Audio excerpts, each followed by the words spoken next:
You're watching the 420 Pace Reroll Saturday.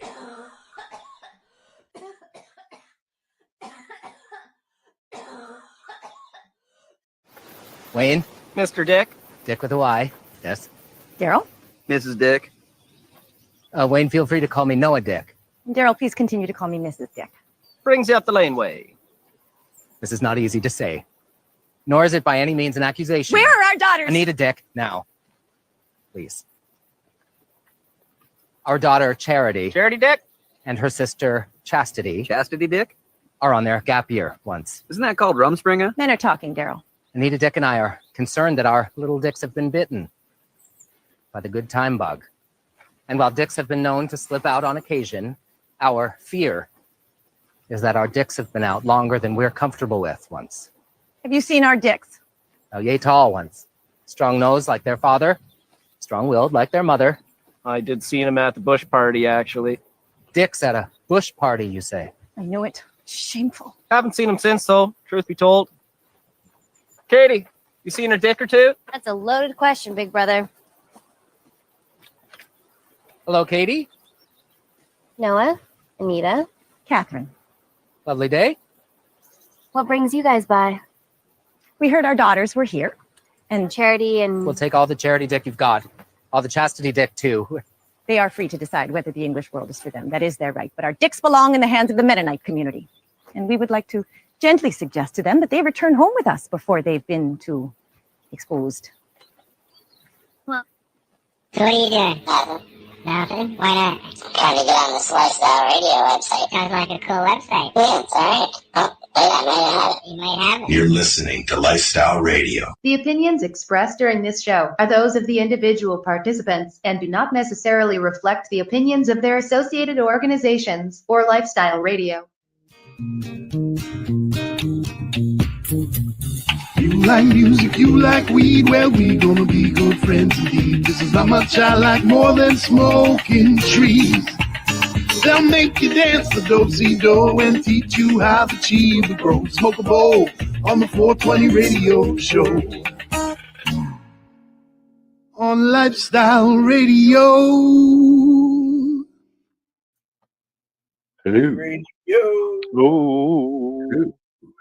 Ooh, what the hell was that? That's like 3 minutes of my life I'm not getting back now. I know. Wasn't that funny, though? Care about is the decks. Well, I guess it's only a threesome tonight, Al. I like the Dickens cider one as well. It's very fun.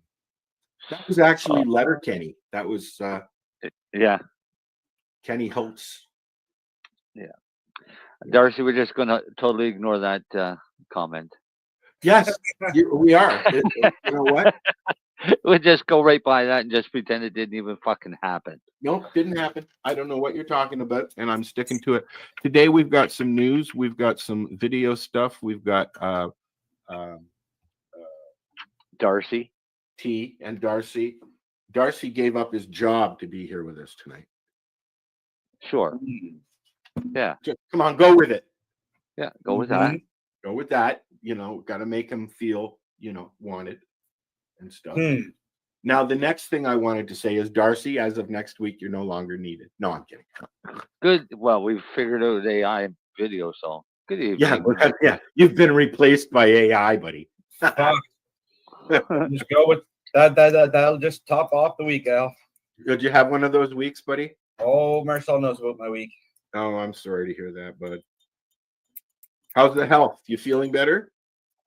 Not too bad. Back's really sore. Dude, I just said to Marcel there when we were chatting earlier, this week, and I'm saying it's because of the moon. I'm saying these are all pregnant and it's morning sickness. And yeah, no, it's hypermesis. I'm saying it's because I got hit with a tree and put in a wheelchair. We all have hypermesis. That's where I relate mine to. That's our story, and we're sticking to it. So yeah, as I said, my pain has been bad all week. My back is killing me. Yeah, my back, my kidneys, everything, man. Everything. It's my right side because it pulls on that scoliosis that I got. Oh, dude. When everything tightens up, it pulls on that right side, and it just yep. hurts. Yep. I had my first serious girlfriend in school, in high school, or just about high school. That was a decade ago, or decades ago, wasn't it, Al? Yeah, she had muscular atrophy. Oh yeah, and was actually one of Jerry's kids. Like literally, she was on the telephone. Oh yeah, and she's not with us anymore. But we used to go to Sunnyside School, where she went to school, and hang out, my sister and I, because that was her best friend, and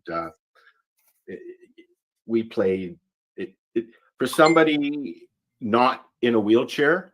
It's hard to fucking play basketball in a wheelchair. hard to do really anything, but you just do it, I guess. That's what I come to.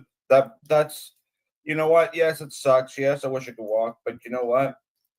Have you given up on living. that? Have you given up on that, or are you still doing the therapy for that? I still stand up once in a while, but it's just easy to get around.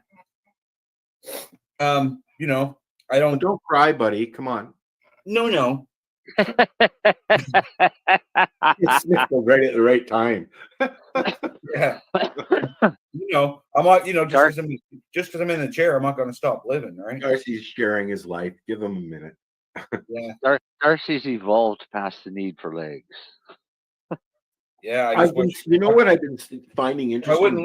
If I wouldn't look funny, I cut fucking things off. I follow a couple of people that do reels, and one is a gal who is an amputee and has an ectoskeleton. I see them. They make them a lot cheaper now. You can get them out of China for like 25,000 now. They're not that. They look like, you know. And then there's another thing that I've seen. It's a wheelchair that you go upstairs with, but you go backwards. Yeah, and then they have them now that they'll stand you right up. And yes, you can go around the house, stand up. You'll look kind of like Professor X. Yep. They must be very expensive though, and although I'm sure there's funding, it's not. They are expensive, Al. Yeah. Sit and stand chairs, they start at 50,000. I think more than that, but. No, the one I was looking at that for work was 50 grand. That's ridiculous. They were gonna buy it for me. Well, you should have. I should have, but I just said no. I'm gonna look into getting a scooter so that I can just motor around town and not use the car, because I don't go out much anyways. So. Yeah, well, make sure when you look for one, make sure you look for one that's heavy duty and one that has Group D batteries in it. Group D, yeah, I'll remember that. Because the Group D batteries are the heavy duty batteries. They'll take you longer and they withstand the cold. Yeah, like my car, I got the cheaper battery, and that's why it's been dead all winter. Well, I'm going on. No, it's been dead all winter because the engine block is frozen. I'm going on 6 years with the same set of batteries in my scooter, and it's stored in my garage every winter. It's not heated, but it's stored in my garage. Somebody on my list had their scooter stolen, and I can't remember. I think it might have been Hamilton. Yes, that sucks. Yeah, my buddy Todd has CP, cerebral palsy, and although he's still walking, he's dependent on his scooter, and he's in Guelph, and he's had his stolen a few times. Yeah, that sucks. Well, because your life just stops. Well, for some people it does, because that's their only mode of transportation outside of their home. Evening, Nick. Marcel's not doing his job. He's got one task. I said good evening when he posted that a while ago, dude. Not my fault you don't listen to him. Yeah, no listening. You're listening? No listening. What are you listening? Man, smoke that joint, man. Never make my fucking nose dry. I am smoking that joint. Why am I up here? I want to be down here. You guys can stay up there. I used to have a strain called Jamaican Witch, and when you smoke a joint of that, Al, if your sinuses were clogged, holy fuck, that would make your sinuses open right up. Charles Scott's early Purple Kush is like that. Yeah. I need to find Really, something really piney. that's good when for you my smoke it. sinuses that doesn't make me cough. Something with a lot of pine. With a lot of what? Pinene. Pine. Pinene in it. Is that less going to make you cough, or is it? No, it's going to clear your sinuses more. Okay. Because Make like you breathe. The when coughing is irregardless. That's going to happen anyway. Oh, I know that. I mean, most people don't realize that cannabis is a natural expectorant, and that's the coughing part, right? And the dripping nose part. All right, Lenny's not here. I know it's a Kush strain, Marcel, but my mother really likes. She said for a smooth strain, don't make her cough. Coma Kush. Yeah. I've seen it listed on a list, but I've never tried it. Yeah, she really likes if you can find a real Coma Kush. I don't know if that's what she had, but she said she had Coma Kush and it was really nice. So let's try that one of these times. Did you guys get any more snow? Where it's been raining here all day. Jesus Christ, no! It's going to be 15 degrees here tomorrow. It's 0 right now. It was nice today. It hit 4. Yeah, no, it's going to be 15 degrees here tomorrow. It's going to be above 10 degrees all week for us, Al. Everything's melting here. Oh. Yeah, no, it's not that warm yet. In fact, it's going to be dropping back down to minus 14 later in the week. So they're fighting. The firefighters are already fighting grass fires here, Al. Oh fuck! I'm being in a town in the middle of the forest. That's very disconcerting. Disconcerting, is that the word? Concerning. Yeah, you're concerning because you don't want fires. You got no. Forest is across the street. That would jump very quickly. Oh, would it ever? All that tinder on the ground now dries right over. All my asbestos would burn.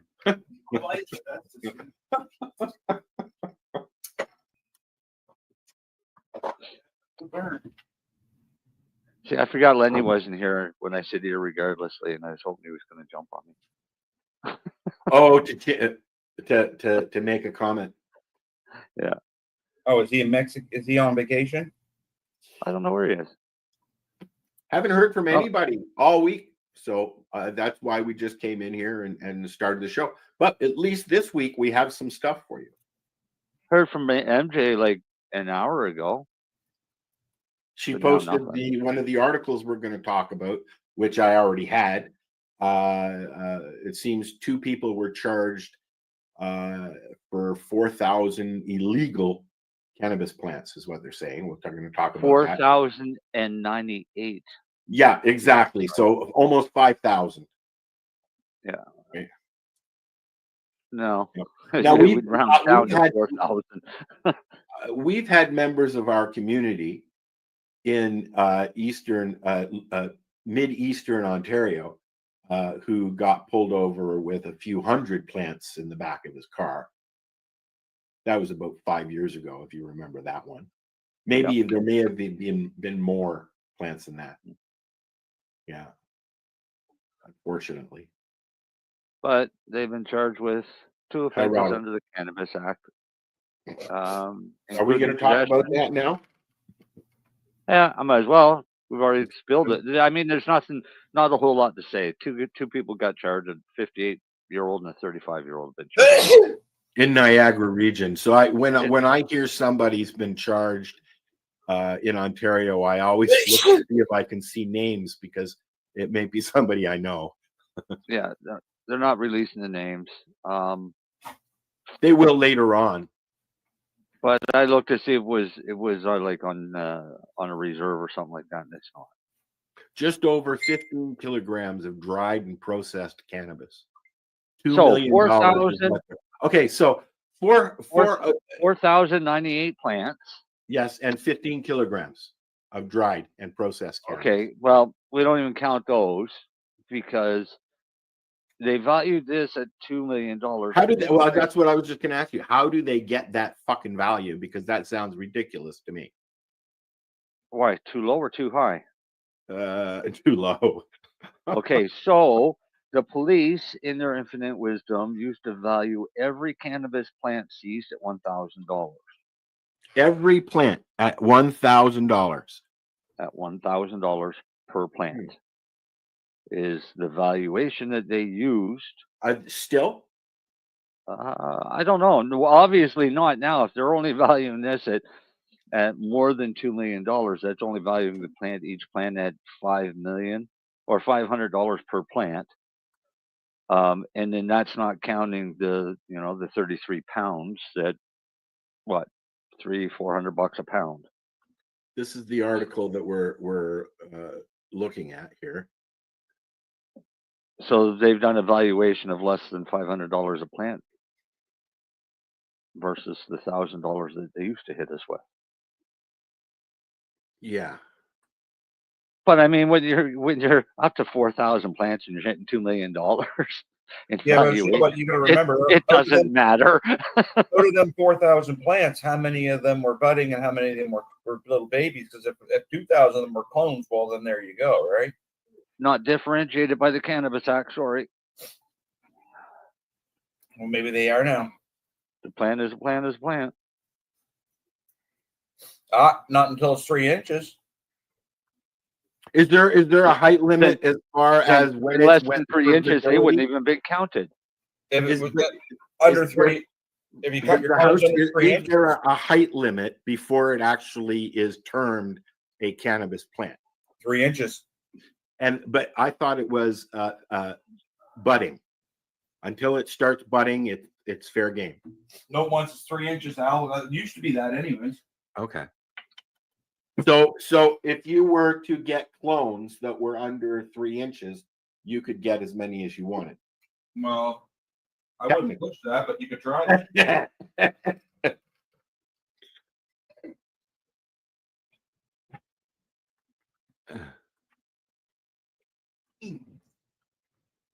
Where'd everybody go?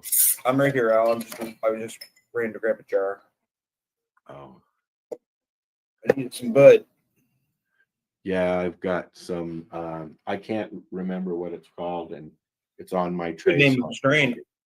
I can't remember what it's called. What? That's gonna be good. That'd be a good name for a strain. I can't remember what it's called. Ooh, I call dibs.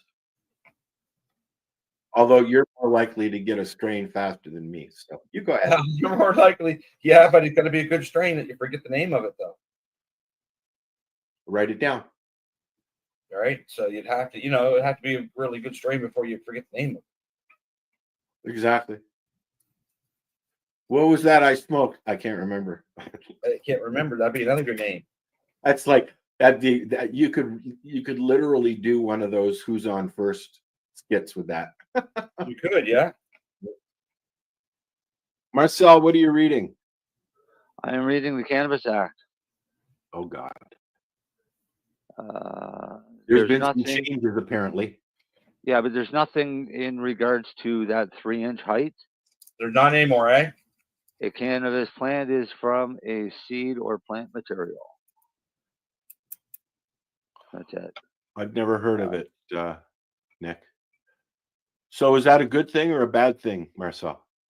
Well, it just means that they could claim seedlings as plants, right? So if you have a bunch of just sprouted seedlings, they could technically say, well, these are all cannabis plants. These are included into that count, right? When we know, especially if you're sexing plants, you need a lot of plants to start out. And but they know that. They know that, and they use that. But if you're fetal hunting, you need a lot of plants. The long and the short of it, though, is if you're minding your own business, not selling it, and doing things within the law, no, they're not going to bother you. Okay, right. Unless the neighbor complains or whatever. And I think at this point in Canada, anyways, with cannabis being legal, if the police got a complaint about cannabis smell, they would do a drive-by. They would look at the situation and just keep going. I actually had one admit to me, without knowing that he was admitting to me, that he's been in my backyard and looked at my plants Yeah. without my knowledge. Well, that's their job, right? No, it isn't. Their job is not to fucking trespass. Well, we're not without a fucking valid No. reason. I don't Or a think they warrant. need a warrant now for that, though, do they? Technically, if they come onto your property illegally by trespassing and they see something illegal, they can't go and get a warrant for that. I know that when the township guy came and harassed me at the farm, he didn't even attempt to come on my side of the gate because the gate was closed. Yeah. Right. And I've seen that in a few other situations on videos that I've watched, and it's it unless you're invited, and I guess that's one of the reasons why we have things happen, barricaded landowners and things like that, right? Yeah. Like Ruby Ridge, I guess, is a good example. Yeah. Speaking of Ruby Ridge, Leonard Peltier is home now, which is awesome. Yeah. Yep. I have all kinds of Ruby Ridge stories. You know what? I got them from Charles. I have been a supporter of Leonard's since the 80s, when my magazine, What's Up Toronto, sponsored a fundraising event at the Horseshoe Tavern, and Jim Cuddy was there, and a whole bunch of other Canadian artists were there. It was actually really fun. There, MJ's shitting, so she'll be here in 10 minutes. Okay, make sure you wash your hands, please. Yeah. Yeah. That's sad. 10 minutes to have a shit. All right, I can get rid of this one. Okay, everybody needs to tell her she's however many minutes late, and embarrass her when she comes in. Okay, that's what we're gonna do. Marcel, you're on that. I think I've already started by telling everybody she's having a shit. I don't know what's taking you guys so long. I'm embarrassing her before she even gets here. Well, that's the good. Yep. You're on your job. Well, it's also safer that way. Oh my God! What was the name of that strain again, Darcy?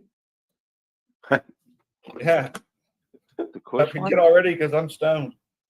The Kush one? No, I can't remember. Yeah. Might have been the Kush one. Oh. Who is that? That's got to be at Darcy's house. No, that was me. That was me. You'll hear a dishwasher in the background. That's about it. No, I heard a woman in the background. You ain't hearing a woman. Alicia's upstairs. Carla's in the bedroom. What's that? What? What? Al. Yeah. Fuck off. Yeah. Okay, that's enough of that shit. There, we got an article talk about that. Smarten up. I don't want to be hearing this. Okay, well, pick an article and talk. All right, let's talk about. You were talking about the changes. Was there only that one change? What changes? The changes to the regulations. I wasn't talking about changes to the regulations. You were talking about changes to the regulation. Well, there's an article in there about that. You did. I did. I don't care about the changes to the regulation. I was going to talk about the study how cannabis triggers psychosis. Okay. Okay, so cannabis is a known risk factor for developing psychosis that can progress to schizophrenia. Again. Well, we've heard this. Yeah, well, we heard that, but then when the studies were actually looked at, and it was actually looked how these studies came about, all of these people had schizophrenia before they started using cannabis, not after. Right? All cannabis did was kind of made it a little more pronounced for them. So they're saying that it appears to aggravate already decreasing nerve conductivity in young adults at risk of psychosis.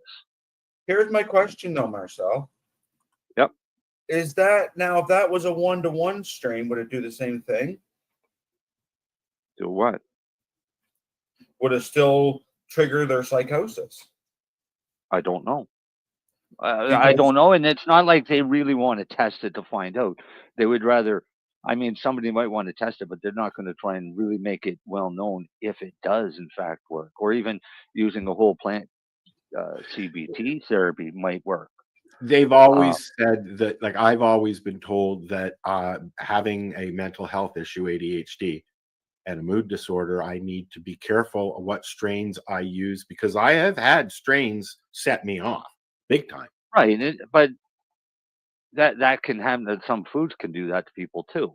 Fair enough, and that can happen to somebody who doesn't have those issues as well. Like, very easily, I've gotten many panic attacks from smoking a sativa or even an indica, a high indica, high THC indica will sometimes put me into a panic, right? Yeah. Well, she's done her shit. How was your shit? She had her. Is it all better? Oh, I can't Your hear shit. It took you anything. 10 minutes. Was it hard or soft? She can't hear us, she said. Can't hear you now. Because she How about changes now? the settings. Yeah, I can hear you. Every day she goes You to her can't hear us computer, now? she changes the settings. How I was can your hear you now. We asked you how What- your shit was. And did you wash your hands? Take a shit. Did you wash Then your why'd hands? you say you were taking a shit? You'd be 10 minutes. I said shit, as in, like, I didn't realize it was 7. Your microphone sounds horrible. Oh, Wonderful. Oh, that's kind of better. looked like shitting. I'll be there in 10 minutes. No. There you No. go. That's better. Does that sound better? It's probably my hood. I'll keep my hood down because it probably, like, muffles against the earbuds. That's what she said. You're really loud too. Me? I can adjust it. I can adjust. Adjust her. Oh, Knock her down. please a little do. bit. I'm gonna adjust you. Knock her Normally, down I'm just- too quiet. You guys normally complain I'm not loud enough. Jesus, you're quiet? There. How's that? Is that better?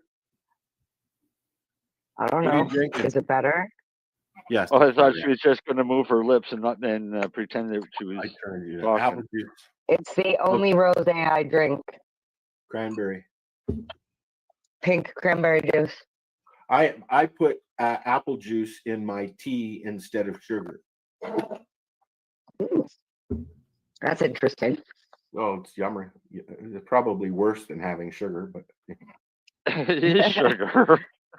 It's just, yeah, you're just putting different form of sugar in. It is it's that. Well, it's a natural sugar. Then not necessarily. You're putting flavored sugar in there. That's what you're doing.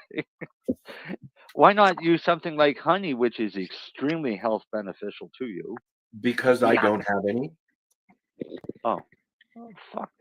There's probably some roadside guy selling fucking honey up there. I'm sure they got bees. Oh, I can get honey at the store. I don't. It's not something. Yeah, I but the usually problem with buy. the honey at the store, I don't mind is the a lot of honey. it's Honey. that's not necessarily honey. But it depends You on gotta- where you You buy got to look it. because a And lot of it is made with corn syrup. And it could be and pasteurized too, Al. I'm sure Yeah. that I can get some up at the res. You want wildflower? You want wildflower on pasteurized? Oh. Actually, since you're on the Real topic of honey, you just said something that just made my heart sing. I don't like honey, and there was one very small jar that somebody had gifted me in Nova Scotia when I was down there working, and it was wildflower honey, and it tasted. I could taste the flowers. No, it's totally different. It tasted like something I'd never tasted before. And now that I'm thinking about it, I was like, you guys should just send me some honey. I'm gonna give Because you guys can get it. I'm gonna Okay, so you leave and come back. You're very jumpy. Yeah. Yeah. Yes. Yes, Can you you. leave and come back? Is it Maybe the it'll- internet? I think so. No, it's you. Yeah, that's a nice, flatterizing, flutatious. She looked like she was still shitting. I'm not shitting. No, you're But you breaking up didn't- for some reason as you talk. Still You're breaking now? up. Yeah, Yeah. you're still breaking up. Okay. You're breaking up with me. No, you're breaking up with us. Bye. But honey is really cool because different sources of pollen for the bees give you a different flavor of honey. So a lot here, because we have so many blueberries, we have a lot of farms that have blueberry honey. The stuff that my kid brought home was wild blueberry honey. Yeah. But the thing is, you got to remember, a lot of bee farmers that sell their honey aren't allowed to sell their, like, it got to be tested. And, Yeah. And a lot of them aren't allowed to sell their honey if there was any pesticide spray within a quarter mile of their hives. Oh wow. Yeah. So That's the majority of the honey that we get here is going to be from our blueberry fields, because they don't spray the blueberry fields very often with a lot of heavy pesticides. No, they don't. But see, that's well, some do. It just depends on which ones, but they don't have beehives. No, but I've tried to get permission to have a hive in town, and they gave me permission to have a hive in town. But the bee association would not sell me any bees because my neighbors spray their grass with pesticides, and the bees will collect the pollen from the dandelions, and they'll die. Oh, kill off the hive, and you'll poison people, or poison people with the pesticides. You're still breaking up bad, MJ. You get to concentrate them. Oh yeah, that's the same as. Might be the wireless mic bud things. Yes, probably. I think that's what the issue is. It's the same with cannabis, though. That solves that, doesn't it? I'll just sit here and not talk. I know. I'm just kidding. If they spray your plants with pesticides. Yes. What is MJ thinking? But there is a honey that I would like to try. Mm-hmm. Yeah, but not a whole lot of it. Mad honey? Yeah. I would like to try real mad honey. It's hard to get real mad honey. Yeah, I know. There's lots of fakes on the internet, but that's the problem. Is there's too many fakes, so I wouldn't buy it off of the internet. But I'd like to try a small amount. I wouldn't want a whole jar of it because I don't know that many people. No, it's pretty crazy how they go and collect it. Yeah, and I'll have to look and see what's available at the store, because I know they have, the bottles as well, the good honey. They've got one thing that they do have there is a really good selection of maple syrups. Do you have a farmer's market type thing or anything like that there? In the spring and in the fall, yes. Okay, so in the spring, go there. Yeah. Yep. Because we have a fair that they put out stuff as well. Right. But if you can get honey right from the beekeeper. Well, that's why I said I'll look and see if they have some at on the res there in Pays Plat, because they have beekeepers up there. Yeah. But get raw honey instead of buying pasteurized and taking a chance of a bunch of corn syrup. Okay. Right? I'll try and remember that. We buy honey by a bucket. Like we buy a bucket full at a time. It's a 1 gallon bucket when we get honey. And I go through, depending on what I'm making, usually on average about a gallon every 2 months. Wow. If I'm doing a lot of baking, I'll go through more. You're using honey as a sweetener, obviously. Yeah, I use honey. Yeah. I make barbecue sauces and I make salad dressings. Yeah. All of that gets sweetened with honey instead, or maple syrup instead of sugar. Yeah. I'm not a big, actually, other than candies, I don't think I would buy, like for making hard candies or suckers and things like that. I probably wouldn't buy white sugar.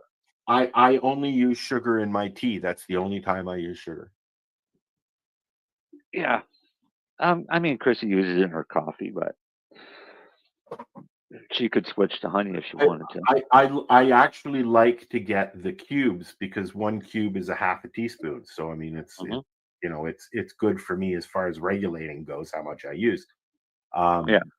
But when I get a bag, I usually just reach in, grab a pinch, and throw it in the cup. Yeah. I don't even measure it. So, and I'm probably not doing good with it because I have 10 or 20 fucking teas in a day. So, but yeah, like Robert says, buy it directly from the producer. Yep. I thought about getting a beehive at the farm actually, but I was so inundated with stuff to do there, didn't happen. I can't do it here. I thought about even getting a couple of chickens, although they wouldn't last long.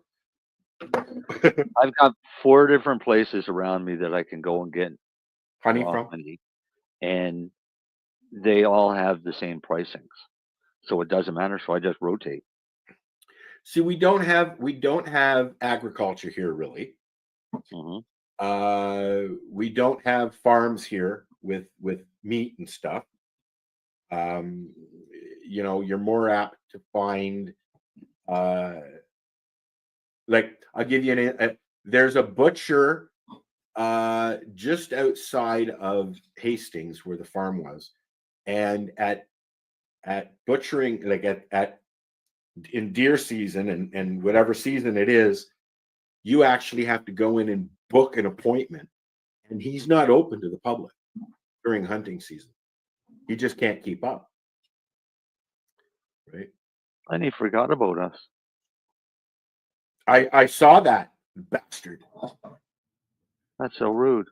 Decided to go to a bar instead. Yeah. But Andre's pretty cool too. So Andre's kind of like he's a jack of all trades, isn't he, Darcy? I have no idea. I have no idea who you're talking about. His name is Andre Pettipaw. So he does wrestling. He's a wrestler. A wrestler? But he also has a band. And he also does host trivia night, or used to. I don't know if he still does. But and then I think he's also a graphic artist. Lenny's sign guy. He does a lot of IT work. Why haven't you brought your microphone up, MJ? That's my silly question. She was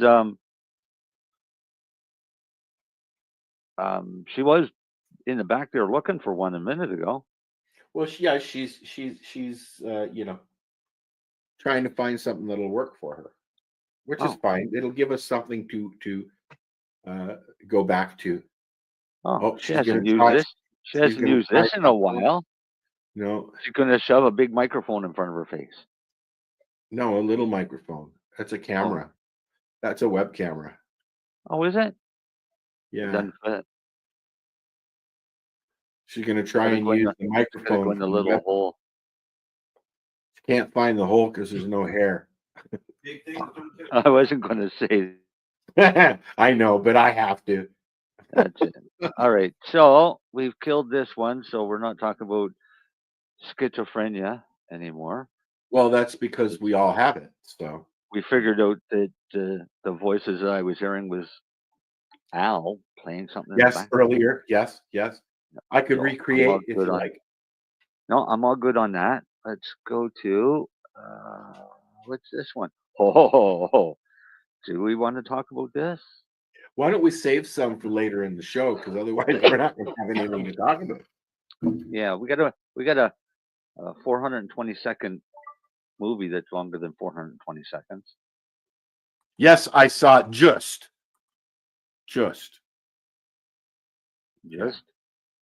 It's just over. It's 8 minutes and 36 seconds or something like that. Yeah. And 420 seconds is 7 minutes, so it's just over. So this is 8 minutes and some seconds. We can watch that now if you like. If you want, that's on you. You click away. Well, let me go and find it here. I'm gonna get put out of a job with all this AI. No, this one is actually pretty cool because Al challenged me to make a video every week. Okay, so I got to make a video every week, but he doesn't give me a subject. No, he said, that's your video. That's your 420. But just wait, let me finish. Make me a video that's 420 seconds long. ID. About something to do with cannabis or mushrooms or something. The day before the show. Well, it's not like I wanted a 2-hour fucking lecture. Well, so anyways, I did have a look at this as well, and I really like it, so I might play with it myself. Okay, so let's play this, and because I decided I would test to see what test AI's artificial intelligence. Knowledge. Intelligence. Yeah, it's intelligence. So I just gave it very simple parameters and said, go for it. And this is what it gave us. So enjoy. The cannabis plant is a complex organism, brimming with naturally occurring compounds like cannabinoids, terpenes, and flavonoids.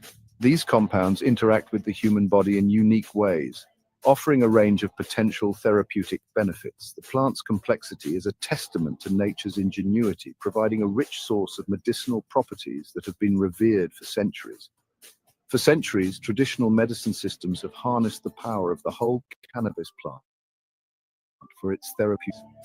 Ancient cultures across the globe, from Asia to the Middle East, have documented the use of cannabis in treating various ailments. These historical practices laid the foundation for modern understanding and appreciation of the plant's medicinal potential.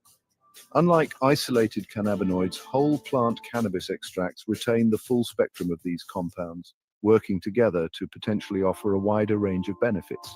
This full spectrum approach ensures that the plant's natural balance is maintained, providing a more holistic form of therapy that can address multiple aspects of health and wellness. This synergistic interaction, often called the entourage effect, is key to understanding the plant's full potential. The entourage effect suggests that the combined action of the plant's compounds is greater than the sum of their individual effects, leading to enhanced therapeutic outcomes. Imagine a symphony orchestra. Each instrument plays a unique role, and when combined, they create a harmonious and powerful melody. Similarly, the various compounds in whole plant cannabis work together to create a synergistic effect, potentially enhancing their therapeutic benefits. It helps to illustrate the importance of preserving the plant's natural complexity. Similarly, the various compounds in whole plant cannabis work together to create a synergistic effect, potentially enhancing their therapeutic benefits. This holistic approach recognizes the plant's natural complexity and seeks to utilize its full potential for wellness. By embracing the entire spectrum of compounds, we can unlock a broader range of health benefits. This holistic approach recognizes the plant's natural complexity and seeks to utilize its full potential for wellness. It is a testament to the wisdom of traditional medicine and the ongoing exploration of natural remedies in modern healthcare. By understanding and appreciating the symphony of healing that the cannabis plant offers, we can better harness its power for the benefit of all.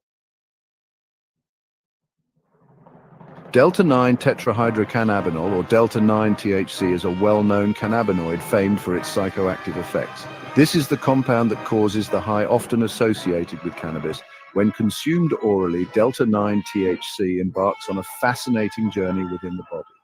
Passing through the digestive system, it is absorbed into the bloodstream and travels to the liver. Here it undergoes a transformation metabolized by enzymes into a different form, 11-hydroxy-THC.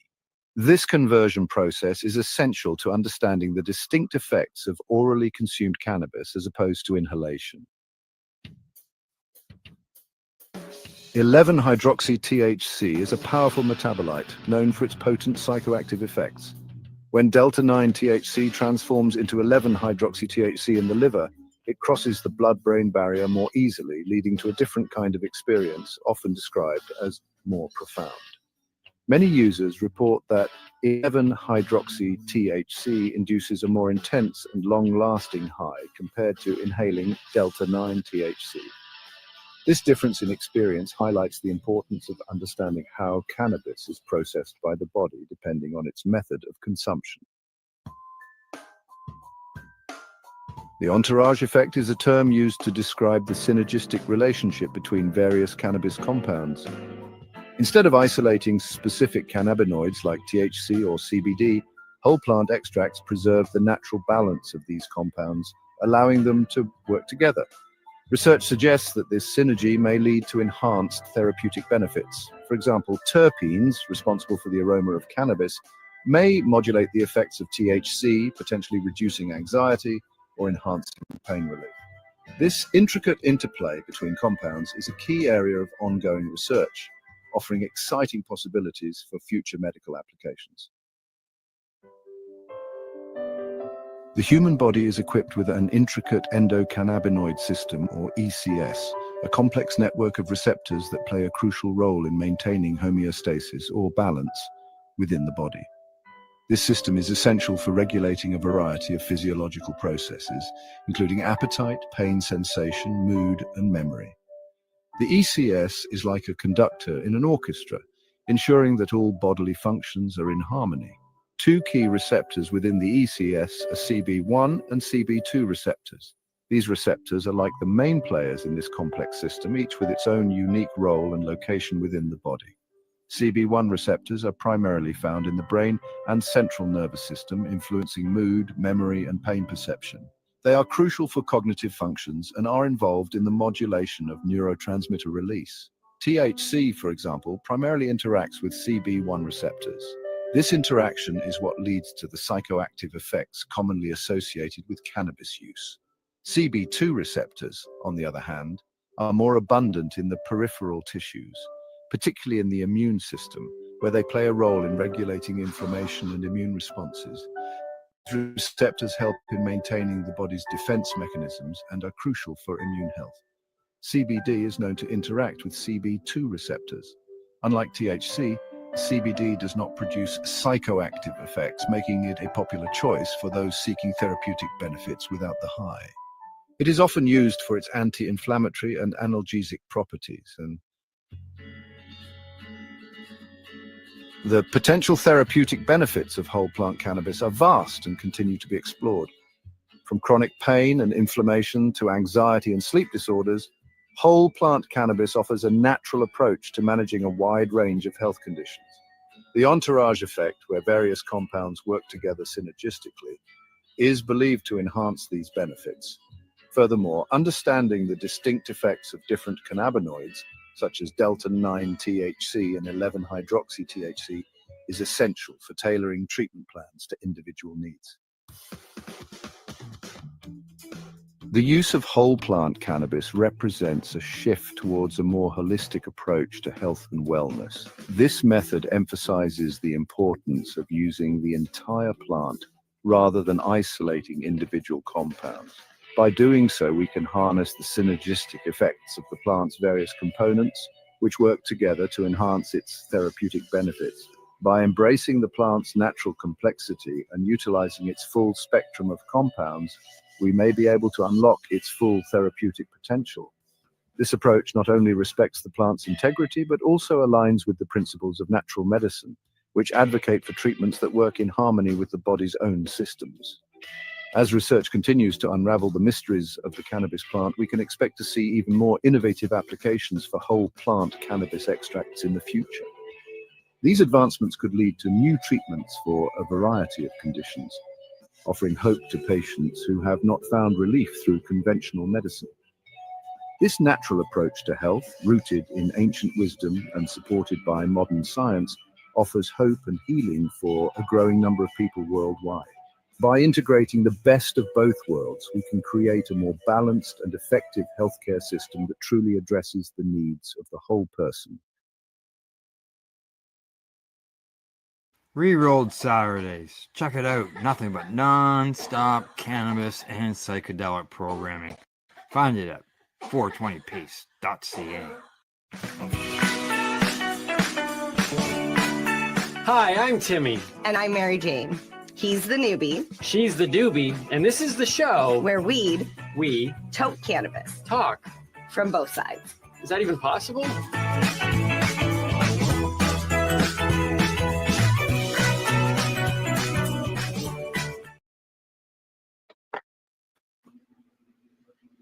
Hello. Marcel, you got to unmute, buddy. Sorry. That's questions, comments. Hi, D. I don't know if I said hi to Robert. Hi, Robert. I did say hi to Nick, but that was a while ago. Yeah, he's been here the whole time. Questions, so, comments, concerns? I find that very interesting. My question is, how accurate is it? Because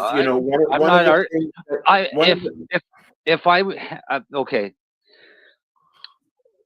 As for accuracy, when I listened to it, I had the opportunity when I listened to it that I could go in and edit any of that script. Oh, really? Okay. And that script was written. And I left that script the way it was. I never touched it. So after it compiles everything together, you can edit the script. You can edit the script for each section. See, I didn't dive into it that much. Yeah. So, because it breaks it up into chapters. All right. So, as it's going, it starts out in one chapter, then it goes to another chapter. Well, when I make this, I have the opportunity. I can go into each individual chapter and change the script and edit the script as need. But when I listened to it, I thought, well, that's pretty much what I would have written for a script.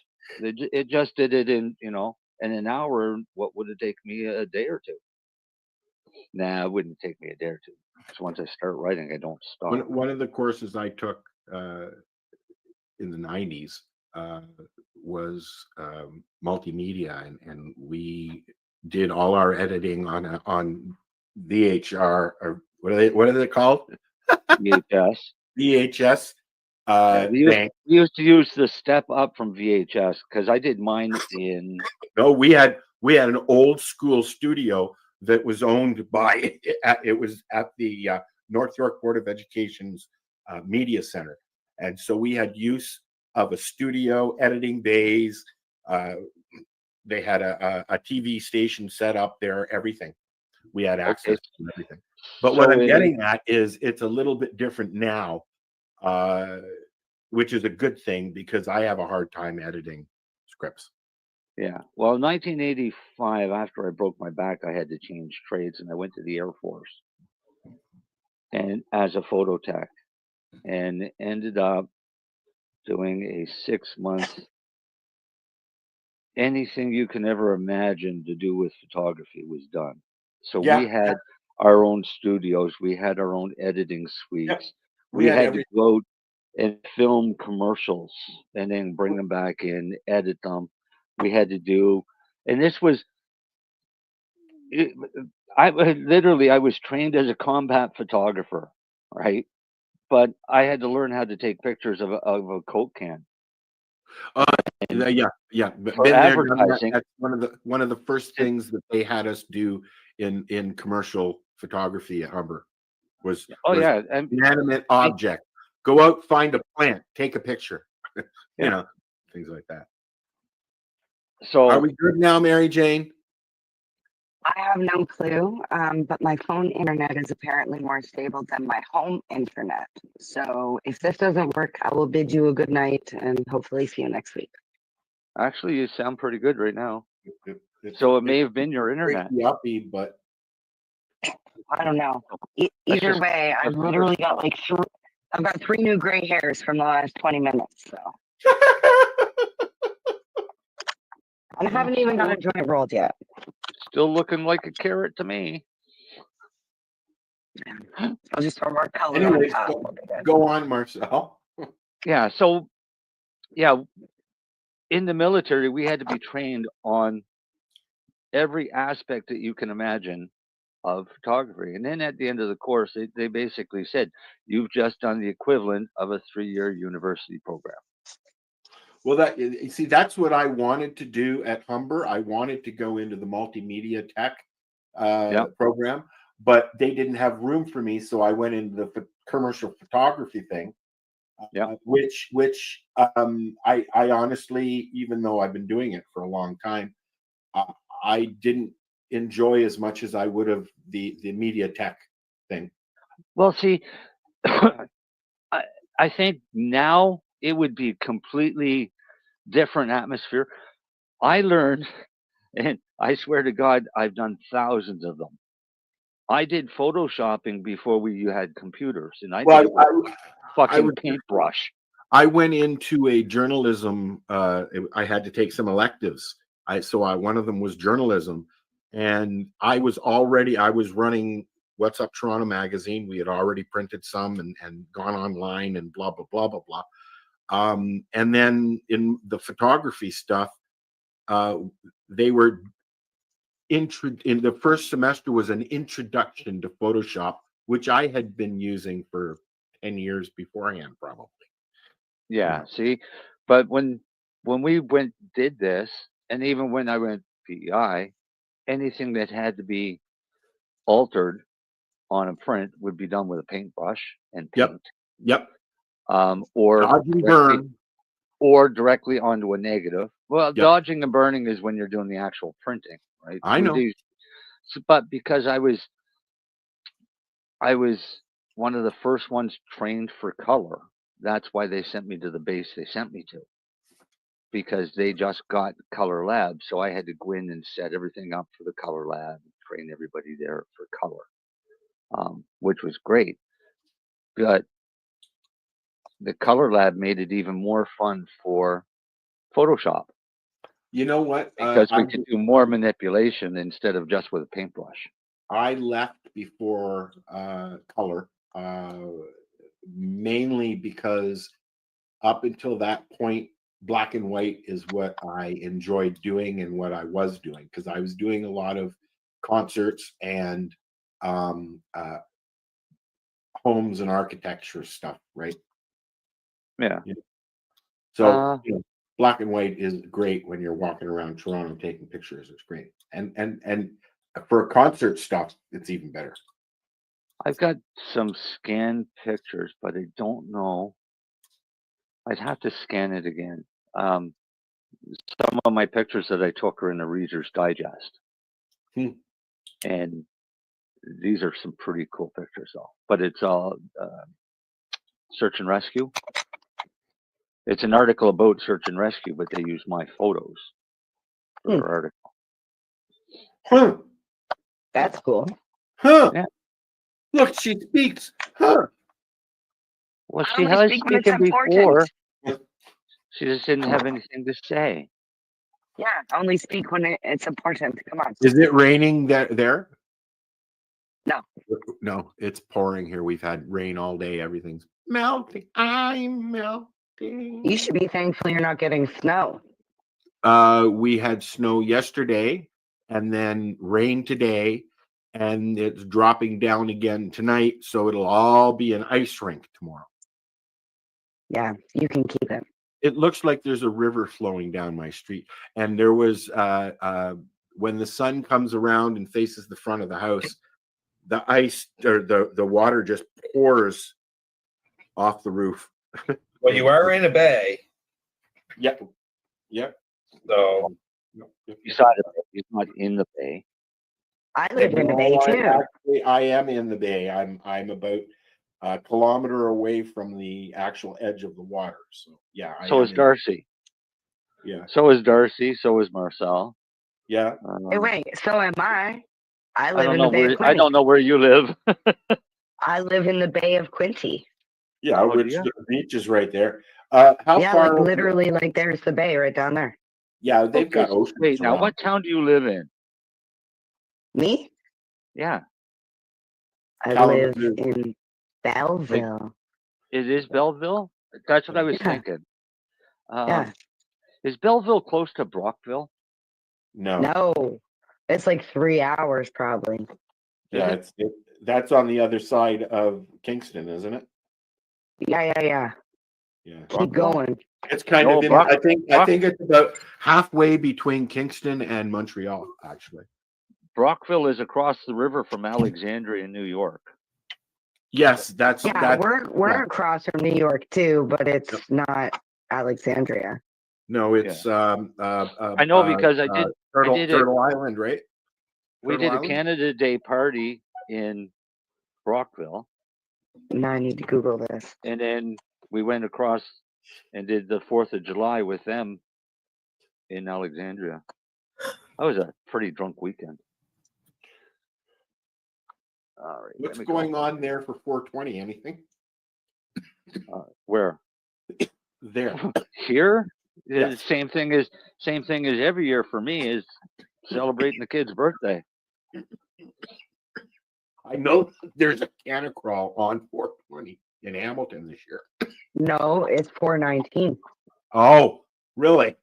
I thought it said 419. Nah, just the Yeah, baby I kid. remember seeing it and thinking, well, how smart of them. That's actually That's pretty damn what I smart. said, MJ. I said, well, that's actually smart.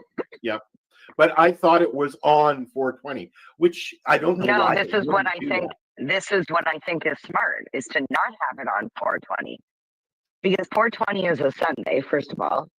Is it? Yeah, yeah, okay. Like maybe you want to have it on the Sunday, but it is also Easter Sunday. Yes. Yes. I was just So- going to say. Yep. So I'm like, I think it's really good of them to put it on the 19th, put it on a Saturday, let people, if you want to do your Easter things on Sunday, you can, but it also leaves it open for other people doing things on 420. I don't think it's Passover at the same time this year. It has been. No, it's Easter is for April 20th but this year. Passover is different. Oh, right? apologies. That's my Uh, holiday it's- ignorance. Passover is there's a whole story behind it. But anyways, Passover and Easter are two different religions celebrating two different things. So it just happens to be at the same time, right? Yeah, I'm ignorant because I don't celebrate holidays, really. Well, I don't now because I don't have anybody to celebrate them with. I go and do the Christmas thing, and that's it. So Passover is April 12th. This year it starts, and it's a few nights, typically a family dinner and singing and. Okay, I see. I love matzah. All Potato right, so pancakes. Belleville's on the lake. Yes. Brockville's on the river. Okay. I never realized how close Cornwall was to Quebec. Tim Barnhart's right on the water, under the bridge that goes over to Turtle Island, right? Or is it to the States? I don't know where. Neither. They're actually on some sort of river system. Oh, I thought that was the bridge to the States. Where are they located? Tyndonega. Tyndonega. Oh, hang on. Yeah, I'm looking at a map and I'm like, oh yeah, the county, Prince Edward County, is actually more south than we are, closer to the States. Which is funny because on the other side is Ontario, New York. Okay, so Belleville is on. Yeah, they did that in Vancouver with Vancouver because you can go to Vancouver, Washington. Don't forget about Ontario, California. Yes, they do. They do have an Ontario, California. Yep. Yeah, but it's not right across from Ontario, though. No, and there's more. There's several Palm Beaches, or two, anyways. One in Florida and one in California. Right. What, Palm Beach? Clearwater as well. There's a few of those. Oh yeah. Right. Although Clearwater, Florida is retirement village.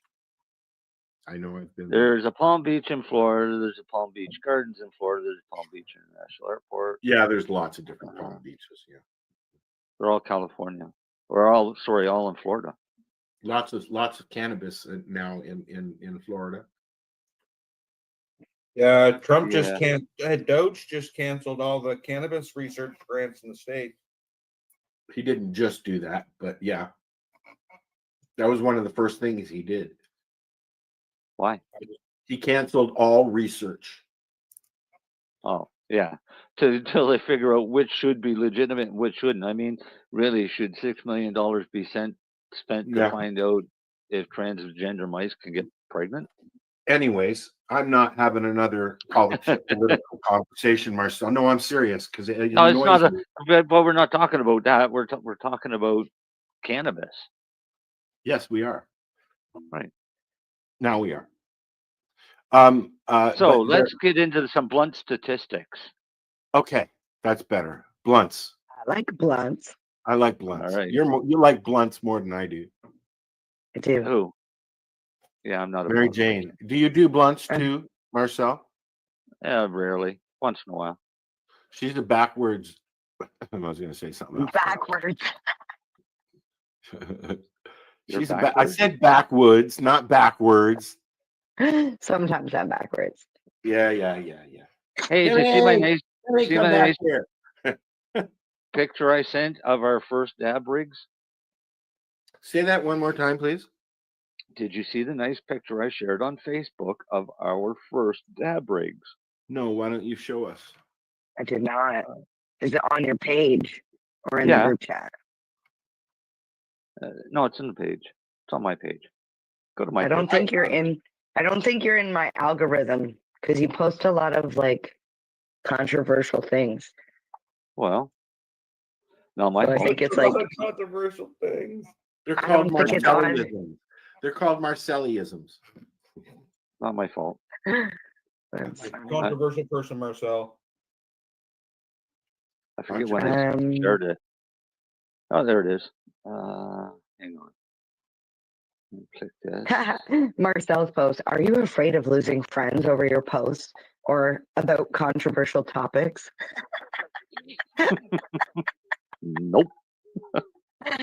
That's funny. All right. Copy image. I don't know if it'll let me paste it. Pew pew. I still have yet to show Timmy what a hash apple is. A what? A apple. A apple. A apple. Well, why haven't you showed him? I mean, you have one there. I do. I just haven't smoked any in a while. Yeah, I'm having a hard time with it. It's why does that come up as my picture? That's fucking stupid. Because it came from your page.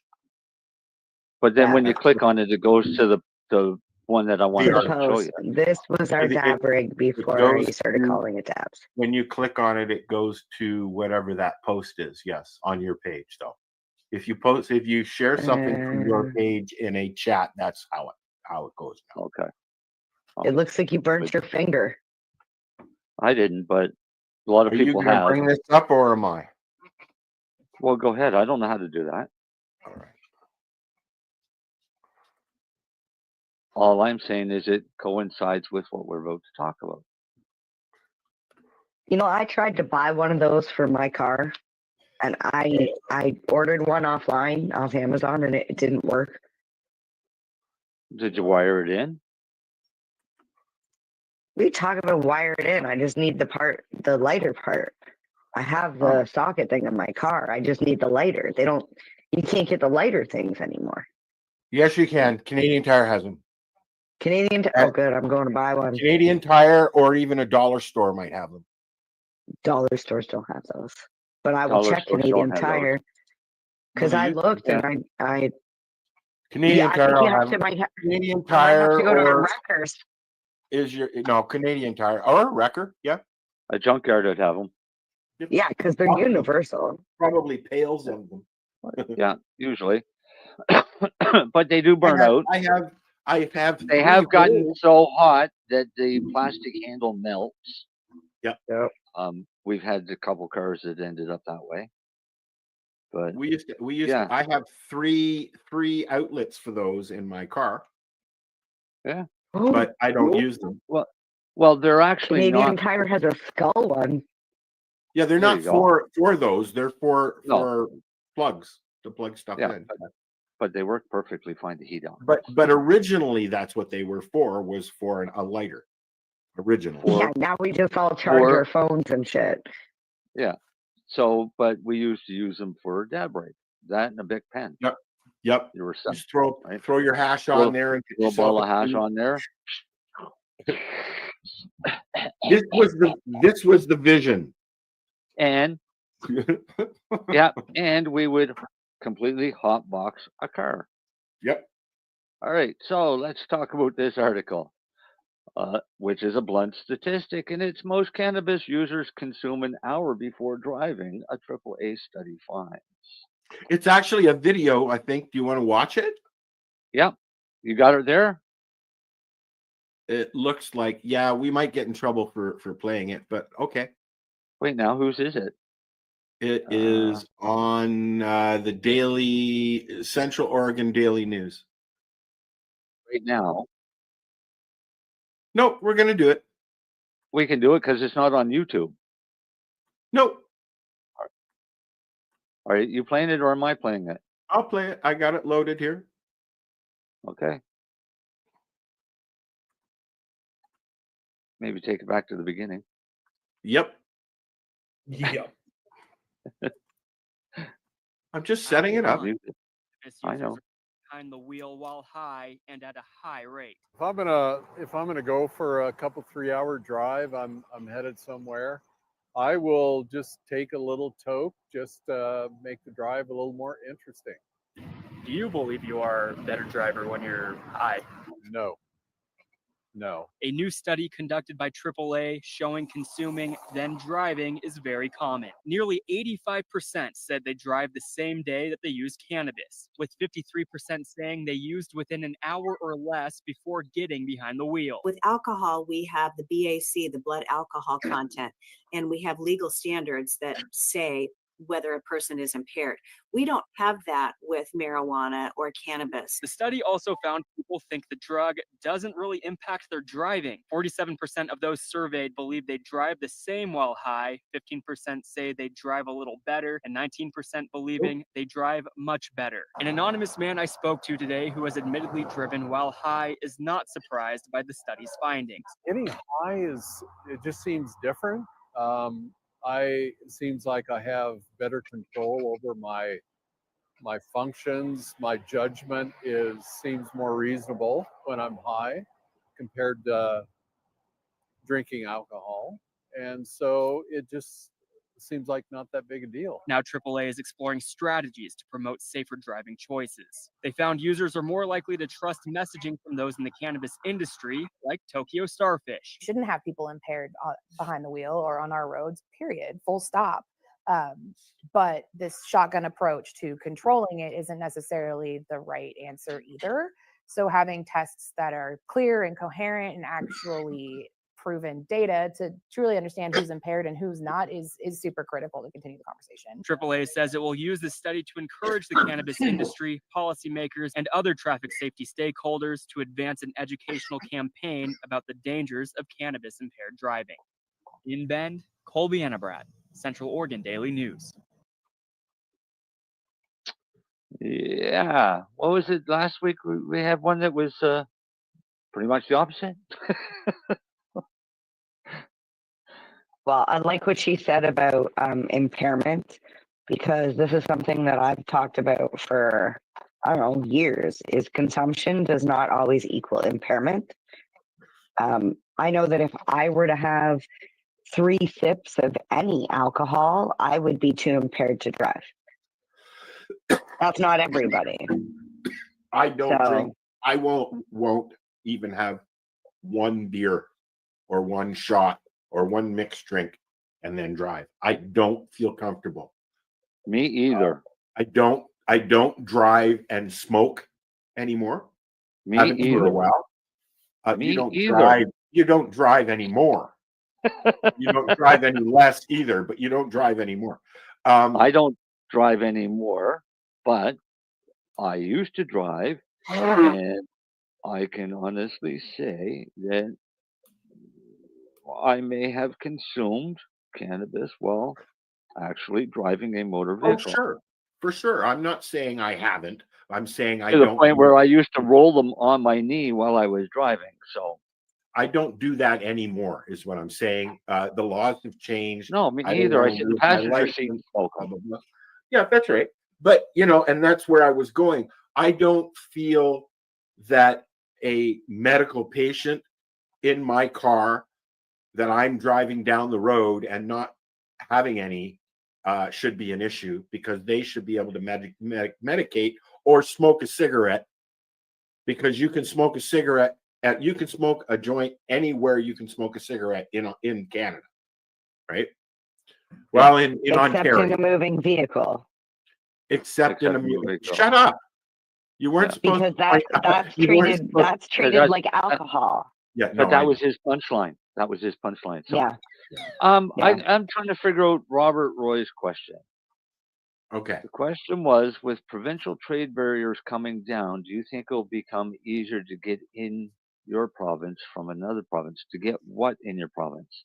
Cannabis plants or products? No, because it's still Cannabis products. provincial.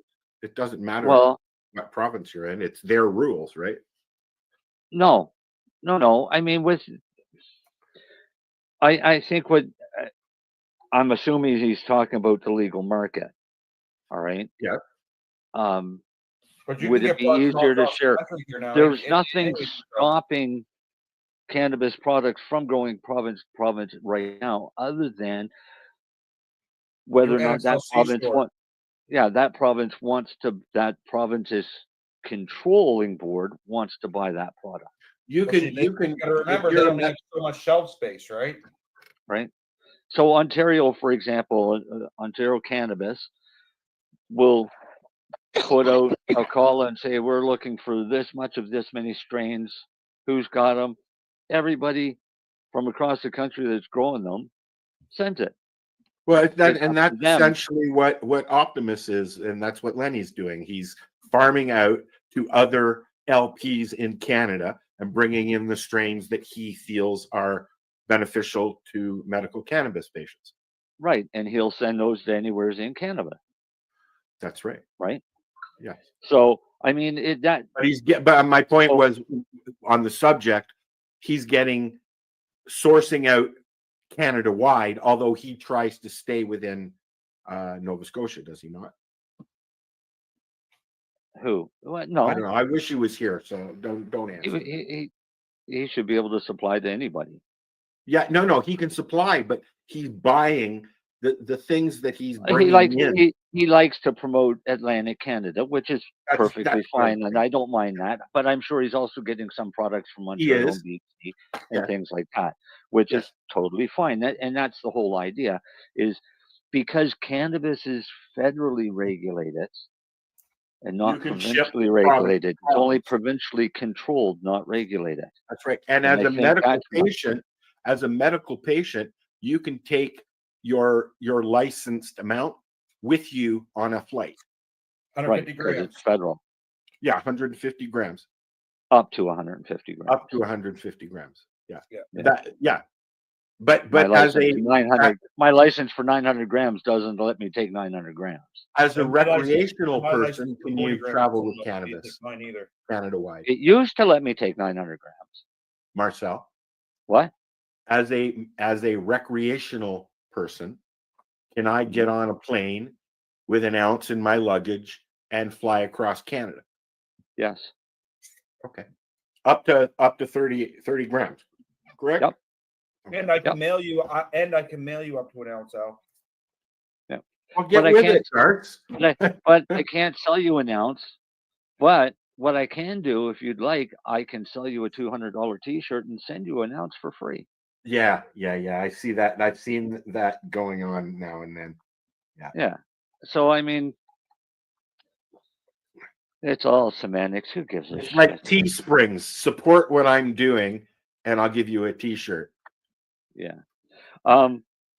No, dropping down provincial trade barriers coming down is a good thing because that means that I could go to Quebec and buy liquor.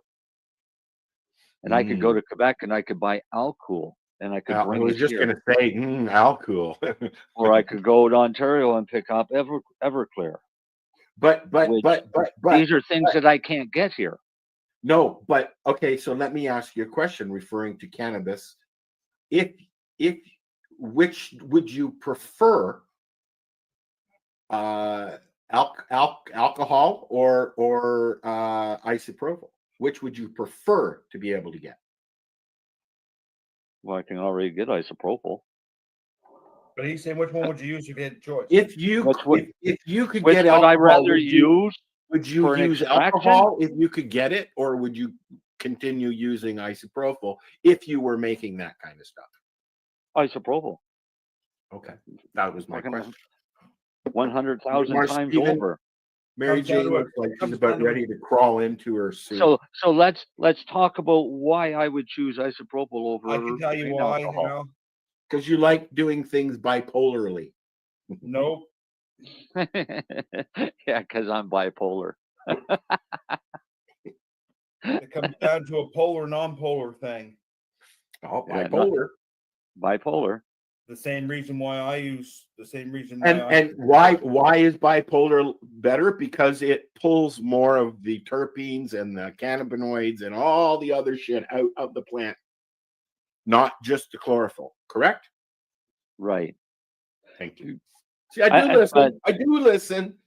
But that's not a term. I'm not sure where the bipolar terminology came from for it, but well, correct. It's not actually used, but it is correct. But it's very, very rare that you can get compounds that are bipolar like that. Come on. Right. So for the people that are listening, is cannabinoids on the plant, in the plant structure, are both polar soluble and non-polar soluble. So you're getting both of them, not just one. Right. Which means grain alcohol, naphtha, like Rick Simpson, hexane, those types of things are all non-polar. So they only pull non-polar solubles. Water is a polar soluble, right? So a lot of the compounds on the plant are water soluble. So you can strip them off the plant by using a bipolar, I like that, Al, thanks, solvent, such as 99% isopropyl that's been filtered.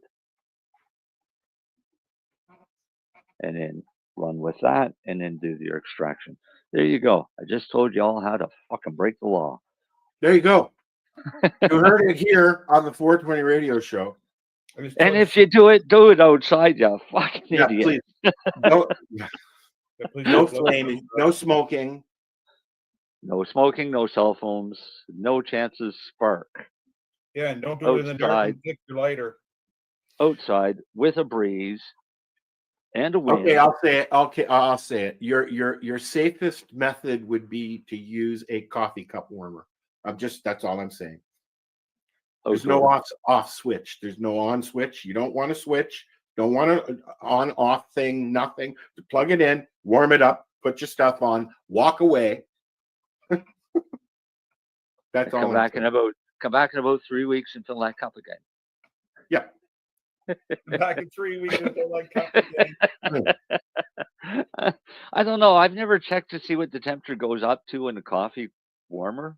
I know a few people who are cannabis oil makers and have saved many lives, and they use a coffee cup, like a coffee, literally a coffee maker warming pad.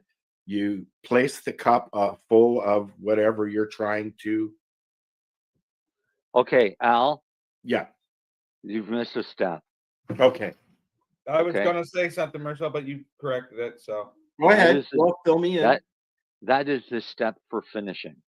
Yes, that's what I'm getting at. Yeah, it's not the making part. You telling people, oh, put your alcohol and then just put it in a cup on a Oh, coffee okay. warmer. Sorry. It's going I to take skipped you a a step. long time to I evaporate skipped a that step. off.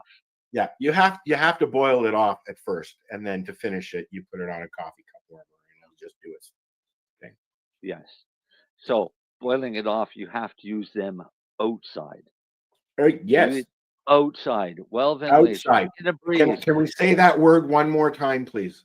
I would like to say outside one more time, just to reiterate that you've got to do this outside with a breeze that's not blowing towards your fucking neighbors, so they call the cops because there's a strange smell in their yard. Marcel, got a question for Yeah. you though. Yep. What about them people that think they're heroes and want to use a still and use it indoors? You know what? That I'm not talking about those guys because those guys are intelligent enough to know how to use a still. That happened in Kensington Market in Toronto at a legal store in the basement. That wasn't a still. No, but they were producing stuff that had fumes enough to make the place go boom.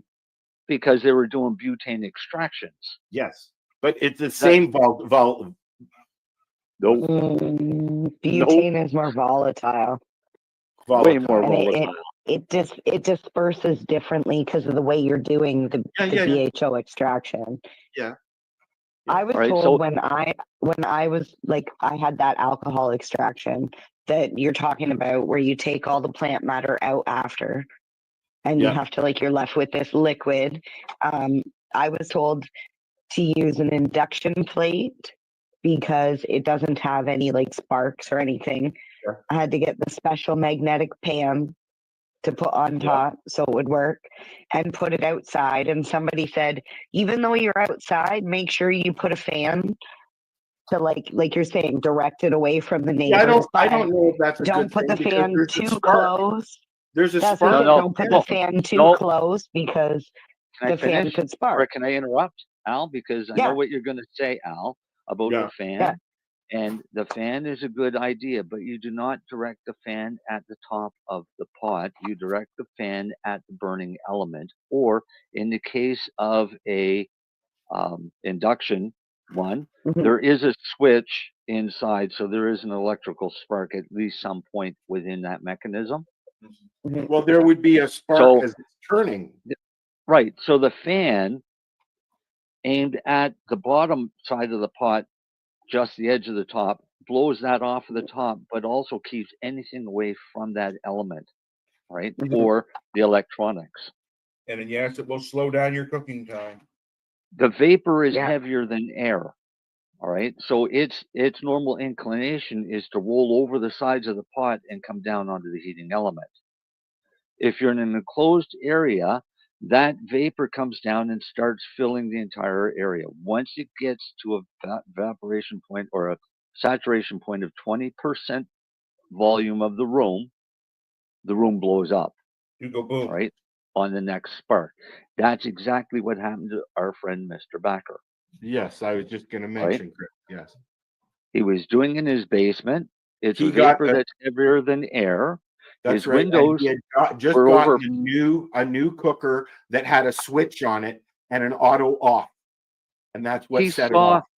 He saw the spark happen as he was going in the basement when it blew up. Yep. Because Right? he's been here. He's told the story. Yeah. Yep. Well, the week before, I gave a talk about the importance of doing this outdoors that he was sitting in the front row for.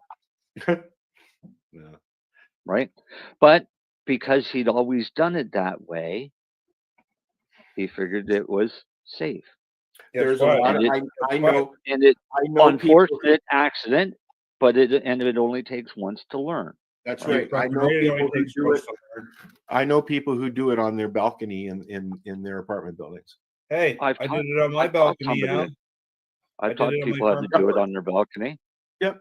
And because you Right? you know, if especially if you're up higher, you've got a lot of airflow, right? Yeah, but it's also a matter of your neighbors. I mean, if your neighbors are a little cool with that, take them some baked goods once in a while or whatever. But or explain to them that this is how you make your medicine. You can One of educate the them at things the same time. that first summer that we were legal here in Canada, and in Canada, each address in Canada has the right to grow 4 plants. Okay, so almost. Oh, pretty much, yeah. Can't So go back. I thought it was crazy driving around Toronto and looking at these apartment buildings in the fall, and there's weed plants sticking out over the balconies and all over there. There were 3 people in my building in Toronto that had their plants on their balcony, and you could see them openly. What's that look for, Mary Jane? It's politics. Oh, don't even. It's Ontario politics. I don't care. I still don't care. It's good news. Okay, go ahead. The new sitting prime minister removed the carbon tax.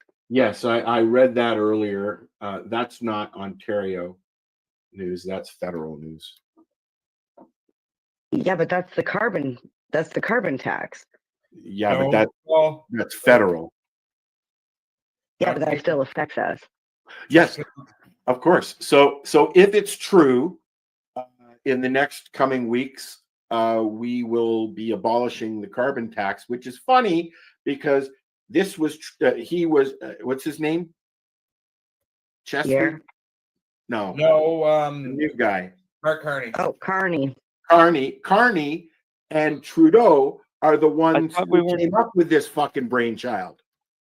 Yeah, I thought we weren't talking politics. Well, I know, but it's good. It's just good news. That's all I'm going to say. I got excited because I just seen it. I think it's good news. Yeah, we'll find out, won't we?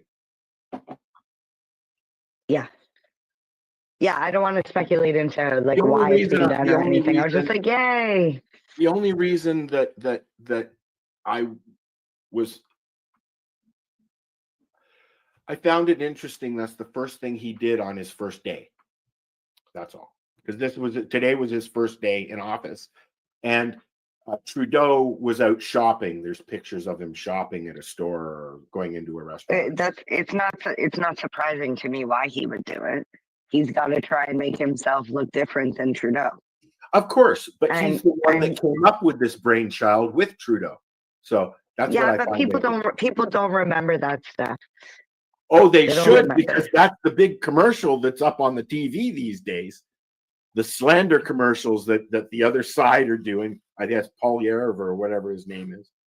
That's all you see on Prime these days. You see McDonald's, Wendy's, Burger King, A&W, and political ads for the spats, and even Ontario stuff you see on Prime. Oh yeah, that's politics. It's campaign time. Oh, well, that's what I'm getting at. Yeah, and right. it becomes a little. But you got to look at Trudeau. Trudeau is dodged jail so many times, even before he started politics. Right. That I'm shocked that he was able. Troubled childhood. yeah. Like he's had his fair share of putting himself into situations where he fucked up. But he's gone now, and we're going to see what this new guy does. And Right. How long have they set a date for an election yet? No, because Parliament hasn't resumed yet. Oh, that's right. Yeah. My only thing is, don't be surprised if they don't pull the Emergency Act because of the tariffs, and then we don't have an election for 2 years. That's right. Or more. Yeah. Well, it sounds like Trump's pretty pissed off about it anyway. So It's like Ukraine. All of Ukraine wants an election, but because Zelensky put in the martial law, or the word they're basically until that's lifted, Measures Act. Until that's lifted, nobody can vote. Yeah, nobody can have an election, so they can't get rid of them. Yeah. Through an Well, election. is that what happens in Russia as well? No, Russia is not a democratic. So there's no elections in recognized- Russia? Yeah, they have elections, kinda, but they're kind of handpicked who runs in the election. But they don't claim to be a democracy. Yes. They never have. They claim to be a communist country, which, well, communist Not so also much has anymore, the communist part, but yes. it's more. To me, Russia's looking more socialist than communist. Right? Communist, I think, we know they used to be communist. Of course. used to be communist, but when they broke up, their communistic ideals have kind of shifted more to a socialist aspect, right? That's Where because the democratic people in Russia are taken care of. because one way or another. they've been very Americanized. I lost an earbud. Right?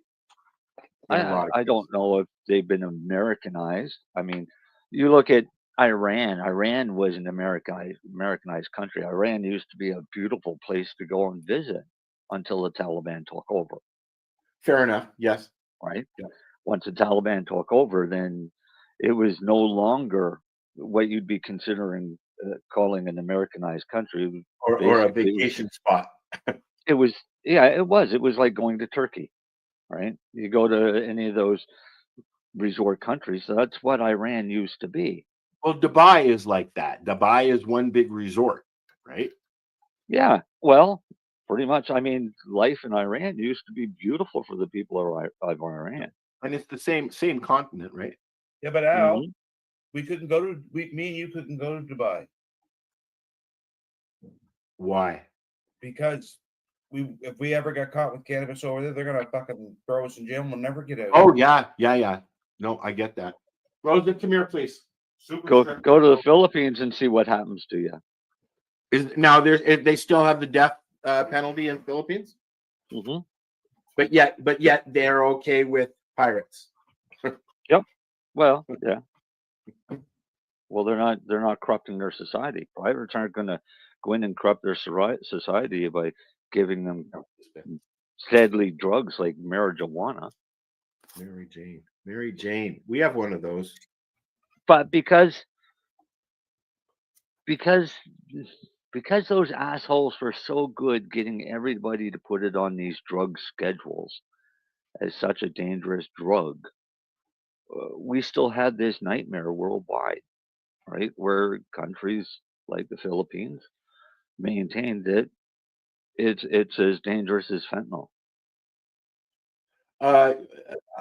Yeah.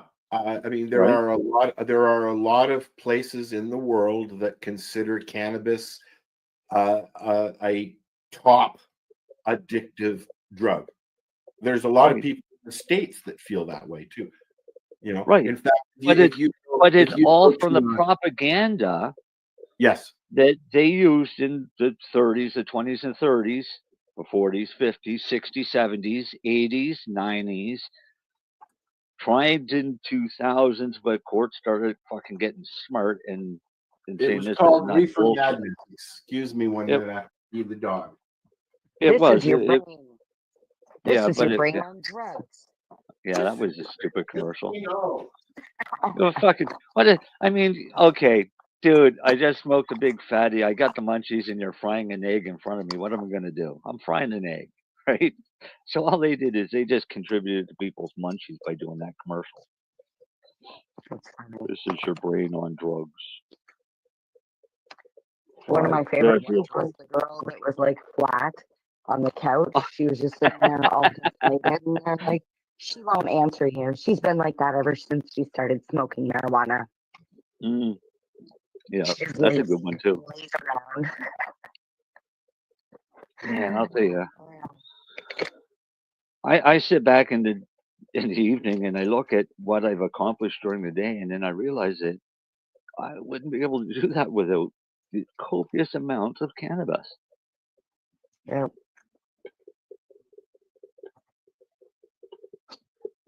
But Yeah. hey, it is what it is. I just probably I consume enough because I don't really get high. I did. Well, and not everybody should consume either. No, I mean if you don't need it, don't use it first. But I need if it, you so I used it. right, but if you need it, don't exceed what you need. I don't. I never do, Right. Marcel. So I do on Friday nights when I'm here with you guys. I pretty much overindulge pretty much every Friday night, but that's only because I've been doing this with Al for what 12 years now, Al. I don't remember.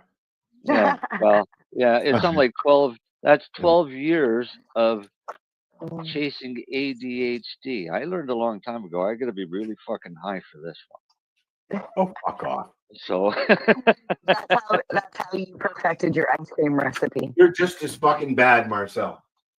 I know, but that's because I have to get that to that level, Al. Yeah, sure. Oh no, Say no, what you want. no, Say no, what no. you want. No, Marcel, don't piss off Al. Marcel. What? He's nowhere near as bad as me when we have conversations. Hey, Oh. Darcy, Yo. you got anything for growing? I can talk about whatever you want me to talk about, Al. This is how to grow the weed.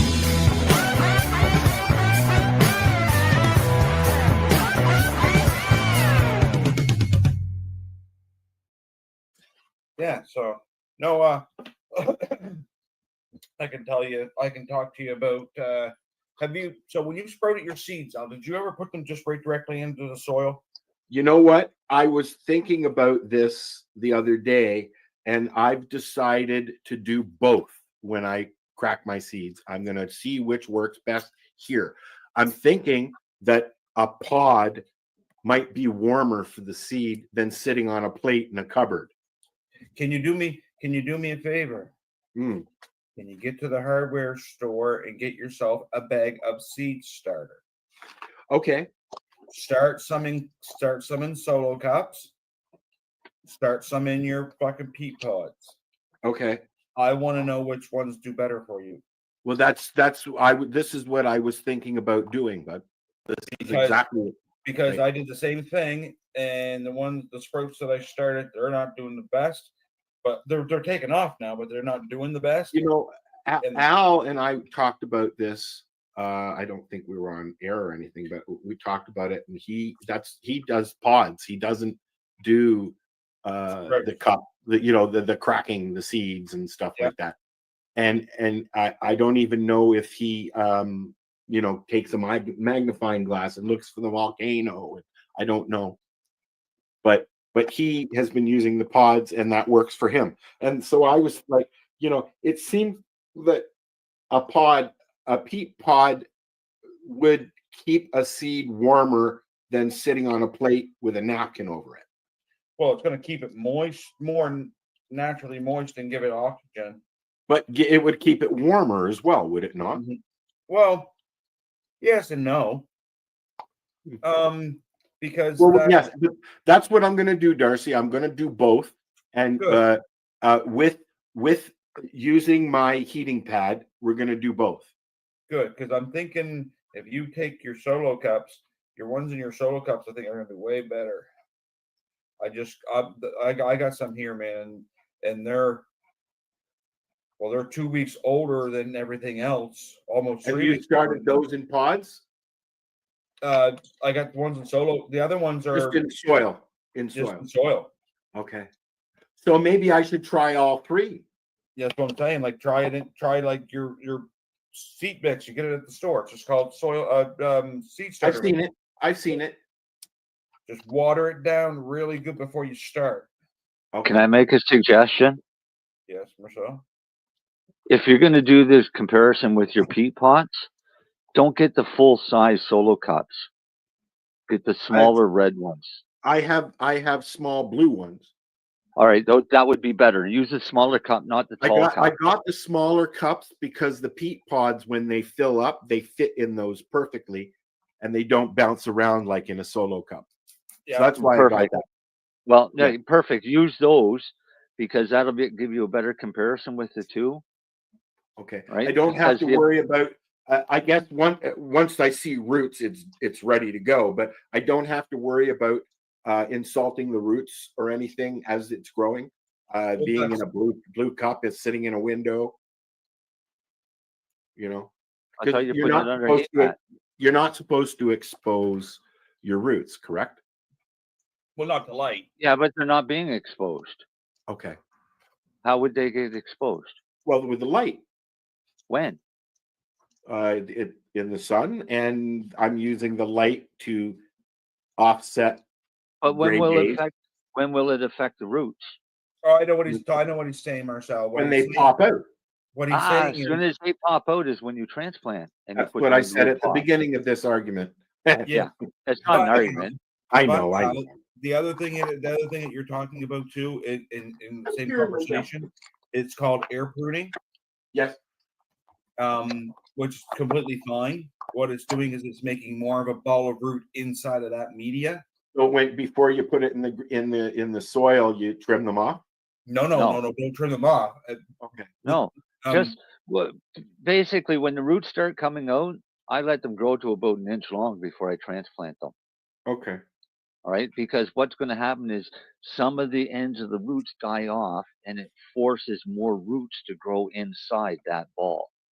And that makes the stalk a healthier stalk. Right? So if you do it as soon as the roots come out, then you're not giving them any chance to build up any structural strength inside that pot. Right? That little peat pod or your rock wool cube or whatever you're Gives doing. you a stronger, sturdier plant. Yeah. Okay. Yeah. Which is what you want because you're in Northern Ontario. Yeah. I gotta figure it out. Yeah. I like that potting going or half the month without meds is starting to get to me. So I got. I don't blame you. I sure would. Oh, somebody's tired. She's drinking wine too. I went 2 days when I was sick. Oh no, I remember the juice. Yes, you showed us the juice. Yes. Why is she muted? She doesn't like us, or? No, I was talking shit. You were talking shit? That's not true. No, that's not true. I was gonna say you should leave your mic off or on when you're talking shit because I'd like to hear that. Yeah, no, there's no shit talking. I was looking at a photo from 5 years ago from the tour. It was the second last day of the tour, which would have been 2 days before we got home and the world shut down. Picture and of I was who? just saying to Timmy and I. Timmy's tour. I was just saying that we had no clue that our entire lives were about to get Oh my shut God, down. Darcy. What? Sent me a picture. Yeah, don't you even think about it.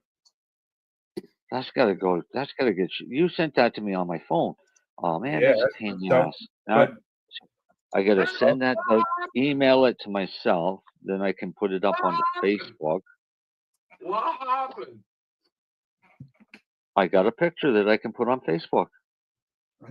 Don't, Marcel. My wife will be mad. Only at you. Darcy, you have to stop posting pictures of yourself on the internet. Oh no, Marcel. She said she'll strangle you. She's only going to be mad at you, not me. I didn't take the picture. I didn't share the picture with somebody that would blatantly make it public. Oh, that's all on you. That's not the picture they're talking about. I know. Oh, that's the one I was sending talking pictures about. too. Do you have your clothes on?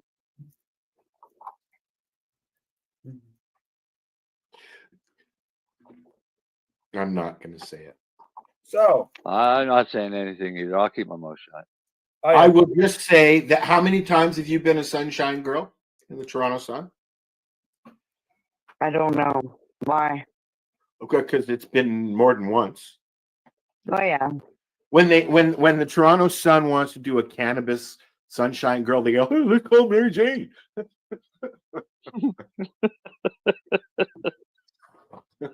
Yeah, let's go, Mary Jane. Is the Yeah, I Toronto wish Star they'd still open in their print? studio I don't know. up. I don't know. I don't remember the last time I found the picture of your last time when you did 420 one in my one of my cases with wires in it and stuff like that. That yeah. I get a message every, like, I don't know, I got one like a couple months ago, and then one like I think it was twice in the same month. My dad sent me a message and was like, you were twice. And I'm like, yeah, that's because they had me registered under, they have some photos under Janice, and then they have some photos under Mary Jane. So I don't know if they think I'm two different people and they're running two different people or what, but whatever. It's all in the name. I'm waiting for the studio to open up again. So you know what? Guess what? It's almost time to say goodbye. Or bong bye, as I like to say. Bong bye. Bong bye. Bong bye. I wonder what bong bye means. So I'm doing something right now, and I'm gonna let you know next week how it works out. Uh-oh. I am rolling a joint of the same flower in 3 different types of papers. I've done that. And I'm gonna you know what I've also done is I've taken the same strain from 4 different grows and rolled a joint out of each to see the difference. Yeah, well, I want to know if, well, so far I found my favorite paper so far is the Gazette Reds. I like the reds as well. The blues are a little bit too thick for me. Although they're good. They're good for slickers. Marcel loves the green. I like the greens. I like the greens as well. Yeah, because they're super thin. The greens are about the same size, cut corner, width, and they're about the same thickness as a white Ziggy.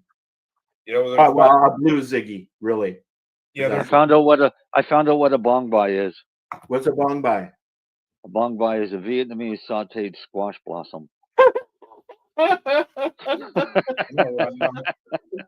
You don't have a picture? I got all kinds of them. A bong bai picture?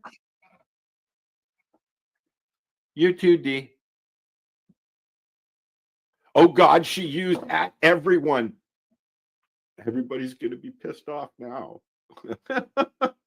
Oh, you can buy it. it. The reaction from that is hilarious. I've actually had somebody that we all know and love tell me that if I use at everyone, that they will delete me. I like when people use that everyone. It gives me a chance to assess whether or not I actually want to be on this page. And if I don't, I'm going to leave it. And exactly. if Is that all I have to do? Content that's on the page, not the, using that. I mean, I'll use followers. I mean, you follow me, fine. I'm going to tell you things. At everyone is a little bit of obtrusive because it literally will blanket everybody on your list. And a lot of people won't like that. And they'll threaten to delete you if you do it. Then delete me. That might be this. I didn't know this. This is something that I might do for that sole purpose. If you don't like what I say, then leave. I'm not holding you there. It's kind of got pissed off at that. I did. Look at her finger going. But yeah. Hey, it kind of looks like she's picking her nose and she's showing you the booger. See, she did it. I'm back. You're back. What I was going to say is when you get those notifications, it says so and so mentioned you and others. Yeah. So you know that they just tagged out That's everyone. Just don't look at it. Yeah. Yep. Well, that's what I do. Oh, But I didn't know people that I could get just to to I didn't know that I next could to piss this. off everybody at once. Yes, you can. Yeah, at everyone. There you go. Merry Christmas. Oh, like I'm Happy not going to say that. Kwanzaa. That's offensive. I don't want to offend anybody. I'm saying Merry Christmas. Before I go, Marcel, have you watched Slow Horses yet? No. What's Slow Horses? It's I recently subscribed to the free trial of 7 days on Apple TV, so I'm discovering new shows on Apple TV. Oh, good luck, because I ain't ever watching anything on Apple TV. Well, you know, they've got some good shows on there. So I bet they do. buy stuff. This one that I'm watching is oh crap, I can't remember his name. But I'll bring a clip next week. How's that? Sure. But yeah, no. I'm not going to pay for it. It's $13 a month, but I wanted to watch this show. That's actually not a bad price. I have on Prime right now. I have Stack TV and City TV because I love Discovery, and they own Discovery now. So, but a lot of Prime or a lot of the Apple shows that I've seen that I've like, if I do a search and it comes up as Apple, it's a pay for episode. On the majority of them are pay for episodes, not free episodes. With if it's included in the subscription on Prime, I will watch it. Right, I've only got 7 days, and I've already found 3 shows that I want to watch, so I have a lot of stuff to watch this weekend. Yeah, like Prime does the same thing. Prime has so many shows that are free. Then it's got a lot. Some of the older ones that you might really want to see again, type thing. You know what? Have you watched Reacher? Oh, every one of them. Yeah, I wasn't impressed with this last. Did you watch Landman yet, Al? Who? I don't mind every episode, Darcy. Yeah, I'm not a fan of the Landman one. I like him. So I mean, he's awesome. Yeah, but I also like the other one, Goliath, that he did. Never got to watch that yet. Yeah, that's a good one. No, yeah. I'm into the new. Me and Carl are in a couple shows. Dr. Oz. MJ's looking kind of left out, or frozen again. Oh, you're looking left out. They're talking about all these shows. What are you into? Like Housewives of Ethiopia or something? I don't know. I got so many of them fucking shows. I've only watched one Real Housewives series, and it was The Beverly Hills, and I watched all 14 seasons. Yeah, no thanks. I don't like the housewife thing. That's pretty rude of them, wasn't it? We were having a conversation. They just butted in and started talking over us. Darcy, I do enjoy the below deck. Yeah, and I didn't get the whole answer because of them. That's just rude. All right, say goodnight, guys. My dog needs to go pee. She's fucking standing here whining at me. Hi, Rosa. Yeah, right, good night. Say goodnight. Good night. Good night. Good night. Good night. Good night, everyone. Good night. Good night. I get to go home. You're watching the 420 Pace, found at 420pace.ca.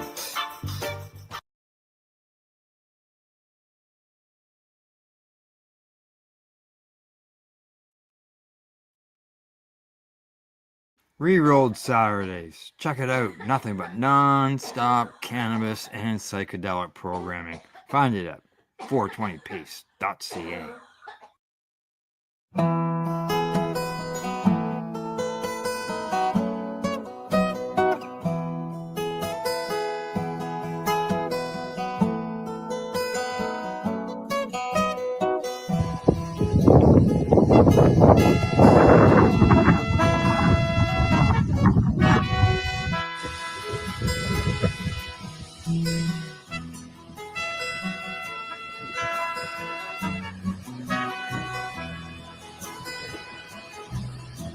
Cannabis whispers sway to the breeze, under the sun where the heart finds ease, rustling the dreams in a vibrant scene. Nature's embrace and it let the good times roll and shine. In this golden dawn that you are mine. Waves of green under the endless sky. Roots run deep as the days drift by. We'll sing along with the birds' sweet song in this magic space. We know we belong.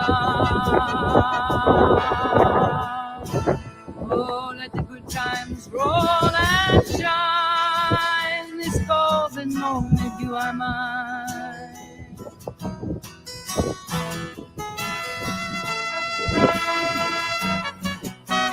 Rolling hills with the sun on our face. Every spirit's in this sacred place. Every life shed, every moment we find. With a heartbeat, our souls intertwined.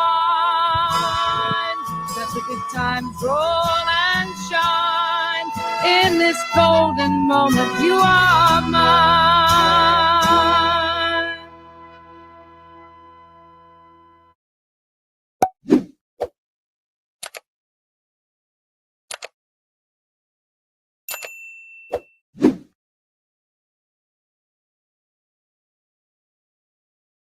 You're listening to the Pace Radio Network here at paceradio.net. The views expressed by the individuals during this broadcast are their own opinions, and they may not be the same as those of their group or other organizations they may be involved with. All medical advice during our broadcast is not a medical opinion and should be checked with your medical physician.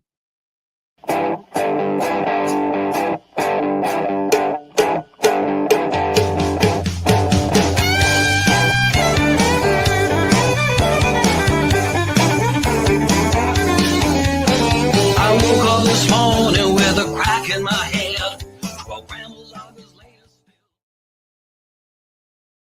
Good evening, everybody, and welcome to the Face Radio. I'm just trying to roll. I'm sorry. What are you doing, Tamara? I'm trying to roll, but my wrist is all swollen. Like Oh, Yeah. what'd you do? nothing, just arthritis. It's Oh, the humidity, okay. right? So Right, it right, decided right. that halfway through the day today, it was going to start swelling. And yeah, here I am There you are, eh? trying to roll a DB. I actually broke out my email the other day. I'd forgotten I even had one. Like these things. What is it? Bring it back again. It's like a ring. Email. Oh yeah, email. Okay. Right? Hey, I got On the a call. I got the same rig. It's Yeah. not here but I- beside me. But I was going through I had forgotten I even had it. Like, because I don't dab a lot. Like, I don't have Right. access to. I don't buy them. Like, anyways, and then I found, I found with some. Oh, hang on. Oh, okay. There you go. Got some concentrates put on there in I there. don't even know where that came from. It was just in a bag, a random. Like just all of a sudden, this stuff just Just came started- out of yeah. nowhere. Isn't Yeah. it great to have things Yeah. that you have put away that you find that you forgot that was even existed? Well, that's the ADHD, and like my kid cut himself yesterday. Try to find Oh. band-aids. I know I got a box of band-aids here somewhere. I'll find them next week when I don't need them. Oh yes. That always happens. There's no doubt about that. Oh my God, that's I'm a nightmare. I really am. Yes. Anyways, how's your week So going? how's things otherwise? Busy. I just finished, like I was saying before the show, I had to turn on the live and then run out to go do a quick delivery to one of the substitution program people, and then run back and make sure I was home in time. And that's the Right, second one yeah. today. Well, 'Cause and today- you're back in lots of time. yeah, I was, but I mean, I You only were had. you were waiting in the studio before I got there. Well, Yeah, I was. But like I said, I was worried because she didn't get a hold of me till like 4 o'clock, and I was like, okay, but I've got this to do. Can you meet me at this time? And she goes, well, I'm here. I'm not sure if I can be there on time. I said, I will be there as long as I'm back by this time, we're good. And when I rolled in, she was already sitting there, so it worked out. There you go. Good. Good. But she looked so Good. good. Like the last time I seen her, her face was all burnt. She was living out at the tent city. Mhm. She looked bad. Today, she looks fabulous. She's put some Wow. weight on. She's staying Ooh. out at her parents' place, and she's not Great. in tent city anymore. All righty. That's great news. That's fantastic. Yeah, and my other one that's Safe Supply, she has not used any injectables for over, it's going on 3 months. 3 months. And she comes once a week, and I give her some RSO, and she makes her own caps, and I give her CBD. She doesn't take any of the cannabis because she doesn't smoke it. So as much as edibles, candies, and I made some beautiful black velvet white chip cookies this weekend. Oh And yeah. then I You also like made, them by the sounds of it. they're pretty good. Yeah. I don't eat them much. Like I had one today because like I said, my wrist is killing me, but I find it takes a long time for everything edible to kick in. So it just doesn't seem to Well, be yeah, it's the digestive right. thing, right? Right. Yeah. And then I also made a batch of candy that are cherry almond candies, and they are 120 milligrams per candy. So those should be pretty effective. And the butter Mhm. had Yeah, I well, think they had should be. a full pound of butter, right? That was donated by a friend of mine that made the cake pops the last time, and everybody raved about them. So we had the same butter for the cookies, and then I also have some 1,000 milligram tincture, and each dropper is 33 milligrams, and I put 3 of those in the cookies too. Oh. And I good. also, like I said, so and the candies are 120 because I had 12 syringes of RSO. Right. Yeah. Yeah. Use them all up. So they have a little kind of they almost taste a bit burnt because of the RSO in them. Like they're not, but they have they're not they don't anyways. Well, in a way, it's letting the consumer of it know that, hey, I'm here. You know, Right. it's It doesn't taste like cannabis, so it tastes like RSO, right? It tastes more like, you know what I mean? the oil. Yeah. Yeah. Yeah. So I'm completely out of that now. I gotta go do some fancy dancing, but I've got to go back out to my friends out at the store where I go and take them some candies. But I got to make labels and stuff and get some bags, and I don't have money to do that right now. So I'm waiting to get a paycheck, I guess, because I don't, my little tin cup at work, had 15 cents in it today, so that's not going to buy me labels. Like I've got the 15 labels, but I just need little bags. I just need to put them in. I guess I could just put them in. I like to put them in bags that look professional, though. I don't like Yeah. baggy and I throwing wonder it. if there's any way that there's something that you could put there that, well, I know it's just sometimes there's candies people put out, looking for donations, and they have a candy jar there included with it, so they throw a donation in and they grab a candy. Yeah. Well, they sell them out there per milligram, and people are more than happy, and they come back because they like them. Well, obviously at your store for your tip jar, you couldn't use infused ones, but No. so No, and I more don't than- like, and like I said, my boss lets me put my tip jar out. It says right on there, and I've changed my mandate too. I'm helping low-income seniors, low-income patients, as well as people with addiction problems on or off-site. Because I've got other people that come into the store. One's a single mom. She suffers from a lot of pain. She can't always afford her medicine. So if I can help her in between paydays and stuff, I do. And she's not the only one. There's a few other, and a couple of the young guys that come in. They're over 19. Like, don't get me wrong, but starting working, just lost a job in between work. Can't afford a doobie. So I do. I just help them. Like I said, I take 5 bags to work every day. Yeah. These are ones that come back. And then a couple of them I know have addiction problems because they're relatives of my friends, and I just give it to them every time I see them. Here, have some candy.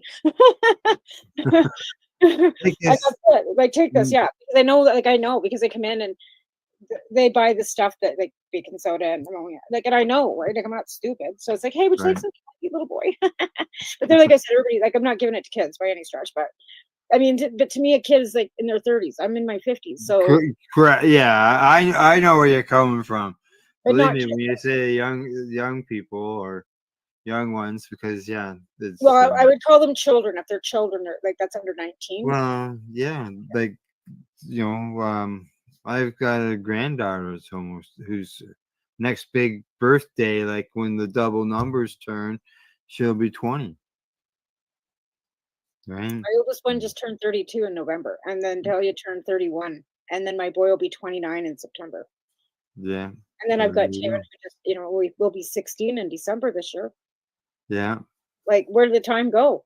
Like, I was Oh, I pregnant, know. I was protesting for Emery, right? Before I had him, even before I got pregnant, I was protesting. But I mean, I Right. protested through I got a picture of me standing in front of a CTV camera with a Free Mark Emery shirt on with a big belly. Oh yeah. Yeah. Hey, there you go, Taven. You're at a rally. Well, his middle name is Emery.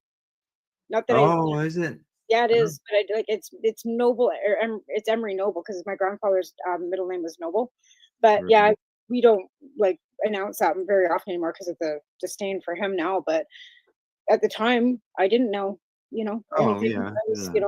I was Yeah. oblivious. I was supporting and firmly supporting and standing by them because Yeah. I thought what was going, and I still do to this day feel like what happened to them was unjust.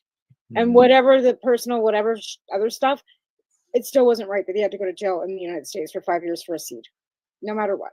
Oh yeah. I was talking with some people about that briefly there the other day.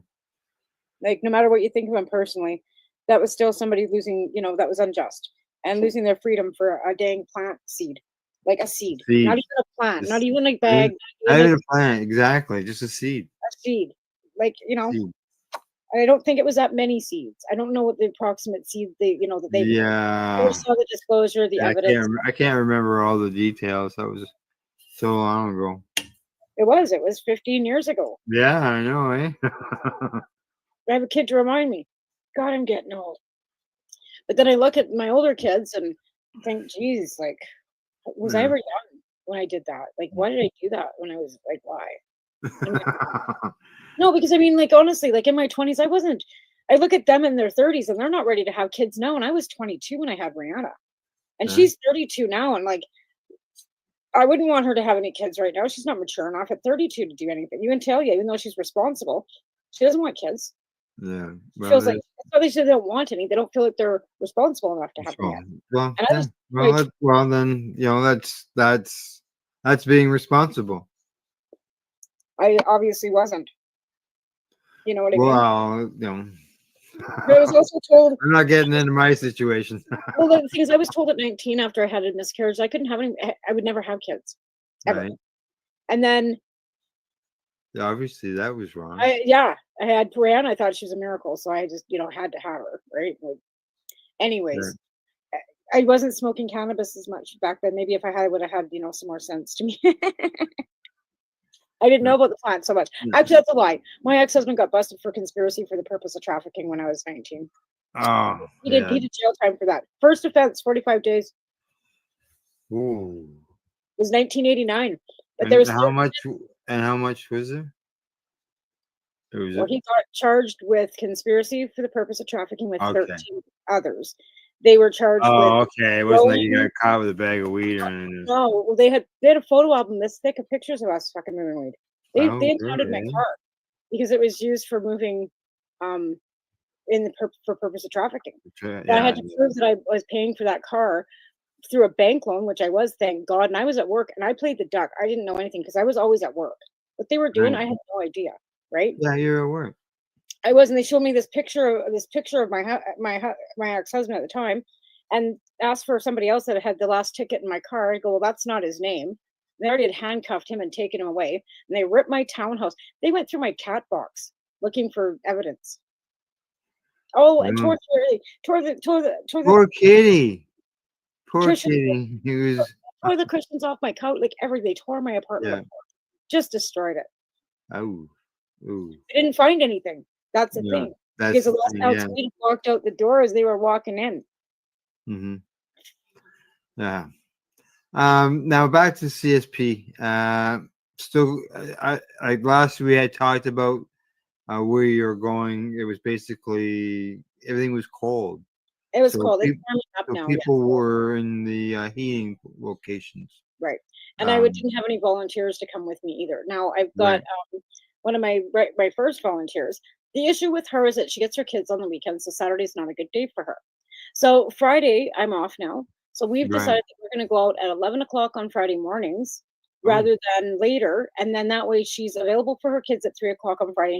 And then I've got a volunteer and we can go out and it can be regular. Right. There you go. You work together with someone Right. and come up with a compromise. Right. There's no So specific reason why you need to go Saturday unless no, it's that was just my day that off. available time. If you get available time through the week or whatever, then yeah. Right. Sure. And the only reason why Saturday was the day, because remember I was working 6 days a week and Saturday was my only day Yes, that's off. correct. Yeah. So now I've got the 2 days off. I can, work, like I said, I've got stuff ready now anyways. So Mhm. Friday morning, because I'm off tomorrow now because of the store, I can get Yeah. everything ready tomorrow. Pick her, well, she'll just meet me out there. In fact, she'll probably pick me up because my car still sounds like a tank. I don't like driving Gosh, yeah, mine's starting to sound that way too. Yeah, well, I need to get it fixed. My husband just phoned and said, my truck needs work. And I So said, does well, that's mine. great because I gotta, I'm just anyway. But My yeah, truck so needs work too. we're gonna get I'll get my stuff together tomorrow and then we'll head out Friday morning and we'll be out there again. So Good. just calm down. Yeah. Good. Yeah. And of That's course I need donations because like I was saying, I'm sitting here with zero funds. I got 15 cents in the cup and I got no money. I still have some cannabis left. Like that's the thing. I still had some remaining stuff.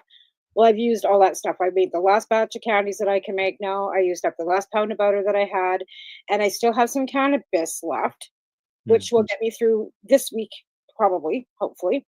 And then I'm done. Right. I'm out of everything. So, and then, like I said, I can take stuff out to the store, but I have to have a paycheck or because I need to get some bags. And I only buy them at the dollar store. They're not expensive, but they're just the ones with the windows and stuff, but you can buy them at the dollar store here, right? And then I have a label, like I got labels already and I've got my printer and I just print labels off and put them on the bag. And then I print labels of how many milligrams per and the ingredients too, right? They have to look professional if they're going into any type of retail, Right. Yeah. whether they're for the CSP or not. But if they don't look like, I'm not going to throw, a bunch of candies in a baggie and say, There you go. Yeah. that looks like, that just looks, it has to look professional, right? Like, Sure. Nothing wrong with wanting to do that. no, Sure. and I do. I want it to look like it's legit.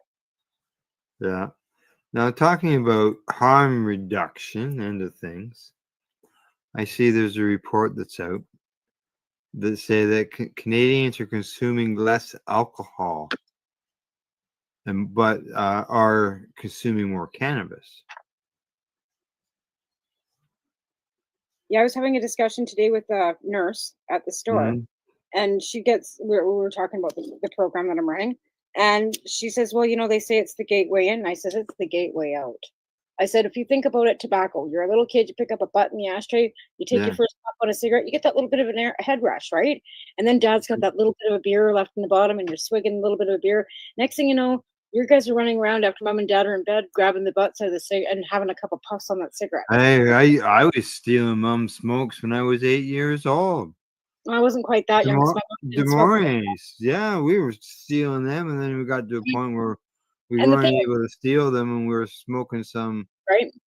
And mom didn't some smoke, but dad did, but mom didn't let dad smoke in the house. So my dad was outside smoking and he would throw his butts into a can. He smoked the shit ends with no filter. So Oh, you weren't grabbing them out of the butt can like as a kid, right? I yeah. didn't start doing that until I went over to my friend's house whose mom smoked the, what was it, number 7s, whatever, with the big long filters. And then they had the Avantes, the little thin skinny ones back then too. And we Mhm. started grabbing because they would leave this much left of the cigarette or of the filter. They didn't smoke the whole cigarette. So we were running around grabbing butts all the time. But then we could buy cigarettes back then at 10. Like they didn't ask us for notes. Well, yeah, exactly. It didn't. There was no 19 and over. I'm trying to think. At one time, a note. I think even a note was suffice. Yeah, but once we were 13 and stuff, they didn't ask us for notes. Mm. I remember stealing quarters off my dad's dresser because that's how cheap they were. It was like $2 or $3 for a Quarters. pack of smokes, and I'd scoop 3 $20 a quarters pack off. or something now, eh? They're $25 a pack now. Some of them. Wow. some of them are 25.75 depending on what you're smoking. Some of them are like $18.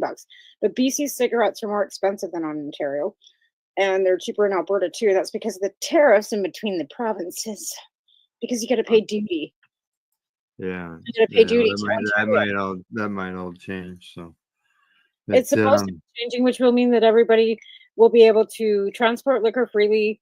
You know, which people have gotten caught for, and they're trying to bring liquor into Quebec from Ontario, right? Right. I'm wondering about the contraband cigarettes though too, because that's a thing, right? They've got those going. Never mind the legal ones. I don't know. They need to do something. They need to do it quick. The cannabis laws need to be changed quickly too. They need to take the tariffs off of them so that our LPs will start producing for us again rather than for the foreign market. Because we have a lot of LPs that are producing for the foreign market and not for our own, because they're finding that there's not enough business here.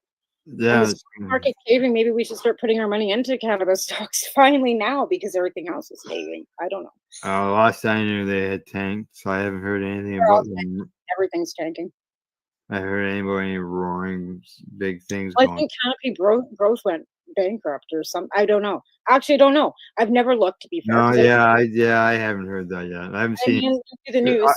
Yeah, I'm into the news basically almost every day of the week. So yeah, that would be something. And That I would, was actually, that would be something that they would be in the news for sure. Yeah, you would have seen it on social media spread around. Well, yeah, because you know how much we love them at the beginning. Hey, well, I know two people who purchased their cannabis. Like I don't find out where a lot of people get their cannabis from, and a lot of people grow their own. But I knew two people who do go to the stores and buy. Oh, I do too. Well, you're one of them. Oh, yeah. Oh, yeah, I do. Well, not all the time, because we do have this too, right? So I bounce back, and the only reason why I don't go out there so much is because it's convenience, right? Honestly, like it's convenience for me. And I swore I'd never buy tweed weed either, and I did, and it was good. And I almost wanted to chew my tongue off, and now I can't get it because they ran out. It's out of season. So now I'm crying because now I got to go through a whole bunch of other crap. But my daughter also brought me some really nice purple kush from Calgary, and I don't know where she got it from. I didn't ask. Oh, nice. Yeah. The running out of strains like that was a problem with the patients too, right? Well, I don't know how they can run out of strains when there's thousands of them. I know that some of the LPs, like, they only run them for so long and then they change them. They change them. Yeah, that's why I can't get the Snowmageddon, whatever, 9K or whatever it was called from Tweed. They run it for a season and then they change. I know even Dykar here too. They run so many for so long and then they change. And they do that because of the fact that patients need different strains, right? But the thing is, if one patient gets on one strain that they really works well, and then they change, they can't get it again, that's an issue, right? So I know that's happened before too, where somebody finds something that's You've only really got so much room for garden space, and and again, like the prices have gone down, so that it's affordable. You can buy a joint for $2.99 at my store. $2.99 or just a single joint. Yeah, you can. $3. But I still can't get Remos out here. You still can't get Remos? No, because of the LBDs and the OCDs and all these stupid fucking tariffs and stupidity between the provinces. Yeah. Right. Yeah, I know, it's ridiculous. Now, talking about convenience and all that, I got something here from MJ Biz Daily. They say that pre-rolls close in on the top cannabis sales in Canada. Yep. Even my friends in Lethbridge. Flower sales dropped almost 10%. Edibles down, but pre-rolls went up. Yeah, people are They lazy. rose. Well, it's the convenience and easiness, right? Yeah, they don't want to have to deal with buying papers. And a book of papers costs $5. Like a book of zigzags are like almost $5. I pre-roll. See, I got 3 doobies in there. Yep. I pre-roll my doobies. I get up in the morning before I go anywhere. I roll a bunch of doobies. I put it in this waterproof, airproof. I know a lot of smell-proof. patients in Ontario that do that, and I don't know why we never got in that habit. We just have our tray. This is how I do it. My tray, right? My jars, and my grinder, and it's always sitting beside my bed. And I just roll as I go. Yeah. No, It's always, I don't know. I have a rolling box. I used to have one too, and I used to collect all my keef, and it broke. And now I don't have one. I bought my first one in Peterborough, actually. Oh well, that's where I bought mine too. It was in It was a little Peterborough. round one, yeah, a little round one. I bought it when I was out there. I was staying with Vicky, and I went to that little, it was a little. It was probably called the Intergalactic It was called the Intergalactic. It was. Trading A little Company. alien in the window. Yes, I got pictures of myself Yes, standing there. yes, That's where I bought my first key box. yes. It's now changed its name. It's now called the Peace Pipe. Nice. But yes, that's where I bought And them. yeah, it's still Do they running. still have them there? Because they don't have them in the stores here. What's that? Do they still have them there? Because I don't have them in the stores here. I asked, and even those little holders you were making for the dub, they don't have them here either. In the Oh, stores. don't they?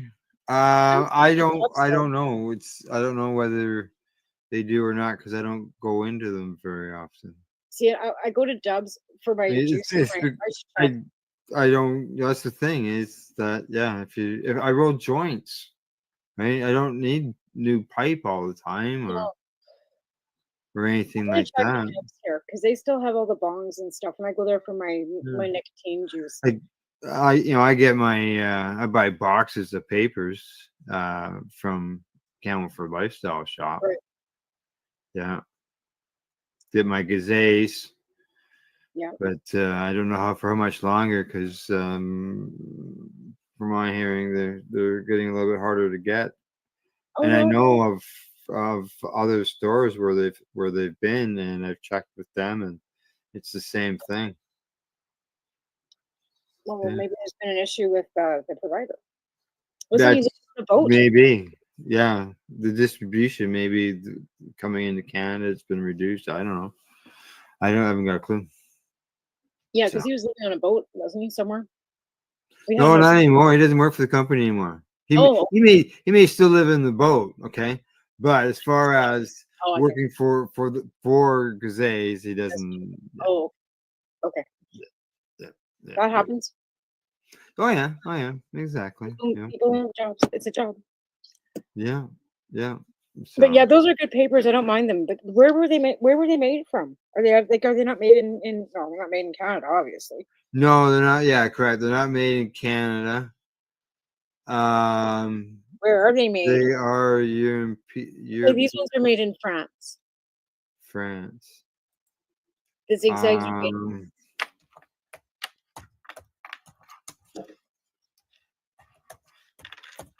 Do you have a pack of gazes handy? No, unfortunately, they are. They're upstairs, so I'm actually looking for the website. I know exactly where some are. I have some over here. They're my backups all the time. Yeah. Yeah, I see them at stores and stuff. Backups all the time. We can see what papers are from where. Do we have any? No. I'm looking at the screen here, so I don't see you running away. Canadian lumber. Yeah. The company's from Halifax, Nova Scotia. Now, I'm not sure if they're manufactured in Halifax, Nova Scotia. Right. But there's those ones, right, that are from Halifax because they sponsored my CSP. Thank you very much, by the way. I really appreciate that. Okay, gazes. Super fun. Warning. Oh, I finally found their website. Vegan. Looks like they're Russian. No, they're not Russian. Well, it looks like it's got, I don't know, it's got some weird Greek, maybe. No, look. Yeah, I'm looking I'm at their website. It says it's got some weird XAPTAK. Is that the Okay, hang on. Maybe on here it says something different. There is a. We will Gazette mix. Well, they are in several countries. They're in, Austria. Made in Austria. It says on the there you pack. go. Made in Austria. There you go. In Austria for Gazette Rockenbach, Germany. Germany. Gummersbach, Hey, Germany. they started out in Cloyne in 1920. And where? Cloyne, Where's that? as far as I know, Germany. Oh, okay. Um, What year did they start out? 1920. Uh-oh. So they've been around for a while. Yeah. And they made it through all that. Yeah, yeah, yeah. That's amazing. And they were actually, it says here that their plant was destroyed by airstrikes in 1944. That's why I was like, that's what I mean. Like Germany, like these are from Germany and Austria. Like they've already been through like a world war. Yeah, yeah. Like, that's why I kind of asked, like, what year did they start? 1920. So that means they survived the Schmazzies. Yeah, I guess so. Yeah. Wow, that's amazing. Really, that really is amazing. To be honest. Yeah, yeah, yeah. What are these ones? These are gazelles too. See, I've got several different types of gazelles. There's these Oh ones. yeah, because they do have several These are the green ones. green ones. The And green then I've ones got are thin. The reds, they're fine. So I've got several gazelles in this box. Yeah, there's And I've got three packs, blues. but I also have these ones. I like these every once in a while, like just for a flavored paper. So They these have are rose papers. unbleached. These are cornets. These are We cappuccino. got, oh, let's see, we got the bottom there. These ones are made in the EU. Oh yeah. So it seems like we don't have any American-made papers. That's made in the EU. Now these are Remo's papers. Oh, Remo's got papers. Well, he had papers that were made with his logos on them, Oh and it yeah. doesn't say where they're made. Hang on, made by growers for growers. Do you know what time it is, Browns? So I have no idea where. 4:20, and it's commercial time. I know what time. Already? Holy moly! Okay. Let's thank our sponsors. All right. As you said, time to thank our sponsors and to let everybody know who's helping us make our voices louder. Other than that, you're watching the Pace Radio Show. We're live here at paceradio.net and 420pace.ca. You're listening to the Pace Radio Network here at paceradio.net. Limestone City Hydroponics is Kingston, Ontario's hydroponics shop. Take your growing to the next level and create the optimal environment with a tent kit, or maximize your yield with an ebb and flow flood table kit. Either way, Limestone City Hydroponics has more sizes and options to fit your needs. Are you looking for the power of the sun that adapts to your budget? Then look no further, as they have professional grow lighting. They have indoor grow systems that are easy and cost effective, with many options to fit your living space and lifestyle. Cultivate your growing potential. We have everything you need to succeed. And if you can't make it to the store, they offer local delivery to the greater Kingston area. Remember, when you're looking for experts to help you grow, then look no further than the locally owned Limestone City Hydroponics, 105 Sunderland Drive in Kingston, Ontario. Call them at 613-548-0420. Are you looking to get your medical cannabis grow license? Limestone City Hydroponics can help patients through the process of obtaining their license to grow medical cannabis. What's that? You don't have a doctor. If you meet the medical criteria, Limestone City Hydroponics has a nurse practitioner who can assess and provide medical cannabis prescriptions. What are you waiting for? Contact Limestone City Hydroponics at limestonecityhydroponics.ca or call them at 613-548-0420. What do you find at paceradio.net? People advocating cannabis education. Enjoy the buzz of legalization with Campbellford Lifestyle Shop. From lights to plant nutrients, books, consumption accessories, and more, we've got all your basics to grow or consume cannabis. Visit our info center or take a look at our piercing services and body jewelry, now available in-store through Campbellford Lifestyle Shop, 17 Bridge Street West, Campbellford. Rerolled Saturdays. Check it out. Nothing but non-stop cannabis and psychedelic programming. Find it at 420pace.ca.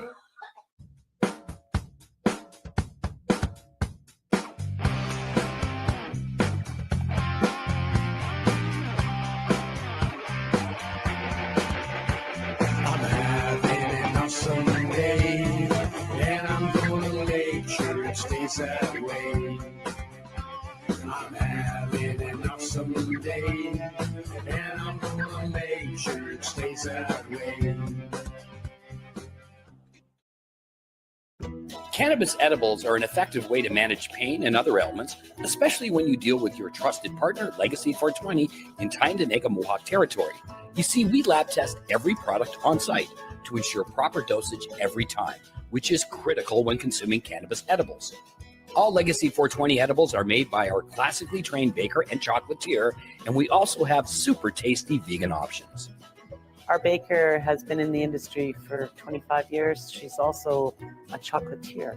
Everything from savory to sweet, your chocolate bars, brownies, butter tarts, you name it, we make it. Talk to our knowledgeable Cannatex about our incredible variety available. Give your trusted partners a call. Legacy 420 out on your road.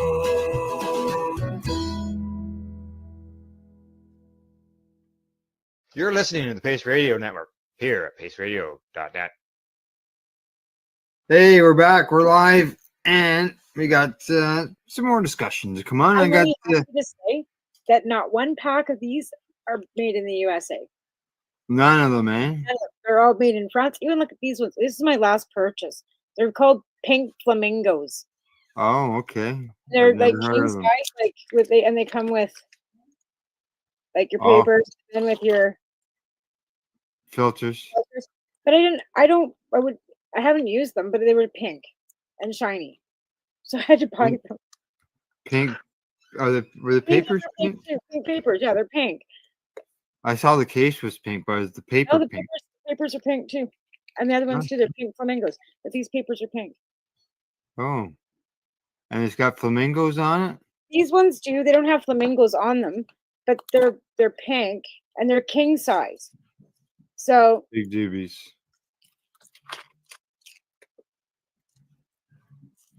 Yeah. yeah, and it's pink. That's pink? Yeah. Okay. I'll take your word for it. No, it's pink. No flamingos on it though.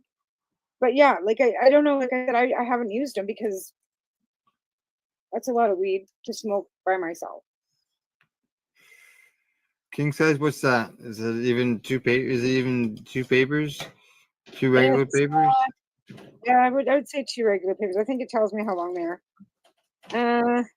Ultra thin, slow burning vegan papers made from the finest hemp pulp, lightly dyed with natural ingredients. King size, 32 leaf. Doesn't say the size of them No. anywhere. Then it doesn't say where these ones are made either, to be fair. But I would say Somewhere out there. they're equal to a Juicy J. Half and like there's a Juicy J. So they're 1.5 long. Yeah, and here's a Canadian lumber. And then a Okay. zigzag. So here's a regular zigzag. So Compare. it's like a 1.5 paper or 1.25 paper. Well, it's even like, so there's a zigzag compared to it. So it's like taller. Yeah. And longer. It So is longer, yeah. like King size. king size. Yeah, like I don't know, that would probably hold almost like a 1/4 ounce of weed in there. Well, if you make it nice and fat, Yeah, round, just think. You light it up, you have some puffs, you put it out, and at the end of the day, you've only smoked one joint. well, it's probably the size of a Remo. Supercharged. The actual joint. Mm, It's a The yeah. ones that we were smoking there. I would think that's Yeah. probably maybe the same. It's been a while since I've seen them. So Yeah, me too. Actually, like I said, I can't buy one here. yeah. And it's funny because the store that I go to always has the same. And I said, don't you have anything new coming out? Like, no, we have to stick to the same providers. But if I go over to Yeah. a store, they have different providers. And I Yeah, guess each they do province that. is different, right? Yeah, and I thought that everybody had the same stuff. So if I want No. to find something different, I have to go patronize another store. And I really Yeah. like the store that I go to. So yeah. Yeah. Peter. Do you buy any General Mission pre-rolls? Yes, I love them. The Well, tiger's blood, oh, they're yummy. Yep. The infused ones, yep, I do. yeah. Every once in a Well, while. And I also will buy their vapes because they also have vapes okay. in the tiger's blood too. And they also came out with the square battery like this with the pods. And I did buy one of those. A I square wasn't battery for the cartridges? the cartridges are shaped like this too. Oh, so it's not for these small glass cartridges. No, it's different. It's like this. But this is a nicotine one. But they're shaped like this and it has its separate battery, which is a different Yeah. pod. Unfortunately, I don't know nothing about nicotine ones. Yeah, but no, their pods are like it's all shaped like this. But their pods will Oh, only yeah. fit into their battery, where the round battery, like the round ones like those, we can interchange, right? So you can buy whatever brand. But the Tiger's Blood comes like that as well, though, too. But they came out with that other battery thinking it would take off, and it really didn't, to be fair. I'd like to get a battery you can just put down on the table. It wouldn't fall over. Well, this is the one I've got that doesn't, and it's a square battery. And I got two of them, right? And it's also got the digital, like the digital on it, so you can up and down your temperatures as well. Then it's square, so it just sits flat on your table and doesn't fall over. But it's square, and these are only like $20, Yeah. and they're rechargeable. I can't remember what I paid for mine, but mine's around. Yeah. Yeah, I've got Mine's two of these red. around. Yeah, and they fall over all the time, right? So Yeah, I've got, they do. You can put them in place and watch them wobble back and forth oh my sometimes. gosh! If I showed you how many batteries are, you'll think I'm a Looney Tune because I have that many batteries. Well, Yes. I don't. I don't have one. that. I have. Actually, I have one that works. I've got four, and this one here I can't get because remember I showed you that the vape fell apart. Yeah. And that's the inside, and now I can't get it out of the battery. Oh. So that's the inside of a vape, like the round So ones. your battery's toast because you can't take it apart. Well, you can't heat it up because it doesn't have a button to push, and I can't pull on anything to heat it up to remove it. So it just needs heat. So I could probably take a lighter to it or something, maybe. Yeah. And then I've got these What? two, like I said, these two here, and they're Kudo. They're the same brand, but I got one in green and one in black. And then I have, where's that other one? I have one other one. I don't know where it is off the top. But I was using, at first, I could use my Shatterizer battery. Or I could use my Yokan battery. And then all of a sudden, you couldn't. They didn't fit properly. It was like the end was smaller than the actual battery male port. Yeah, I wonder if that had to do with because of the voltage of the batteries. Yeah, so I've had and I use that up until, and I love my Shatterizer, but again, this is more convenient than me having to, sit, take a dab, put it in there, yeah, it's just Maybe it's like the disposable vape cartridge is like the pre-rolled joint. Yeah, and this is another one. It also has a flat bottom, so you can just stand it up. Right. So I've got three that have flat bottoms, and this one Oh. too. And they're like I said, they're flat, so they just stand up on your desk. Ah. Yeah, I have three of them, and then like I said, I was using my other stuff before, and then they just died, and I loved my Shatterizer. I really did. Oh yeah, like for doing dabs, your own your own rosin that you've made yourself, and you Well, this grew one here, yourself. And This one here was this came in one of my kits. Like I bought an elf vape thing, and this is what I actually bought some honey oil out at the res, and I put this in myself. I just like heated the side of the glass and then slowly like let it drip into out of the syringe into this. So this is one I can refill because this top just screws off this piece. Yeah. It was empty when I got it. Like I bought, like it came with one of my other little. Oh, elf. so you buy it empty and then you pick what you want and they'll put it in there? No, I just went and no, I empty it and I can go buy whatever I want and I put it in there. Oh. So this was empty. It came with my elf. So I bought this little square battery, and in this with it, it came this, and it was empty. Like there was nothing in it. So it's when if you grow your own or you make your own, you can refill yourself, right? So this piece here, I'll show you.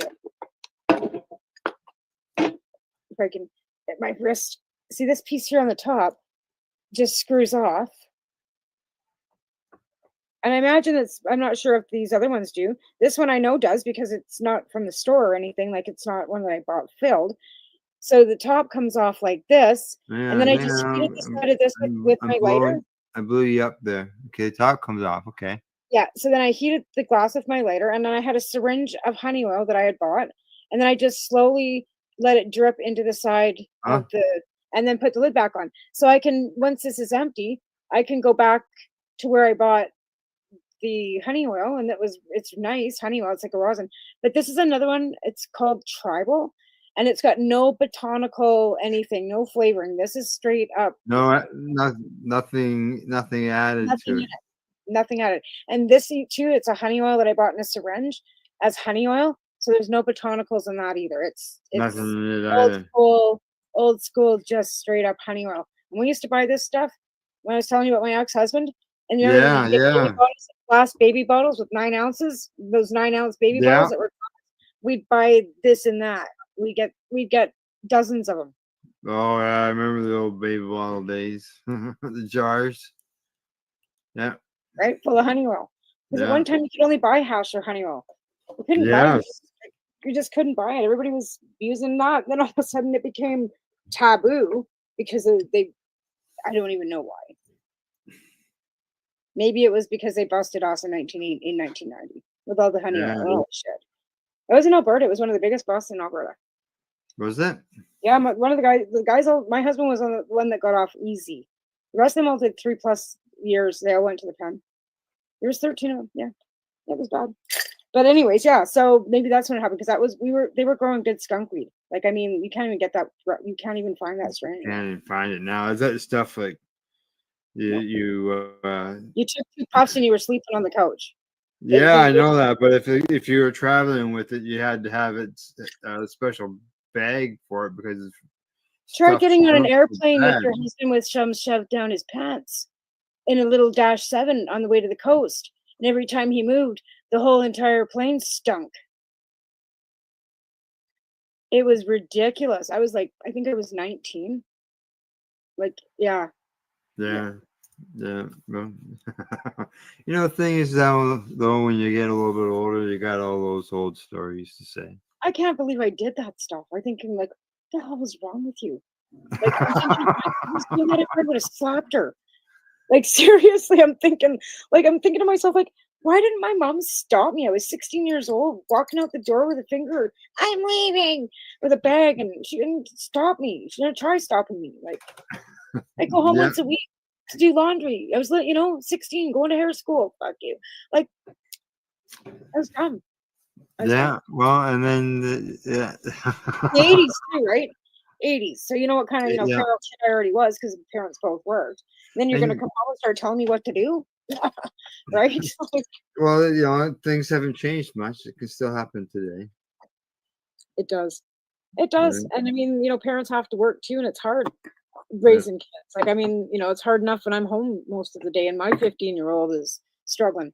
Times are harder now. Like, anyways, but I mean, thankfully we can help them with natural medicines. That's right. Talking about natural medicines, I see Health Canada is seeking feedback on CBD as a natural health product and CBD for pets.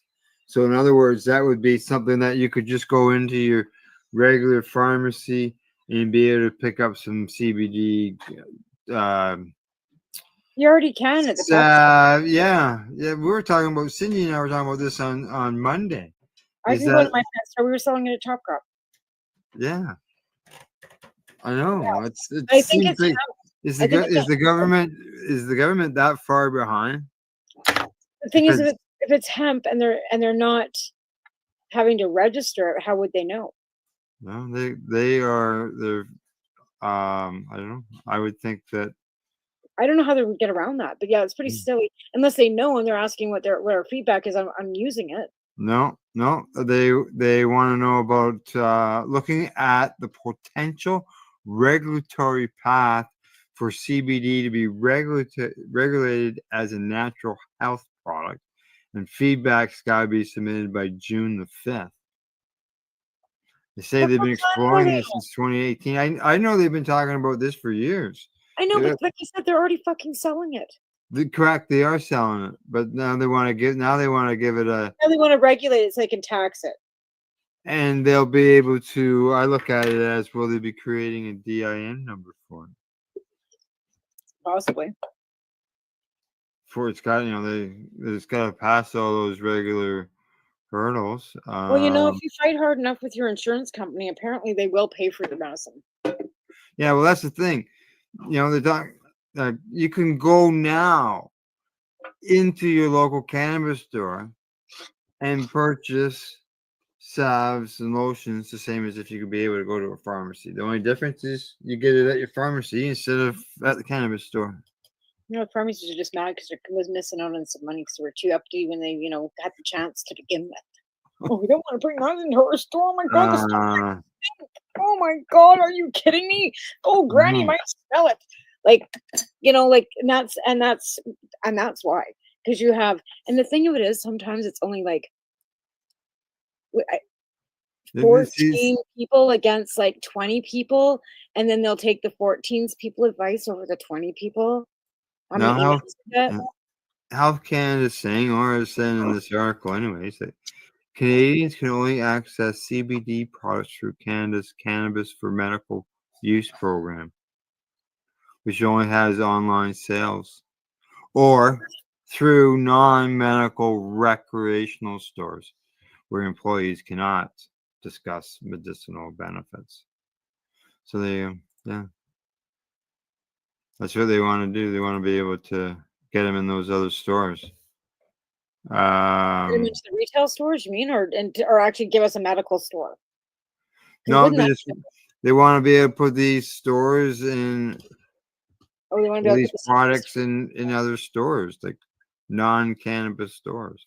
Oh, And they're creating natural health food stores and stuff like that. They're calling these NHPCCs. Well, then people could actually tell them what the benefits are in a natural health food store rather than in a retail pot store, setting. Yeah, you can't right now. You can't right now go into your local grocery store. You can go in your grocery store and you pick up aspirin, so on and so forth. But you can't go in there and pick up CBD products. Not that I'm aware of. Not like at Foodland or whatever.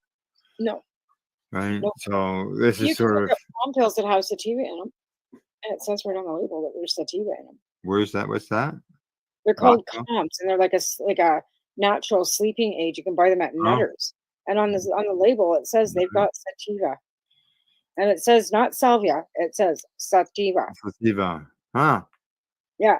And I'm often wondering, like, what is that? Like, if you look it up, there is a herb called sativa, right? Besides actual sativa, but I haven't been able to find. I really actually haven't looked into the information on that. Oh my gosh, what are you doing? Okay, he's moving. When he's moving, that's not good. It means he wants off the bed. Oh, that one's got a bit of a bite to it. Well, like I said, these ones here because changed the cartridge. Wow. I've had my 1964 in there for like 3 weeks. That's a good one too. I can get that here too. I still got some left in it, and I've been smoking it for like 2 or 3 weeks. Well, these will last me for 2 weeks, like one cartridge. But the other one that uses them, I have 2 a week. Now it says here that where is that spot? Yeah, they're also, as I mentioned earlier, they are looking into CBD for non-prescription veterinarian medicines. If allowed, natural health products containing CBD could not contain more than 10 parts per million THC and would be required to undergo a full safety and efficacy assessment, including phase 3 clinical trials. You know who was sitting at the round That, table? that I look at that as that's your DIN The number. Veterinary Association was sitting at the round tables, legalization round Yeah. tables, before legalization when I was in Vancouver. Mm-hmm. It's kind of like when the First Nations say that they didn't have consultation at all when there was Mohawk chiefs sitting next to me at the tables. Oh Like yeah. that's not consultation though for them, right? They would No, expect no. I don't expect them not to expect more. But the veterinary associations, there was veterinarians at that round table. And that was what year now? Well, 2015, Yeah, 2016, yeah, somewhere there. exactly. So Been 10 a years while. ago already. Like, so I mean, again, what does this say? Oh, pet CBD drops. And then there's Oily Dog, who's got Ollie, hello dog. Oh and yeah, done the always research, Ollie. It's always Ollie dog. right?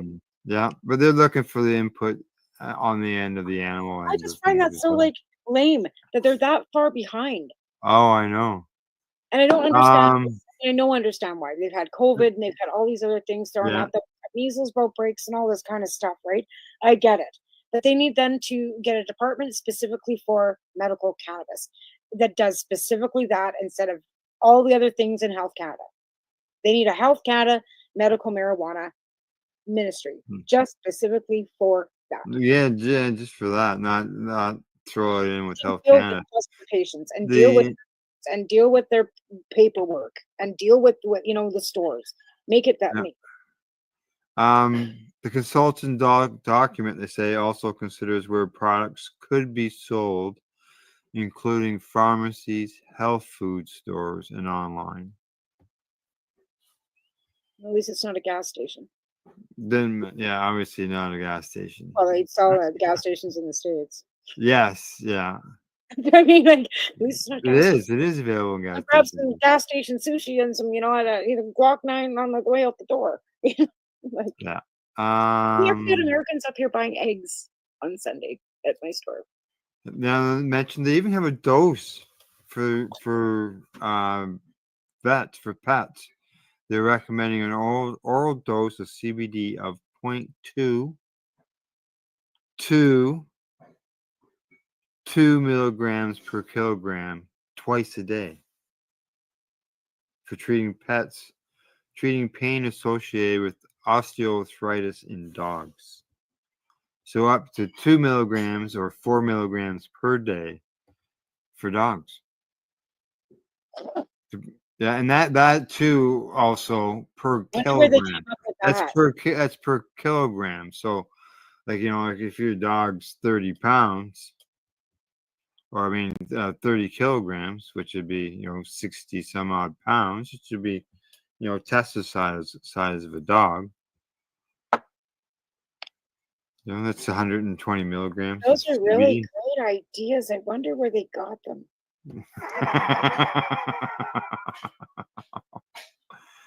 Let's see. Okay. Yeah. So that's at least I mean, it's it's great if they can regulate stuff it. that's Make it been going on for it's been stuff that's going on unfortunately for years. But like you said, there's been a lot of shit going on, and But again, but maybe the people who need the education. Like, I'm not saying that they gave us a course on CBD at Top Crop to sell stuff, right? no, yeah, okay. If people come in asking for it, we say, yeah, we've got it, and we hand it to them. We don't have any education. Nobody's giving us education to Right. pass on to the customer about what this CBD is that we're handing them from over the counter, right? So unless you're educating your staff on what you're giving the customer for their pet, should you even be selling it? To be honest. Yeah. I don't know if our vet that we deal with, where they stand on the cannabis end of things, but I don't think that they would have an issue. I know that in veterinarian stuff they use ketamine for dogs. Yeah. Well, they're using ketamine in people too. Yeah. Like it's a regular thing nowadays. Like we have a lady here in town that's just announced that she's offering a psychedelic and ketamine clinic. Yeah. Looking for a location. She's a registered nurse, got a master's degree, and I'm like, hey, I run the cannabis substitution program. I'll help you find somewhere to go. Like I was all over that. Good. And, Good. you know what I mean? Like hand in handedly, like you betcha. Like here's my email address, here's my phone number. What do you need? What help do you need? Where everybody else, are you sure is that legal? Like, and she was unfortunately put it on the Cranbrook BC page, which is a bunch of.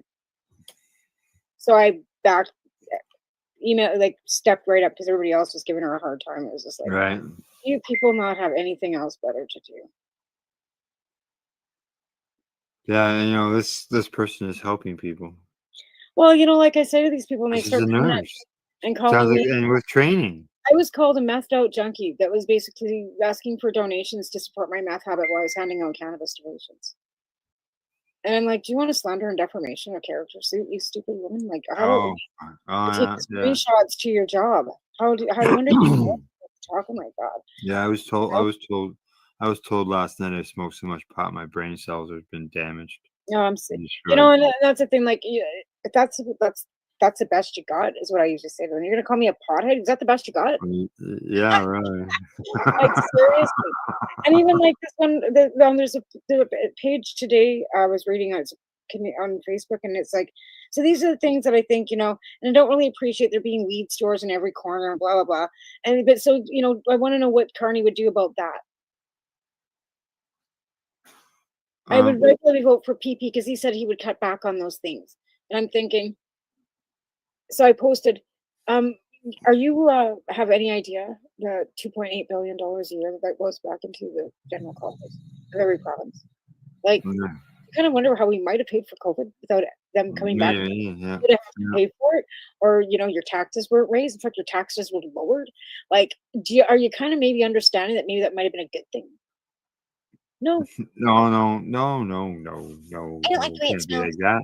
It smells. It's a government. And so they're out there, right? So as much as we've got Oh yeah. anti Oh yeah, I know. I dealt with one last night. You're going to talk about harm reduction. You're doing free drugs to the junkies. You use that word around me and I just lose it. That word. Yeah. All I say right. to people, It's that time. Diabetic. Yeah, it's that time.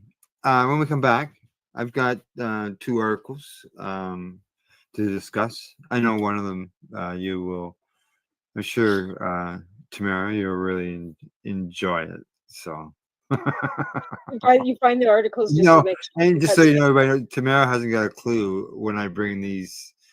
I don't. These are all like these and all that. She doesn't have a blind clue. reactions. But he knows me well enough after all these years of working with me and knowing me exactly how I'm going to react. And one of them really surprised the hell out of me. And this is one of the stories that we would cover on this psychedelics and cannabis educational news because it is educational. So I'd love to see that take right off. That's right. All right. We will see you after our commercial break and watching the Pace Radio Show. We're live here, paceradio.net and 420pace.ca. You're listening to the Pace Radio Network here at paceradio.net. Legacy 420 have an awesome array of cannabis-infused beverages, from pop to Nature's Nectar's teas, all in amazing flavors. What a selection. We even have a delicious mango-infused juice, and let me tell you, it's delicious. Everything is infused in-house, so we buy our syrup from, the same place where everybody else buys their syrup for their pop, and the infusion is done in the lab. It's all canned here, labeled here, produced 100% on Tyndonega. We have 2 lines of drinks. One's called our Nature's Nectar.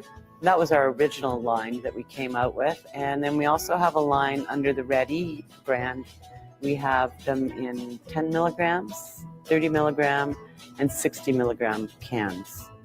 What a great selection for a get-together with friends or after a long day. Remember, if you want to wet your whistle with on-site lab-tested products, come see your trusted partner. Legacy 420 out on your road.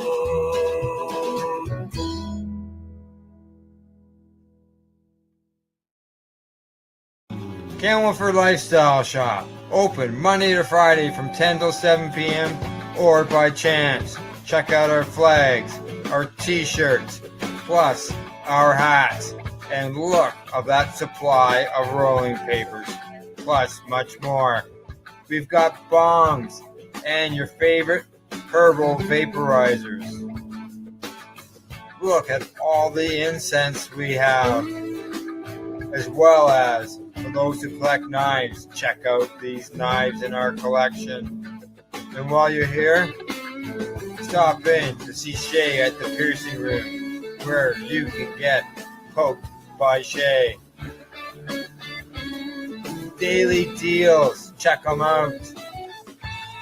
Camelford Lifestyle Shop, 17 Bridge Street West, Camelford, Ontario.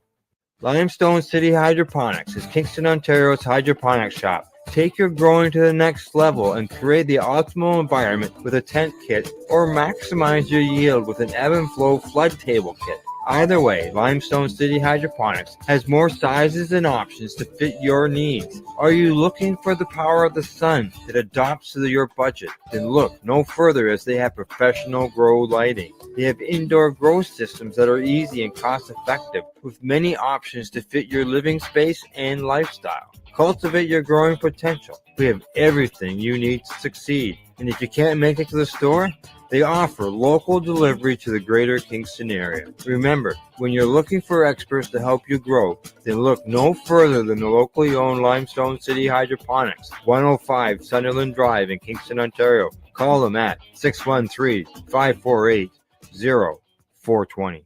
Rerolled Saturdays. Check it out. Nothing but non-stop cannabis and psychedelic programming. Find it at 420pace.ca. You're listening to the Pace Radio Network here at paceradio.net. Hey, welcome back. Oh, the garbage has to go out. So I'm just texting Taylor and saying, we need to get the garbage out. But you're paying attention, because as soon as the sound stops, you turn your head. Oh yeah, I'm always Yeah. It's like I've just gotten used to it. Like it's almost like second, like it's like nothing anymore. Like I remember when we first started doing video, it was like I was super self-conscious of everything. And now it's just like I don't care. Like you're watching us for education. You're watching us because you want to learn things. I'm never claimed to be, Barbie, and I won't ever be. I actually had somebody say to me, "Why don't you put makeup and stuff on, look a little more professional?" I go, "Because I don't wear makeup, and this is me, authentic. Why would I put a mask on why would I do that? Like, I haven't worn makeup for years because I just did her anyway." But yeah, I just kind of went, whatever. Like, that's just not who I am. Like, alrighty. So 2 stories to cover in this segment. Okay. The first one that really surprised me was they say that coating dentures with CBD can help prevent oral infections. And this is a government-funded study. And they say that this was published in the journal Molecules. And it says that they say the government-funded research says bonding CBD to dentures demonstrates potential for antibiotic-free denture coatings, reducing dental biofilms and plaque formation, and improving oral health outcomes. I believe that. When I had toothaches before, I had some stuff that had been, from the cannabis cup and everything. Yeah. Used, and that took my pain away. And when I told the doctor at the hospital that, he thought I was crazy because I went up there, it was that bad. Yeah. I wanted Now to. it's not as if I'm not saying this wouldn't work or anything, but their study is they're not just taking some CBD oil and rubbing it on the dentures. that No. they've actually created this piece or whatever. Right, like that- a actual bond, like those C bond kind of things, like a correct. Yeah. bonder, right? Like it's actually like CBD. Yeah. It's known as poly. Blah blah blah. What do they Yeah, call it? polybond. Like Yeah. the C-bond stuff. Yeah, I don't have dentures, but I know what it is. It says it's a primary material for dentures due to its favorable physical and aesthetic qualities. They tested three types of bacteria: staphylococcus, staph. So Stuff. uh, Yeah, E. that's a pretty coli. I'm gonna say it's E. coli because the first word starts with an E. Yeah. and and streptococcus. Streptococcus. Yes, that's the other one. Yeah. So Those it are pretty helps. serious bacterias. You can die from Yeah, them, exactly. and it killed them. Yep, they said it had significant Front door. bacterial effects. Wow. Yes, it's significant. It said against so-called gram-positive bacteria. In terms of gram-negative bacteria, which are typically more resilient to antibiotics, the CBD coating was ineffective against free-floating, so-called planktonic gram-negative bacteria, but effectively eliminating communities of bacteria known as biofilms. So, in that instance, it wasn't 100% on one part, but it was on something else, right? That's incredible. Yeah. That's incredible. Like, wow. Like, that is you very know, shocking. But that's incredible. yeah, that they can just go What is ahead this? and This thing- create those things, and people can use this and gum and mouth health overall, oral health. Well, that's what I mean. Like, why don't they start making CBD toothpaste? Maybe that would help with periodontal Well, disease. yeah. When I first saw this store, that's what I thought. Well, why not put it in toothpaste? Why don't we start like you know how they do those coconut oil pulls? Because Like this Melissa isn't was for telling me this. dentures and the lining of the dentures, Yeah, but but I mean, even if you've got like disease, like anything in your gums, it would like if you do it like a coconut pull, you have to hold the coconut oil in your mouth. If it was right. CBD oil in your mouth, would it not like then absorb into your gum and then kill whatever if you had bacteria in the gum? Yeah, you could put it in something like inside a mouth guard. If they could put that film in a mouth guard. Right? Yeah. That's incredible. That, and you know it's kind of amazing that And they would even test something like that. It's to deal with the bacteria within all that stuff, but if it's doing good on the surface of the gums, then like But you why have to not wonder get- why they would test that. Like, what would call like what would what would it test yeah. it? Like, why would you do like why that? You know what I mean? Of all things Yeah. to test, that's incredible though. Like, but it just seems odd. Gums and dentures. It's seniors, right? Yeah, they say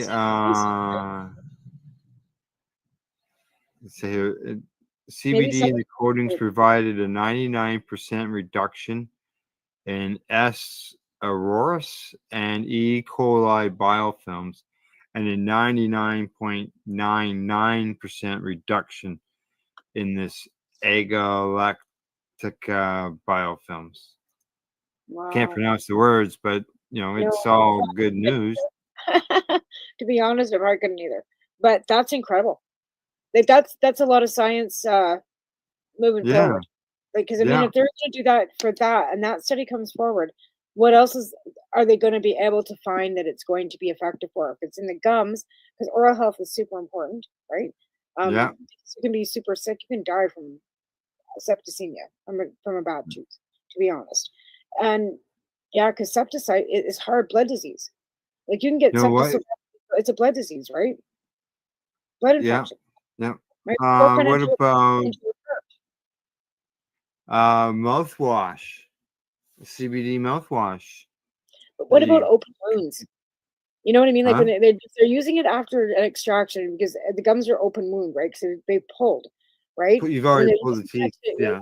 wouldn't they be able to then maybe make it so it was like in a band-aid or a wound care? Well, it depends. Like your dentures, usually you don't put your dentures on until, like, as far as start wearing your dentures after your teeth are removed is once your gums are healed. Oh, we got a dentist here that shoves them in right after you get your teeth pulled. Yeah, that He does says sound orange familiar. becomes better. Does sound familiar. I don't have any dentures, I don't but I either. know somebody does. But I would think that they want them to heal, but yeah, they also want them to form, right? Right? But so like I've got another friend that they pulled, but she was gonna go get posts and then she ran out of she ran out of her money. Right? And dentures Yeah. aren't free. Like even if you have No, benefits, they're she not free. They're not cheap either. she's got no teeth right now. And she's waiting to get enough money again so she can go and start getting implants, I guess. Because yeah. Or dentures even too. Maybe she doesn't have the money to cover the dentures even. Like I don't know, but she's got no teeth. And she's sitting there and I think that because your gums shrink too, maybe it's better to wait for them to be, formed before you get your dentures fitted. I don't know. I don't Yeah. have them. But they want me, they've been, my dentist has been pushing me to pull these top ones out and get the top ones. And I'm like, no, man, I'm going to hang on to these as long as I fucking can. I don't care if Now, I have one tooth hanging there. I'm not taking it out. yeah. Now here was something else that was surprising to me when we went through this in the news. It doesn't stop there when it comes to infections. It said that it could offer promising treatment for common type of vaginal infections as well.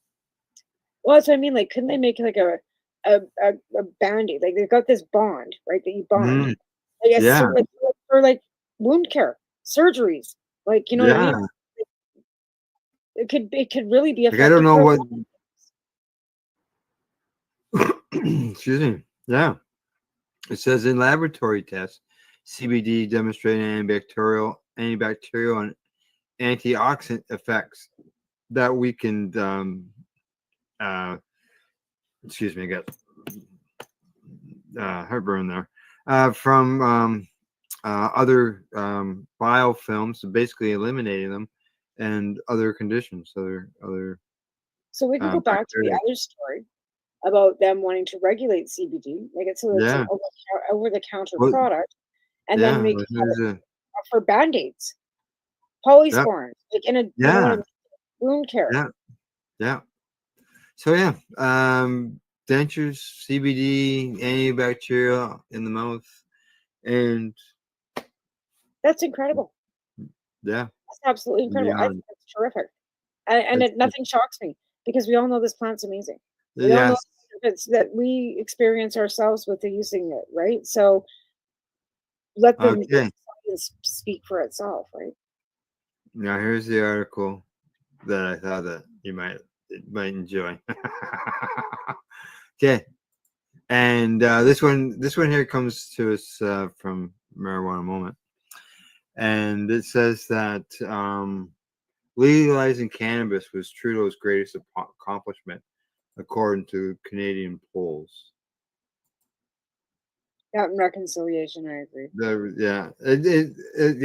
It rates up there. Like you could put a few things up there, Yeah. and But yeah, it is. It's one of most those, like, definitely, yeah. Like and like yeah, I said, it still has problems. It still needs lots to be fixed. But it's people are learning, things are changing. We've already discussed tonight the cannabis health products, the what do they call it, NHPCCs or something there now. yeah. Mhm. And You like know, patients are like also evolving, right? Like how yeah, many years now have patients and now they're speaking to the doctors because it's a little more open and the stigma is kind of right. dropped. So it's really full circle. Honestly, Al, like when we started this in 2006, 2005, we never thought we'd see this. No, even yeah, exactly. All that talk for years. I remember, like it was like 2013. It was Well, the Kretchen 2013. wanted to No, do it too, and they yeah, like there there was was like the court cases. There yeah. was one of them. I'm thinking, oh yeah, it was before. It was Remember one of the the Senate early report? ones. We thought that maybe there might be a possibility. It might have been the 2000 early Remember 2000s. the 2002 Senate report when they were Yeah, looking that at was that's what it was. yeah. We were thinking that we were going to be able to open up a possibility of like some type of grow store where you could grow your own cannabis. Yeah.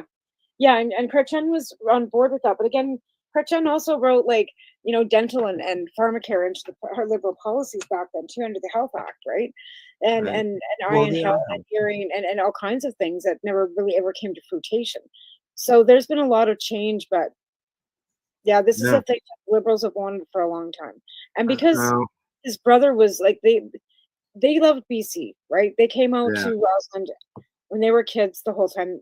Senior brought them out here. So him and his brothers are gonna smoke all BC bud. Like they loved it. But they also saw the benefits from it because they did Yeah. use it, right?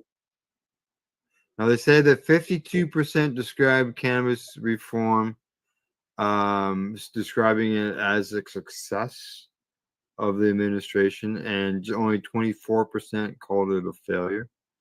Out of 10 policy items that respondents were asked about, cannabis legalization was the only one with major support. So that's good. I There think are there's other lots things of there. the cannabis is great. And we've all worked really hard for that. So we should all do a victory lap. Yes, we all did work very hard for that. You were No there doubt too. about We that. were all like, we all pushed, we all sent, we all sat in MP's Yeah. offices. We pushed hard. Well, it took a third place party and gave them a majority government. No, there was First a lot. day, There was a lot of hate. history. There was a lot of hatred for Harper, just like there's a lot of Well, hatred yeah, for that Trudeau too. now, But I right? mean, that So, too. But again, like I was the first delegate from Crowfoot riding in Alberta in history to go to a Liberal convention in 2014, and there's never been another one since. no, I. No, but it was funny because we were standing behind Leslie, Andrew, the Yeah. general, Andrew Leslie and his wife, right? Me and Loretta were standing outside talking about smoking a joint and talking about stuff. And she was standing behind us, right? And she comes walking. She goes, "There's no liberals in Alberta." And I said, "Well, I'm from Alberta and I'm a liberal." And she starts laughing. She goes, "Me and Andrew felt like turds in a punch bowl." She says, "We lived in Edmonton. They were stationed outside Edmonton, right?" Yeah. And that's when he walked across and he ran for the Liberal Party, right? Andrew Leslie. So Yeah. we met them I met them in 2014. But she started talking to me about her son's PTSD and his use of opioids, Oh. right, from being a soldier, And Loretta and I both mentioned that cannabis would be a harm reduction help. So. You But know, yeah. they say that as the regulated market, was an alternative to the illicit market. They said that they became legal without youth consumption being driven up, as claimed by a lot of the prohibitionists. Or Which is impaired driving or whatever else that Henny Penny said the sky was going to fall from. None of it. Everything that they said, illicit grows and people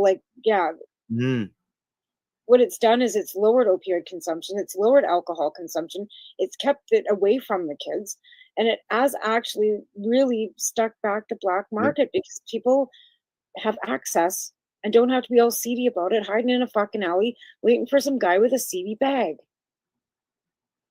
Oh yeah. And the patients still have the ability to have access to being able to grow their own, right? Yeah. And have to be able to do their thing with that. And again, it's not perfect. There are so many things that need to be fixed in it, but at least we've got this, which is more than the United States of America can say, or any other country in the world. We're the first G7 country in the world to do this. Yeah. Now, I mentioned about the youth consumption rate didn't go up when it became legalized, and it says here a study last year found that a proportion of high school students who said cannabis was easy to obtain has fallen, not increased, but fallen in years. Yeah, they've got more access to fentanyl, though, unfortunately. No, it says it's fallen. It says high school students say cannabis is harder to access. I know, but that's what I mean. But they've got easier access to Yeah, fentanyl. it's harder for them. Yeah, unfortunately, they can't get the cannabis, so they've gone to something Here's else. the thing, though. Kids are smart, okay? And they're scared of that shit because they see and they know that people have died from it. So Died. Right? So these kids aren't stupid. So when somebody's You don't hear about Johnny's friend who's died. Well, Or let's Johnny put died. it this way: that young girl that died here in town of a fentanyl Mhm. overdose because it was a laced joint. It wasn't that she was using fentanyl. It wasn't somebody in wherever Was she like, got it from. right? But it wasn't done probably deliberately either. It was probably like on a scale. Oh know, yeah. like that, or somebody's parent. Like we don't know all the details of that. But this young girl was not Correct.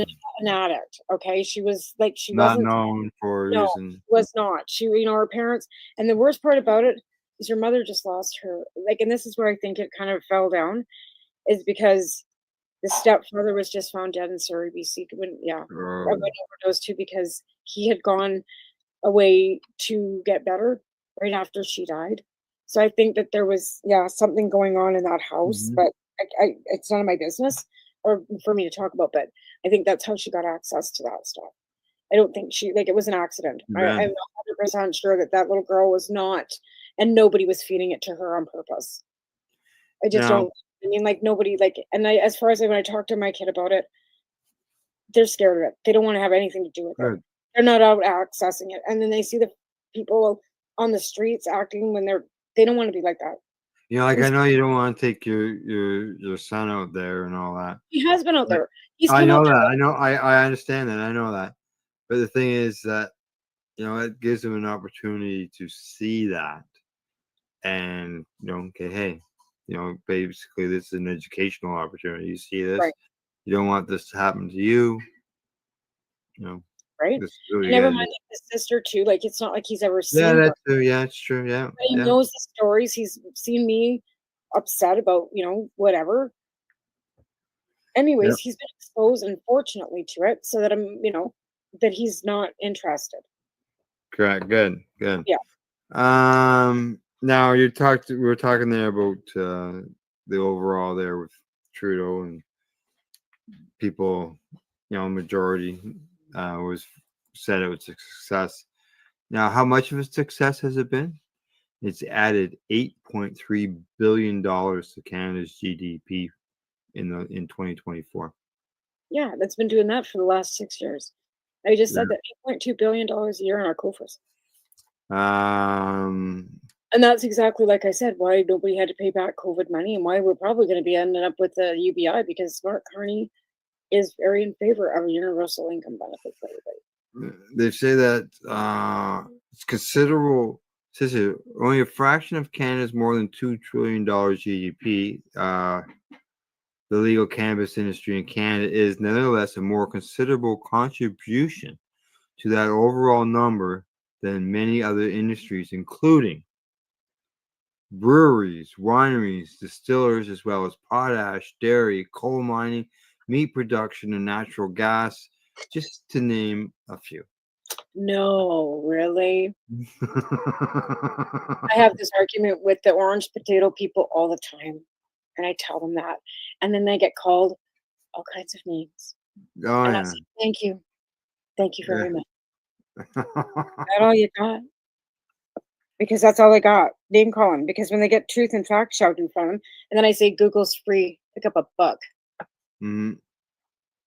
Like, So yeah. there's obviously it's added money to Where did you find that country. article? Because Can you send me right the from link in my the inbox for that article? Would you mind?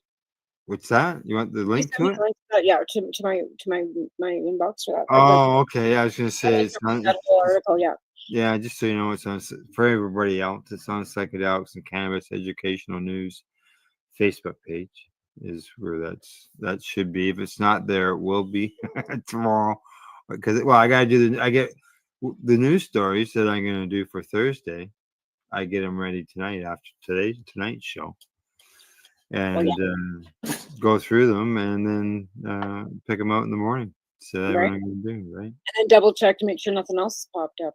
Correct. Oh yes, yeah. Oh yeah. I review everything in the morning. I check it tonight before I go to bed, and I'll review it in the morning. Yeah, because you never know what Something could happen that day, right? an executive order could come out. You never know. You just never know, right? Hi, Gail. Okay. Yeah. All right. Well, bottom of the hour. Got anything else? Anything else you want to discuss? If anybody wants to help donate to the CSP Cranbrook, Tamaraly3 at gmail.com, or inbox me and I'll give you my address if you want to mail something out to me. We're not looking for tukes and mitts and that kind of stuff right now. We're kind of just medicine because drinks water, but you can't mail that stuff. But yeah, I need because I'm almost out of stuff. And like I said, today alone I helped 2 people off site. Never mind the one from yesterday and the day before. Right. And you've got success stories to go with. Friday, we're going to go out this week and start going out Friday mornings at 11 o'clock because I got a partner that will come with me now. So we can go back to regular scheduling, going out to the town city. Yes. And see what, what's how everybody is, because it's been a month since I've been out there. So yeah, you'll be able to head out there on Fridays. You've got someone who's going to join you on a regular basis. So folks, you just need to get those supplies in. Yeah, and like I said, she started with me to begin with, but it was a conflict of scheduling.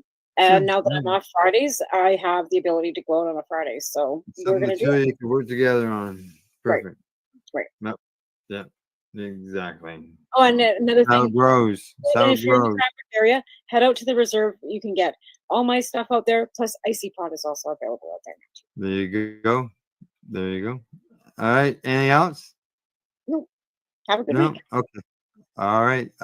Don't forget, tomorrow morning, 10 o'clock, psychedelics and cannabis educational news. We usually have 8 stories over an hour's time, so stop in, join in the conversation. We always like to get the conversation, and people are just surprised as we are when it comes to some of these stories. So, well, because they actually are doing some research in this stuff. Yeah, exactly. There is, and that's we can focus on. We don't get into the big reports, but we get into the news stories about those studies. So, sharing the information. Other than that, absolutely.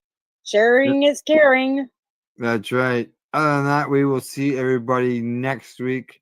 Thanks to our friends at legacy420.com, limestone city hydroponics.ca, Camelford Lifestyle Shop, and at ease.ca. Plus, a big thank you to everybody who stopped in tonight. Other than that, we will see you later. Bye to all.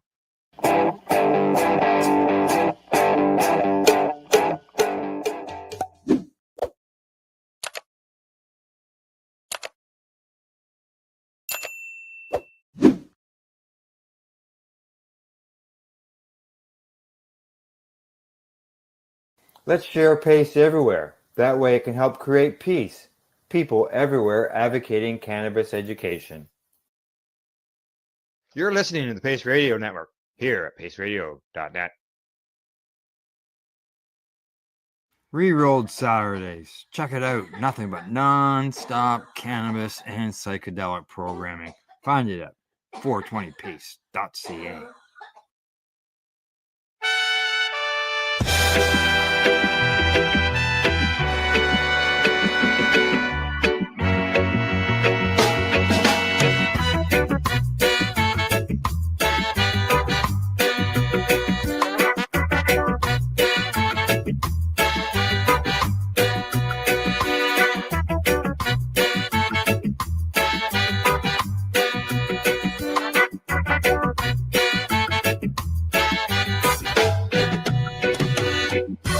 Come and feel those green vibes, frosty buds, nature's embrace, classic roots in the sunshine, medicine flowing, we find our place.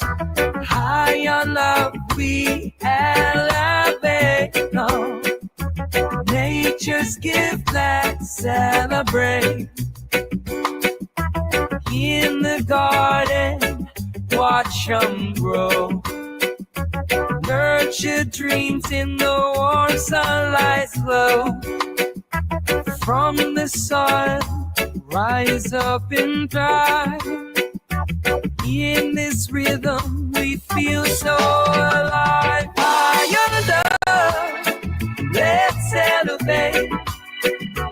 Feel the peace that we create. When the evening falls, we'll gather around, share the stories of the healing found. With every puff we sow the seeds in this vibe, we fulfill our needs. High on love, we elevate on. Feel the joy that can't wait. In the start and watch them grow. Nurture drinks that laughs or flow.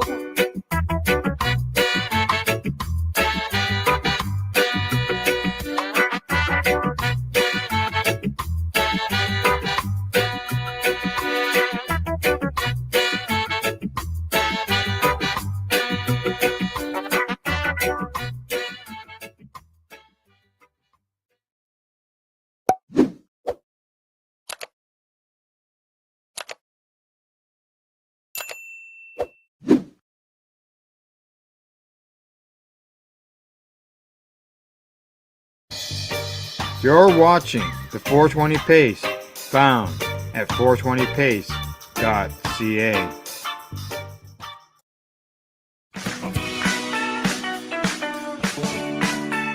This podcast is for adults only, should not be used as a meal replacement, and may contain nuts.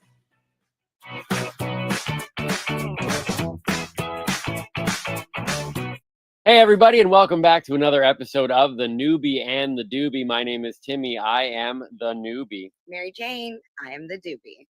We are happy to be with us on the spot, Marge Madden of football fame and of the Bite Me podcast. Marge, thank you so much for joining us. It's a real pleasure to be here now that my football career is kind of waning. I've decided I need to do something different. So I appreciate you helping me out. So was it like an ACL? You just get bored of the sport? How does that transition happen?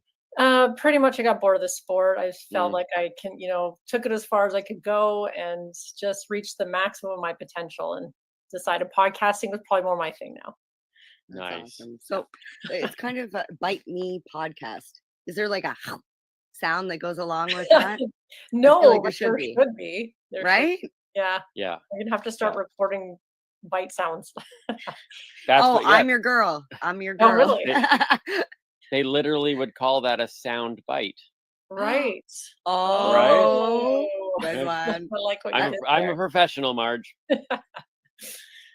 Despite hitting the peak of everything that I can accomplish, both in comedy and podcasting, I just continue to go forward. Yep. I love it. I like it. So, Marge, we had a chance to meet you at Lyft in Toronto. Yep.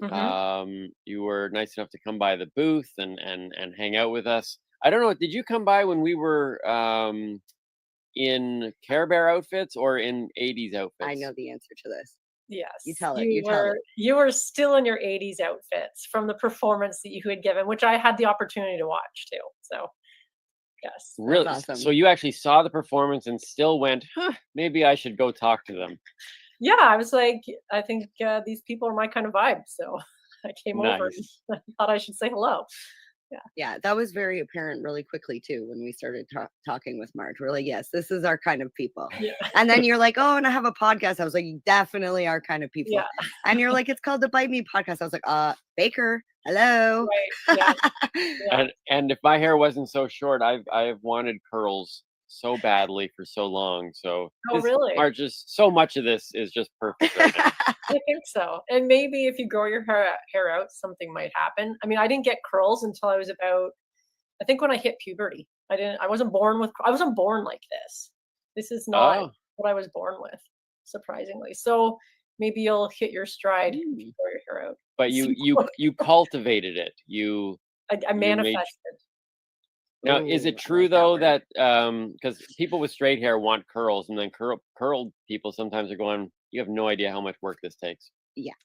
Yeah, probably because there was a period in my life where I spent a lot of time straightening it all the time, like every day for a while. And that was a lot of work. Now I just kind of wash and go.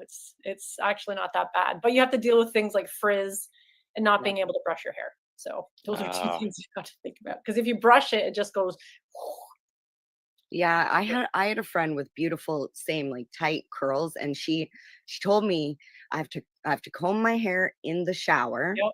So that way when I get out, I just leave it and let it dry. And that's the best thing. And if, like you're saying, humidity, oh my God, then you deal with the frizz and Yeah. And you yeah. can't brush it in between those washes because Yeah. wrecks You end it. up with you look like a paintbrush, a big poof That's ball. Yeah.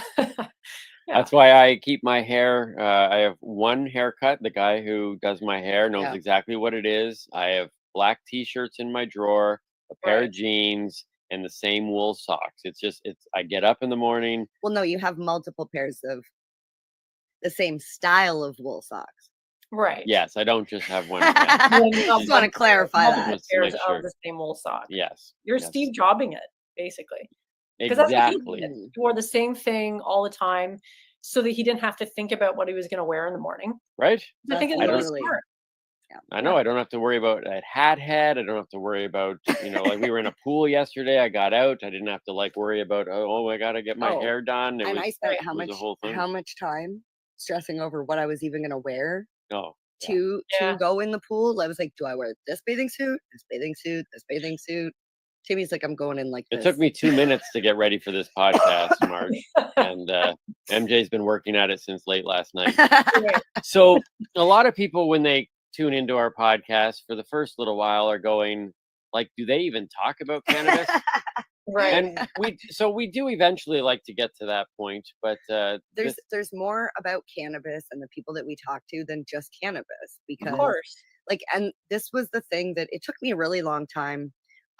I was like, yes, I'm a cannabis advocate. I'm a cannabis model. I'm all this cannabis, but I'm also a mom, a teacher. Like I'm all these other things, but I consume cannabis. Right. So that's why we want to know who you are and why you use cannabis and where you are in this journey and how did it help you get here? The thing, just to feed off what you just said there, what I think, and I think we might have even talked about this. We were, depending on how this all airs out here, we were at some point on your podcast, depending on whose gets released first. Well, it was recorded first. This is second. So. The breaking down of the stigma, which is very important. I mean, I think it's important on both sides of the thing. For someone like myself, that's important because I need people to see what I'm beginning to see. But I'm sure both those in the industry need that stigma to be broke down too, because they want people to see what's actually happening as well. And I think one of the things that is going to be the most important, and it's not education is probably up there, but I think it's the fact that it's real people just telling their real stories. And if I was somebody coming in brand new and you get a chance to just see 3 normal people chatting about frizzy hair problems, it's kind of like these people they're not, well, maybe they would say we're odd. I don't know. But it I think creates a sense of like, look, the people who smoke cannabis or eat cannabis or, rub it on their skin, whatever they want to do. There literally is the person sitting on the bus across from you that you would have no idea. They just get up. It could be the bus driver. Yeah. Well, he could have just put a topical on his ankle so that way he could push that pedal all day. They get up and put their pants on 2 legs at a time like everybody else. You do 2 legs at a time? Nice and quick. So you come across, although you are our vibe, and some people would say we have a weird vibe, you're just a regular person going about their day that day that happens to consume cannabis. Well, I feel like our vibe is fun. That's what I feel like we were trying to emulate that day, and that's what we got back from you. And I was like, okay, so we need to have you on the podcast immediately. I was like, we just need to, because I love promoting, especially fellow podcasters. And I'm like, and it's about edibles. And I'm like, okay. So I don't want to get in too far to the podcast yet, though, because I do want to hear. I want to hear your first. We want to hear your story. So I always ask. I'm interested in the first time you consumed cannabis. Now, this may not. It may not also be the first time you got high. Right. So I want you to walk me through that experience. If it was good, if it was bad, how you consumed. You don't have to tell me anything about your age if that's going to get you in trouble, like, or even get your parents in trouble. I don't know, but you're free to tell your story. I'm just so Right. excited. Okay. Well, first of all, my parents won't be listening to this. I was lucky to have, I had wonderful parents. My mom passed away a bunch of years ago now, but they were older when they had kids. So my dad is now in his 90s, and he has asked a couple times about how to tune into my podcast, but trying to explain the technology is not something I'm prepared to do at this point. Yeah. But I did also grow up in a pretty religious household. So when I was a teenager, like a lot of kids do, you're looking to sort of find ways to rebel against everything that you feel is weighing you down. And my best friend and I at the time decided we were going to try smoking pot because that's what kids at the time did. I don't remember a lot of the details because obviously it was a few years ago, but we did manage to find some weed. I couldn't tell you if it was weed or oregano. It might have been a bit of both. It's hard to say. She came over to my house. We had a sleepover and we snuck out of the house and went to the neighboring school. And we had rolled up some joints, probably very poorly. And we smoked them. And I recall she got high and I didn't. I was just like, this is kind of a letdown. I was super excited about it. And which makes me wonder sometimes, what were we really smoking? Because I don't know if she was high from some placebo effect or whatever, but it just didn't really, it didn't do anything. So I think after that, it wasn't long after that I tried hash for the first time, because when I was in high school, hash was like huge. It was everywhere. That's all you could really get. So maybe that was oregano, actually, now that I think about it. But wait, can I step in here? Because I keep, it's sometimes I interesting, get my brain gets confused sometimes still as the newbie. Right. People then throw in, and then I had hash, and I'm like, well, okay, is hash cannabis or is not cannabis? That was one of the words of the week. It's a concentrate. It was a while ago. I would like to hear Marge kind of explain how she knew that it was hash. I mean, you're just beginning this journey, aren't you? Right. So what's the difference? I mean, it was a concentrate, definitely concentrated cannabis. You needed a lot less. And I guess I had friends that were like, maybe it wasn't as soon after. Again, this was a very long time ago, but it was sort of what was going around in the schools at the time. So again, oregano, weed, not really sure. It was probably swag, whatever it was. But the hash seemed to do the trick, because that first experience was pretty psychedelic and it was a lot of fun. And that was really eye-opening, like as to the possibilities as to what this could be, because I don't think I smoked very much. I probably didn't need to, but so that didn't freak you out though, as an early, like going into that kind of really clear psychedelic kind of trip, that because some people I would think would probably go, hold on here, that's a little bit too freaky. I don't know, sure, but you were okay with it. I think because I was with friends. It was, that set and setting thing they talk a lot about with psychedelics. I think that applies a lot to cannabis as well. And it was just the right setting and the right feeling. So it felt really nice. And I mean, it was psychedelic in the sense that I got really high, like that first time you get high from smoking something. Not psychedelic in the sense that I was like, seeing kaleidoscopes in the sky or anything like that. So just to clarify. Okay. Yeah. So you then, so did that become your regular form of consumption at that point? Absolutely. Yeah. Okay. It was pretty quickly after that I was drawn to consuming hash. Again, that was really what was available at the time throughout my entire high school career, pretty much. And all the trappings that went with it. Like I did, I smoked cigarettes too. And so I was doing bottle tokes and hot knives and all those fun things that people remember.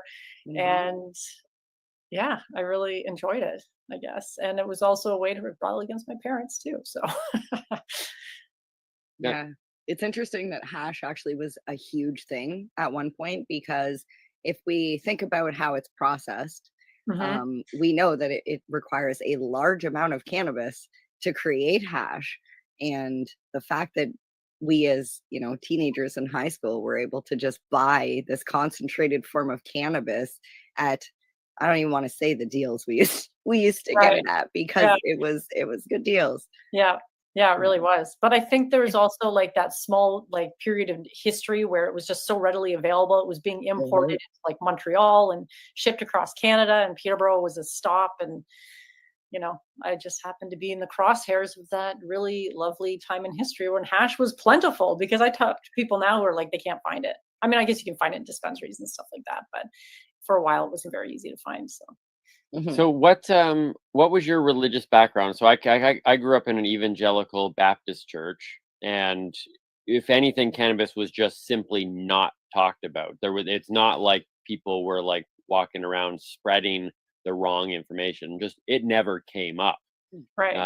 And then as I grew up and I started to hear more about it in general, I actually began to preach against it. Like it wasn't a passive thing. I wasn't not standing on a street corner. Well, you grew up during the Reagan years, like during that, like, Well, I grew up during the don't do drugs. Yeah, the Nancy Reagan don't do drugs. yeah, like that big campaign that they were doing. and stuff. So in your religious background though, was it a thing of where the leadership of that you experienced were like sitting there saying, hey, like we're gonna talk about this because we don't want our kids being involved, or was it a non-issue? Oh, it was an issue. Yeah. It Okay, was all right. definitely an issue. Like, and I don't remember it being talked a lot about in the church, like being talked a lot about that topic in the church specifically, but it was just one of those like, doing drugs is a sin, getting drunk is a sin, all that kind of stuff. My parents were definitely not happy about it. And yeah, but I did grow up in an evangelical kind of church as well. And they took the Bible pretty literally. And most of the stuff that I did as a teenager, even though I like looking back, I wasn't particular, like I was rebellious, yes, because I was like, my parents didn't like me listening to certain types of music and, that kind of thing. And so it was pretty easy to quote unquote rebel because, you'd fart the wrong way and I'm going to hell now. So Yeah. so smoking weed definitely was a part of that. And they sort of didn't understand it either. So they equated with, like a lot of people did at the time, weed with being a gateway drug. Because I remember the assemblies and going to like having programs in school and all this stuff. And that was the big message of the day, was that cannabis was a gateway drug to shooting up in the streets. And that if you started that, then you're going to be on a lifelong path to death and destruction, which was not Oh my my God. case. Yeah. So you literally just caused a flashback from my childhood. And I remember the board.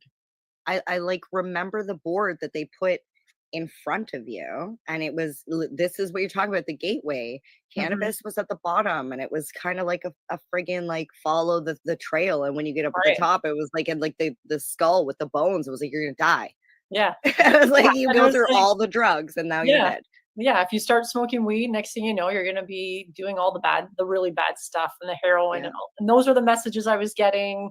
And then of course my parents were like, it's a sin. It's bad. So Couldn't you also just create boards that, here's a bowl of Fruit Loops and then here's cake and then Yeah, they and should have put then you're gonna sugar. die. Like They I should mean, have it's put the a bag same of pattern. sugar up there. Right. It's the same pattern. Where you know what?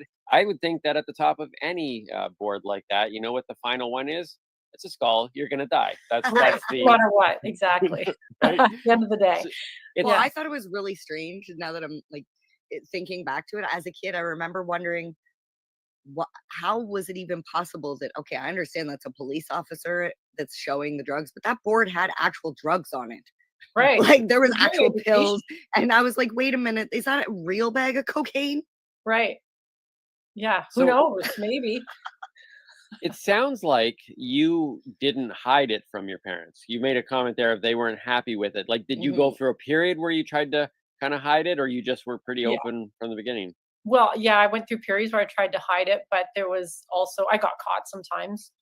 And I remember my mom at one point joined a support group for parents of kids who were doing drugs.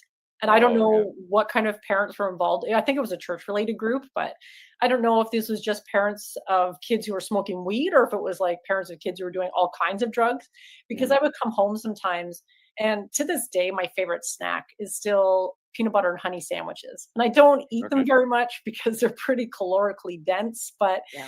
I would come home and have some of those like after school or something like that, or when I was out with friends. And if my mom saw me eating one of these, she would automatically assume I was high. And she was right about 50% of the time, but you know, so sometimes you couldn't really hide it, but she just always made the assumption that I was stoned anyway. So yeah, that's at a certain point you have to just run with it, I guess. Yeah. Well, Yeah. it's kind of too stinky to hide too. Like, I mean, you can spray Yeah. yourself, you can rush home, shower, and your parents still see the red eyes, and they're like, It's the red "Mm." eyes, although I always had Visine with me. And Yep. also, when you're smoking hash, it doesn't smell as much, right? Because you're doing Oh bottle yeah. smokes. Yep. So I probably smelled like cigarettes because I smoked at the time too. Right. Yeah. I didn't really come in smelling like a joint because I wasn't smoking joints. So maybe sometimes I could hide it a little bit, but it didn't really matter. She assumed I was high anyway. Well, yeah, if she was part of that group, they were probably feeding her all sorts of information on Yeah. signs to look for Like in your munchies. in your child. Like if Yeah. they isolate themselves, they're probably on drugs, or Right.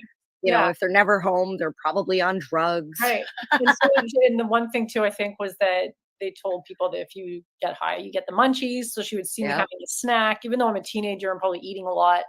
Yep. And yeah, she would just make these assumptions based on the stuff that they were informing her about, which who knows what kind of bullshit they were feeding her, really. Yeah. But Did they ever kind of accept it or make a reach out to try to understand? as a teenager, not my mom really. We really butted heads during that period of my life. My dad was far more likely to listen to my diatribes about how weed isn't the evils that society is making it out to be. And he, to this day, is an incredibly patient man. So I always have appreciated that about him, that he would listen to me, even if deep down he was just like, I think what you're saying is total crap. He would never actually say that out loud to me. He did catch me at one point with a quarter of hash. And I don't know how that happened or whatever, but my mom and I got in a big fight.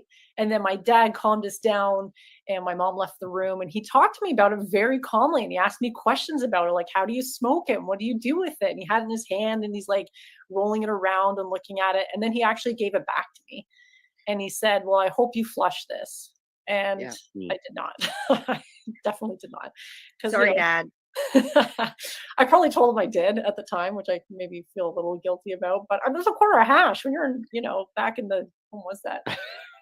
I feel like The 90s. now, if your Yeah. dad heard this story, he'd be like, well, it would have, if you flushed it, that Yeah. meant you would have had to go out and buy more, which would have cost you Right. more money. So you did Yeah. you did the smart thing, really. I think so too. Yeah. Yeah. He would probably agree. Yeah.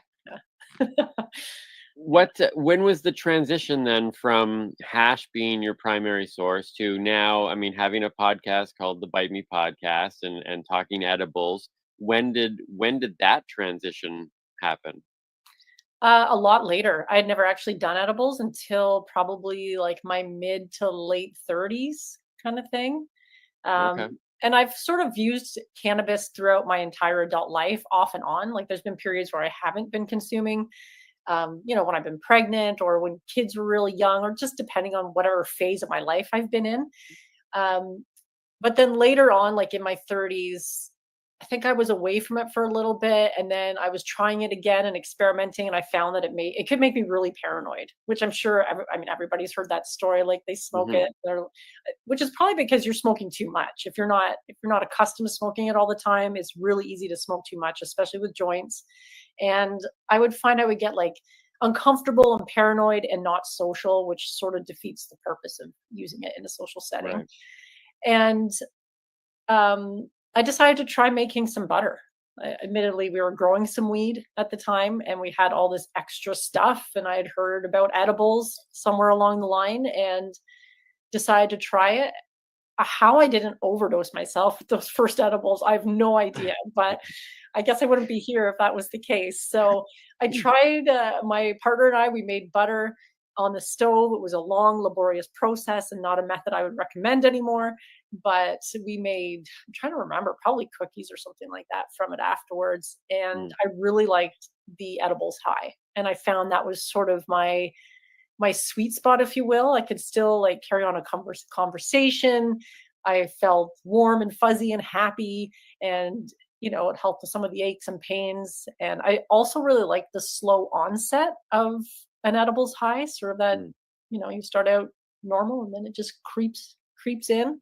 So for all those reasons, that's kind of when I made the switch in a way. Like I do smoke still, but edibles is my preferred way to consume. That's funny. As I was listening to Marge talk about all the positives and why she likes edibles, I'm like, "Ooh, that's why they scare me." I'm like, the slow onset, and all of a sudden it's like, oh. I know you're painting a pretty creepy picture there, because edibles is something it was kind of on the list of how do I consume cannabis going forward, and if I do, how. And then you're like suddenly going, well, it has to be edibles done will right. slowly creep up No, on you. no, it has to be done right. Like I want to applaud you just for saying the first time you made edibles, or you like, I'm gonna make edibles, you decided to make butter. You know how many people I know that literally like, I made wheat cake, and they drop me a piece off, and it's literally, you take a bite. And this is going back, like this is before, but I'm like, why are there like, it's just like ground up weed in cake batter, and I'm like, I mean, it's gross. Yeah, I know.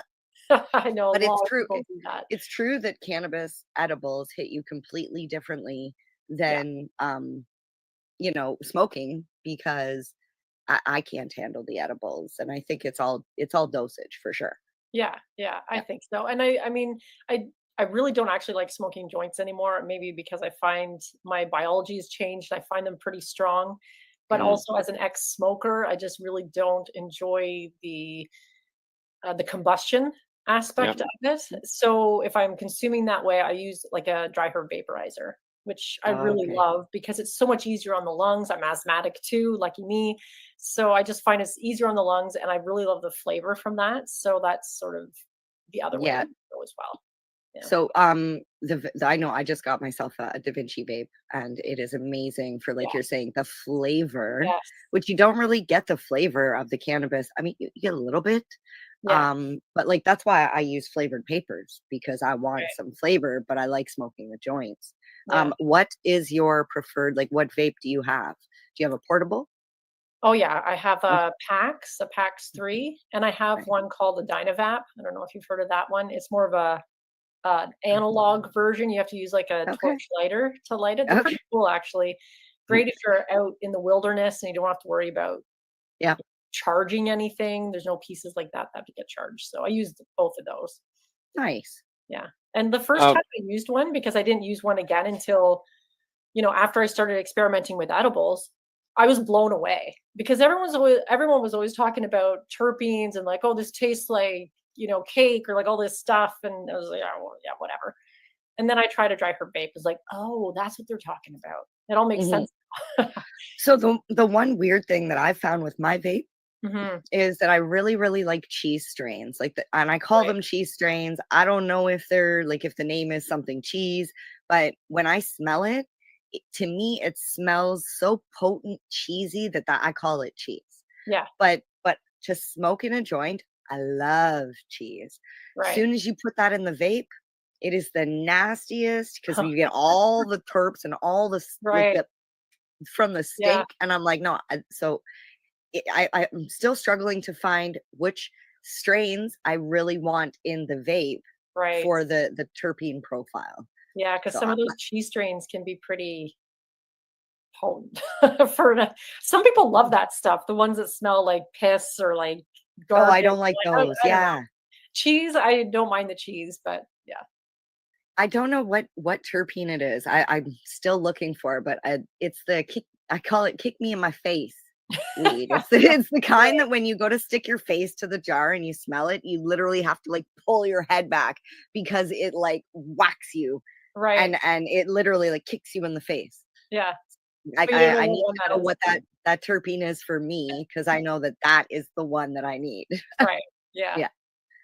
One of the reasons why I love doing the podcast in regards to having two sides is as you're talking, there's things that I think you said that if we were all just consumers, I don't know if I would pick up on it, because there's every once in a while there's things that are said that I would just, what I'm about to say here, most consumers would probably go, yeah.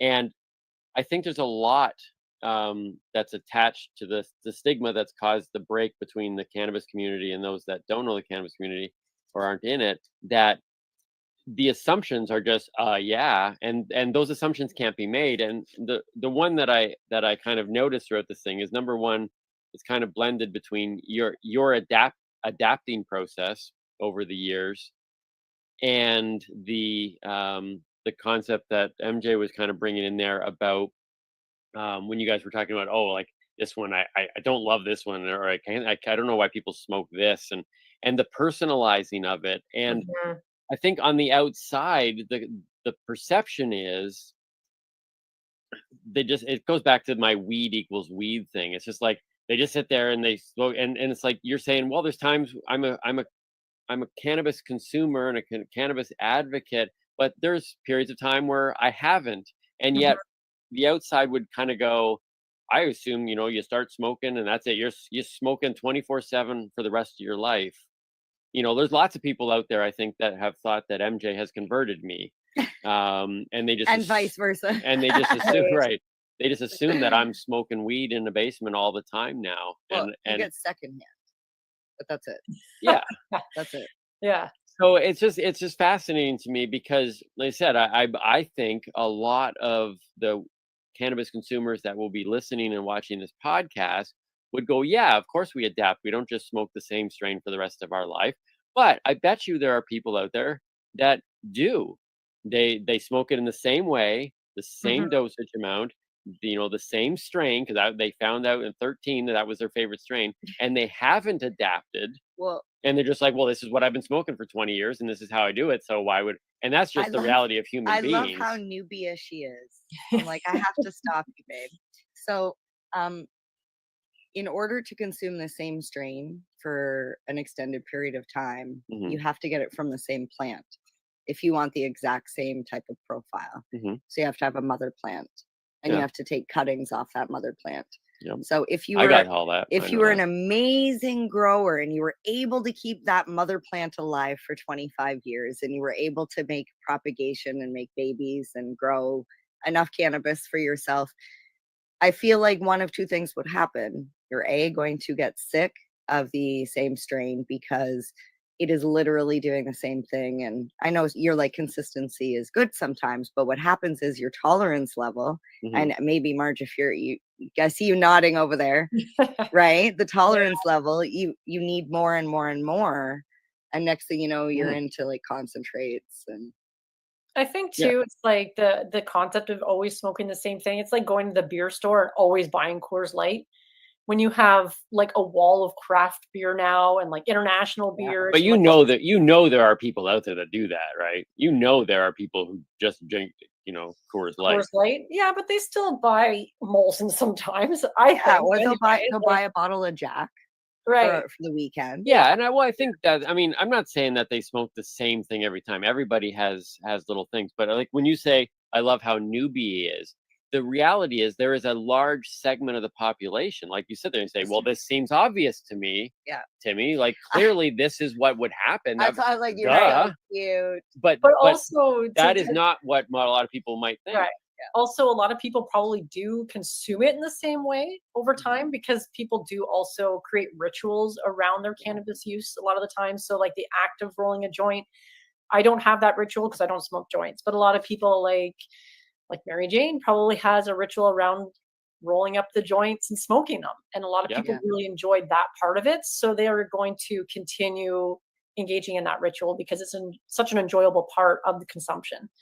Like, never mind even the actual smoking, just that time to yourself to sit down and take a breather and just roll a joint or pack a bowl or slowly eat a cookie. I don't know, So some people, from that perspective, some people may just continue doing that forever because they just will probably switch up the strains every so often.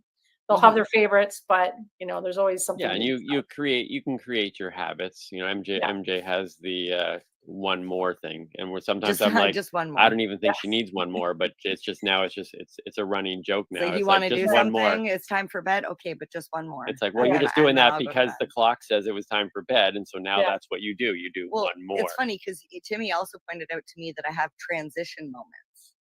So in between going from one thing to another is a transition, and during that transition, I need a break. Mhm. Right.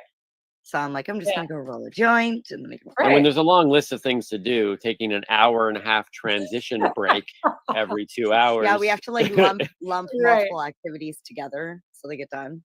Yeah. It was like, so you were awake for 16 hours and you were smoking, taking a break for 8 of those hours. Right. It's a very weird.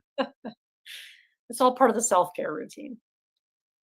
Yeah, well, that and I think the self-care thing is important too, because in my role of advocacy, I don't even know if that's a thing, but one thing that I keep wanting people to answer the question is the why.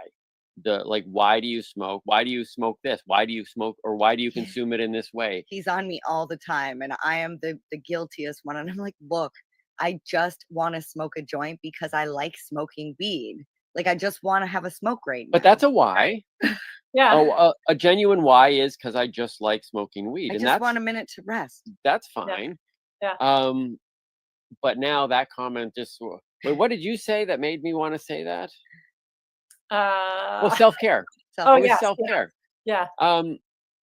Do you use it? What's your why? Do you use it for self-care?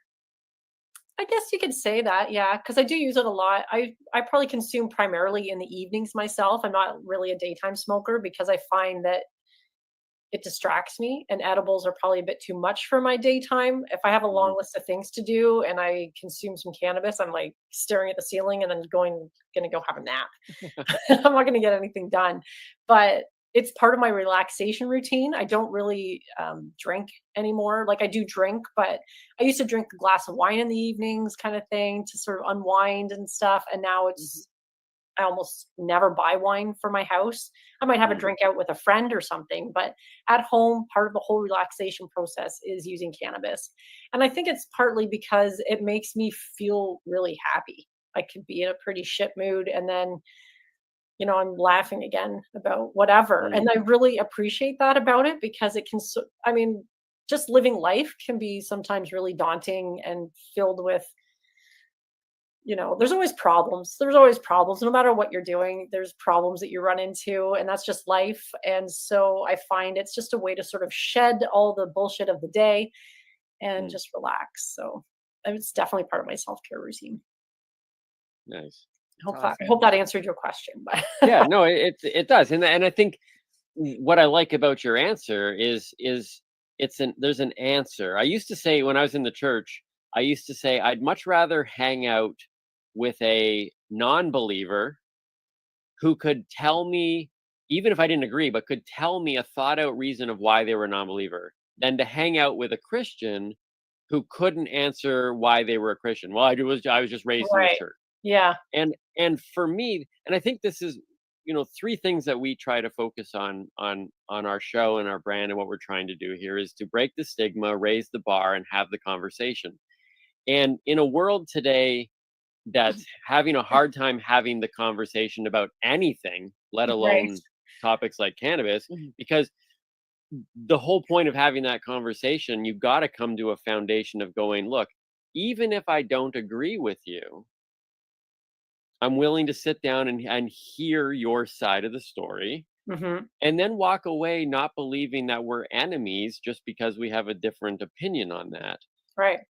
Right. And so the fact that you, whether or not I even agreed with that your answer was good or worthy, I think people need to just take a step back and go, just, like, if someone can verbalize and have thought through anything, let's give them the chance to verbalize that and realize that, too many people don't think through anything at all, so I just think that's part of having the conversation. It's another reason why I enjoy doing this. Well, we've talked and touched upon intention.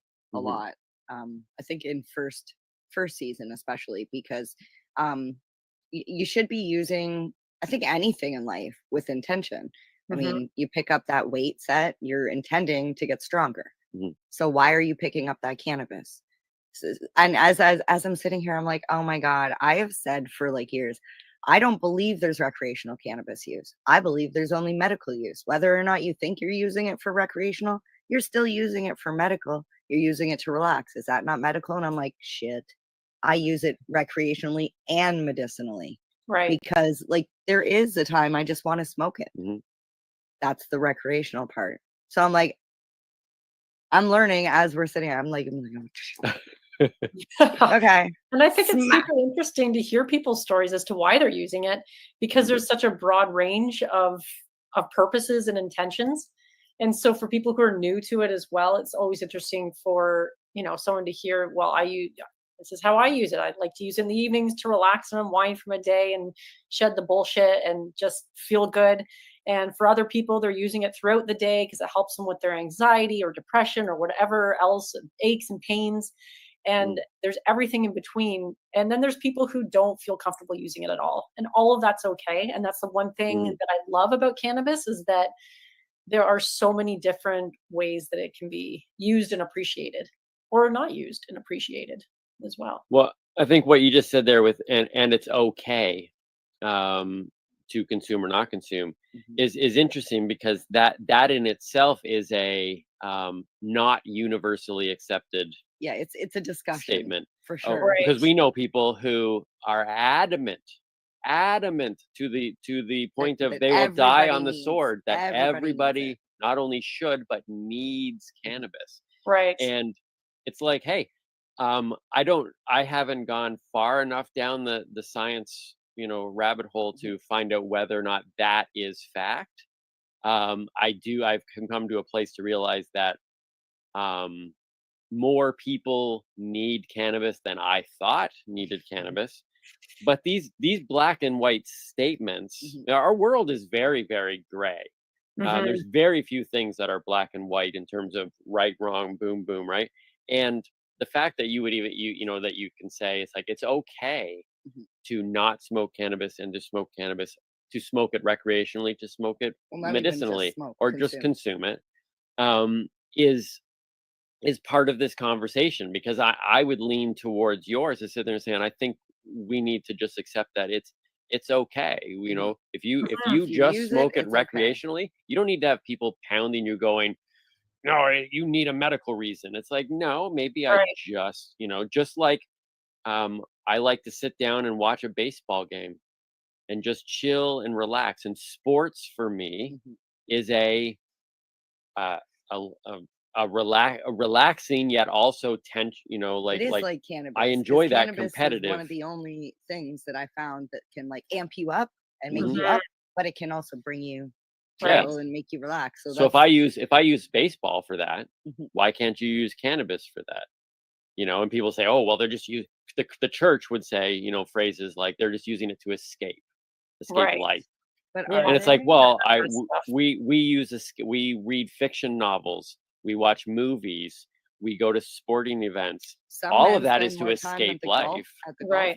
And there may be people who are using cannabis to escape. I mean, I can't speak for anybody, which is why I'm always hesitant to be like, you have to smoke weed or do edibles to fully maximize your life or whatever. Like, I can't speak for other people. And cannabis, like for some people, an entry point can just be topicals. I don't know if you use topicals, Timmy, but he does. Oh, that's what I've been using on my hand. Right. Because I told him, I'm like, you're not going to get high from it. I mean, unless he starts licking it, because it is. I do it that. is a cannabis oil. It's a wound, and I literally would lick my wounds. That's funny. But yeah, I sliced up my hand pretty good 3 weeks ago on Tuesday, as of this recording. You should have got stitches, but they bandaged him up so good where he injured it that they said, "Whoa, they did such a good job." Right on the fine. It was right on the fine line, and so I had mashed it up pretty good, and it's taken 3 weeks to get to this point. But I have been using for that probably 2 of those 3 weeks after I was able to start kind of removing bandages and they weren't kind of open wounds. I've been using. I made it here in the magical butter machine with avocado and coconut oil. Oh, nice. But Yeah, it's a we found THC. topicals Yep, too. it's Yeah. it's pink Kush. Okay, so I've been using pink Kush on my hands, and my hands look good. Now, Yeah. some people would say, well, there's no proof that that's the cannabis doing that. Fair enough. I don't know either. Maybe it was just my skin healing up nicely. Maybe I've got great skin. Maybe it's other things that I took care of. But the reality is that I did use it, and my hand has healed up very nicely. And so, unless someone can show me the other side to say that it didn't help, Right. Okay, I'm not very educated, Marge. I'm curious. I just had a thought. So Mhm. topicals, when you rub them on, Yeah.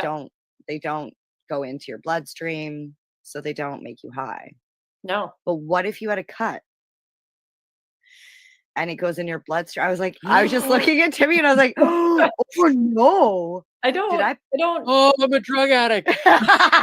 Like, did it go into his blood? Did he actually get like some Well, I sort of mean, he didn't feel high, so I'm going to say no. And I think the amounts that would have to like enter into your bloodstream in order to reach your brain would have to like you'd have to have open. Well, I wounds, would maybe? pour, I would pour it on, like Oh. pour it like over a sink, like just Right. like I didn't know And how much I needed. I told him Right. I would never dose him without, his Right. agreement, Yeah. and I feel Well, bad. I think maybe you have. I don't know, Timmy. You are the drug addict. You're always hoping you wouldn't be. Oh. So I'm sorry.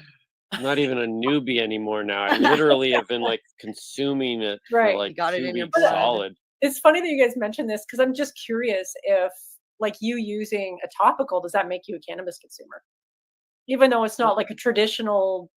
Well, I think way it would have to do it. to because we use the word consumption when we talk about the 5 forms of consumption, and one Right. of those is Yeah. topicals. So unless we've misused the definition, Well, no, you're still I would using it. You're still rubbing it on and consuming the product. Whether you're not putting Well, it in you, you're putting it on you. consuming and using by definition are It's two the different same. two different It's not the words. same. No, because consumption is taking it inward. Would it not be? I guess so, Marge, yeah. Maybe we're getting to some being the semantics expert. here. Hmm. I've muddled the issue a little bit, but this is all by way of saying that my 92-year-old dad will use cannabis topicals and some Yeah. CBD edibles. He'll never smoke a joint or eat like a more traditional edible with me, which is fine. I mean, it would be nice maybe, but maybe it would be weird. I don't know. But it's just nice that someone like my dad can decide, oh, it's legal now, because that's literally what he said to me. He's like, oh, it's Yeah. legal now, it's fine. Like, I don't know what the problem ever was. I'm like, oh my God. But anyway.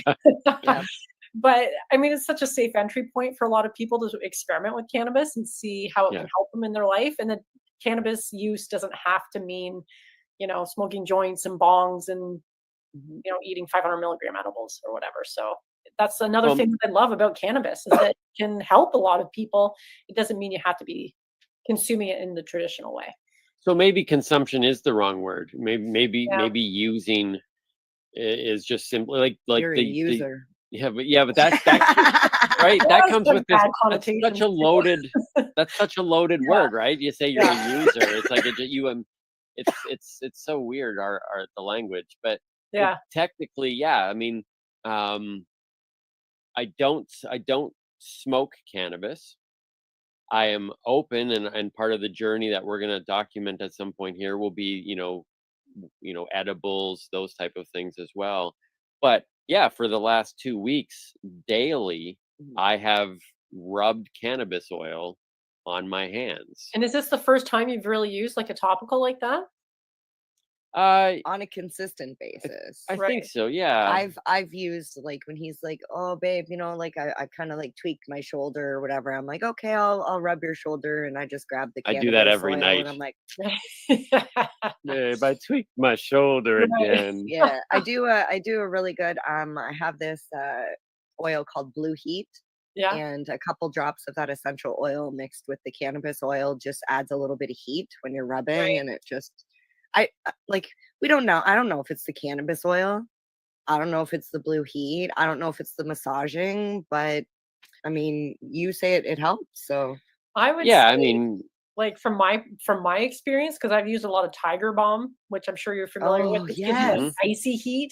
Yeah. Because I have a bad back, and I hate to say that because now I'm like one of the millions of people in Canada that have a bad back. But here I am, and I've used a lot of Tiger Balm on it, and it can distract me from the pain often. But it's the Yeah. cannabis topical that makes it feel like it's not there for the moment. So for me, the icy heat or the heat can help, but the actual cannabis infused topical is what actually gives me improved relief from that. So anecdotally, it's the weed. I think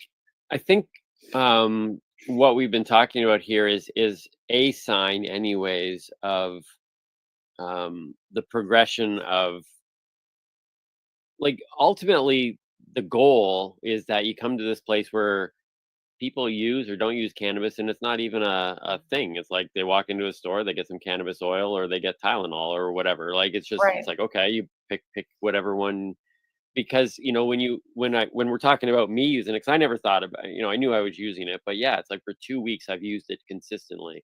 And you talk about your father who is now like using it, and it's like they still wouldn't smoke, but they've crossed the line and have understood that cannabis has the benefits. And I think a generation ago, when I was growing up, that line mostly wasn't crossed.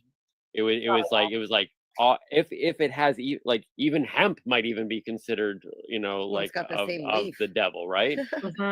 You'd have to be in an extreme case, I think, for that, but not those extreme cases exist. But I think that's what's slowly happening, and I think it's worth recognizing that there's a group of people who never would have gone to, say, the Kind Summer Fair that we were just at, Yeah. or to Lyft. They would never dare walk into a cannabis store per se. Maybe they still send a friend to, but they have at least now hit a line where they realize that, okay, there are some benefits, and that's a victory. Well, absolutely. I think even just like Marcus' dad said, it's legal now. Like I remember I was at a truck stop restaurant when I was working for Advanced Nutrients, and it was 2 days after cannabis had became legal, and it was on the news that they had sold out of all of the stores and all of this stuff. And I remember the two old ladies, and one of them said, now that it's legal, I might go down and try it.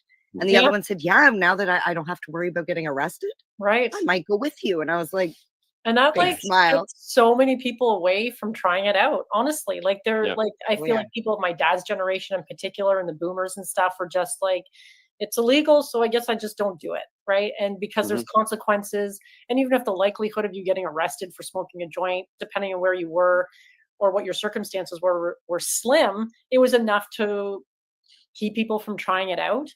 And I think what you mentioned a second ago, Timmy, was that it would just be nice. I think what we're all looking for is for us just to have it be normal. Like we have conversations about alcohol, and no one's like questioning that you're not having a fifth drink. No one's saying, why aren't you drinking tonight? No, I mean, sometimes you have friends who might be like, why aren't you drinking tonight? But no one really questions your choices around how you drink or what you drink or when you drink. Or where or any of that stuff. But somehow with cannabis, we still have so many of these taboos around it that it's like, yeah. So one day it would be nice if it was just normal. You just walk into a store and smoke it on your front porch, and no one's gonna be bothered by it, or right. I want our consumption sites. Yes. Where are our clubs and our friggin' like lounges? Yeah. I think there will always be, unfortunately, I think there will always be, though, the group of people, because especially in the smoking realm, there will always be a segment of the people, and I appreciate one of the reasons why our relationship works is because there's things that MJ does that I really respect, and that is things where when we're walking along the street, even though she can smoke cannabis whenever and wherever she wants now, if she sees people coming towards us, especially if there's a kid, she'll walk to the outside of me, and she'll hold the joint down. Keep it away or and whatever. she doesn't have to, because there's lots of people who, in every, not just in cannabis, but in every form, there's just people out there that are like, I'm gonna do this and I don't even care if it offends you. And I it's won't like, even hey, exhale. I'll wait until I get past the family. I'm like, Yeah. and some people might think that's extreme. I think it's just respectful from the fact of, there will always be people who are going to be irritated, not even that it's cannabis, I get but irritated by over smoke. cigarette smoke, Yeah, and I'm the a cigarette cannabis smoke's smoker. offensive. I mean, as an ex-smoker now, I just find it Thank so you. gross. And I would rather smell weed, but of course, you're being very considerate, MJ, and that's probably partly because you said you're a mom, right? So, Oh yeah, you yeah, know, no, you have and that consideration. I've hid for so long, and like I'm Right. not trying to be in your face. Although one of my favorite things to do is when we're like standing somewhere. I can't remember where we were last, and at the waterfront festival. And I had a joint, and I was watching the band or the guy play his fiddle and or violin, whatever it was, little thing with strings. He's really good. The fiddle people are He not was going to really like that comment. good. Neither are the violinists. Mhm. So there was a gentleman sitting on the bleachers, and I made sure I like stood away from Timmy because he was on the bleachers, and there was another guy on the bleachers, and then the bottom of the hill there was two people sitting on like a blanket, and one of them had dreads and one of them had tie-dye. And I shit you not, I'm standing in the corner smoking my joint, and because the guy, he does this, he looks over there and then he goes like this, and he looks down the hill and he's just looking at them, staring at them, waiting to see if they're smoking. I'm like, it's me. It's me. Oh, interesting. The Yeah. one in the cute Yeah. dress that you wouldn't friggin' like, Right. it's me.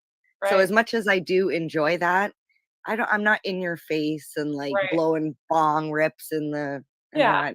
But that also just speaks to the stereotypes that still are very much alive and well, because he Mhm. looks at the tie-dye and the dreads. and Yes. I mean, those people. And meanwhile, it's MJ smoking the Right? joint. I'm like, maybe I should be out there more and be like, no, this is what a cannabis consumer looks like. Right. Yeah, because you can't really And be say like, what a I'm cannabis sorry. consumer looks like. You know, if it's bugging you, I can move. I'll Right. move further away. No, and that's one of the other another reason why we're together. We've talked about this very openly. There's we probably never would have got into any sort of phase of getting to know each other if I had looked at her and went, she's a cannabis consumer. It was the fact that I didn't know, you wouldn't have known, and was sitting there going, wait, Surprise. you're fully functional. You don't have, the red weird eyes. You look like I thought he was crazy. I'm like, what are you talking about? I literally just smoked a joint, or else I wouldn't have been able to do what I did. Like, Right. And I think, we've talked, and you probably experienced this too, Marge, where, growing up in the church, I would say even just 2 years ago, even going, I didn't know anybody growing up who smoked weed. And now I realize that some of those people that I was sitting in the pew with every Sunday morning pew, pew. might well have consumed cannabis or maybe used cannabis on their hands for whatever, and Right. simply didn't talk about it. But you never would have known they did. I would 'Cause- love to know who at my old church is smoking weed when I was there. That would be some real gossip. Right? Yeah. It's so, and I think in this journey that everybody is on and it just comes down to human beings trying to get rid of whatever weird, like anger thing everybody's on, where it's like everybody's the enemy if they don't agree exactly with what I say. But it's like, if you're walking around and consuming it through smoking is your method, just because somebody goes, "Ugh," when you walk by, doesn't mean they're anti-cannabis. It could simply Mhm. mean that they just have an aversion to smoke. Maybe it's not. Maybe they've got lung problems. Maybe they grew up in a home where it was they lived in a smoke-filled home, and they've developed an intolerance.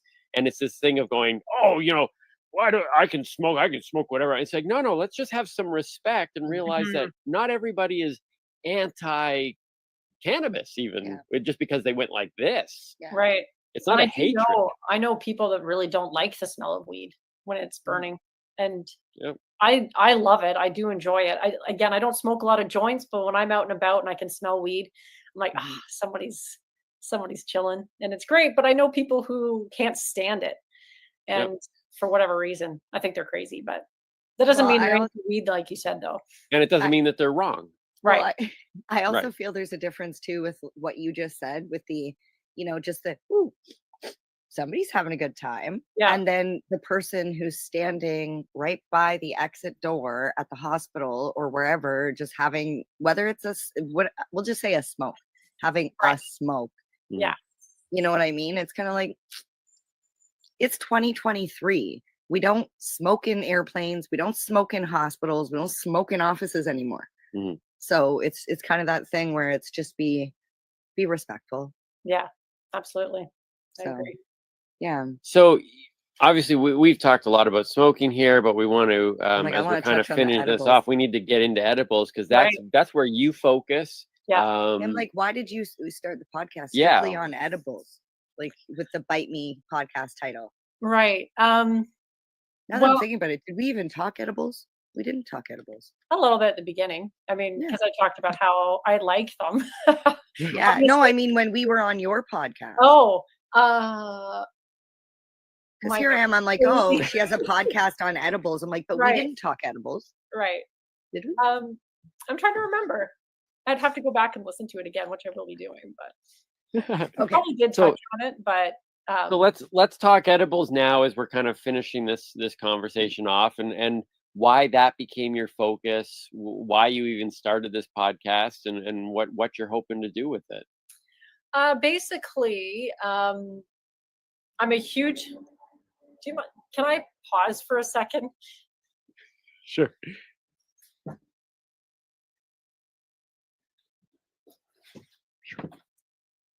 I'm so sorry. There's like a garbage truck going by, and I don't know if you guys can hear it, but like that's all I can hear, and for audio That's all- purposes, that's probably not ideal. So I just had to shut the All windows good. real quick. But I started the podcast because I'm a huge podcast consumer. So I've been listening to podcasts for quite a while. It's how I like to listen to things. I'm more audio oriented than visual, probably.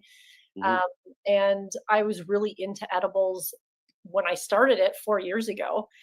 And it just seemed like something I wanted to talk about, which is a good thing. 'Cause when you start a podcast, it has to be something that you want to talk about a little bit before, because a lot of people might start something and then realize 10 episodes in, well, there's nothing more to say about this. And then it just ends, right?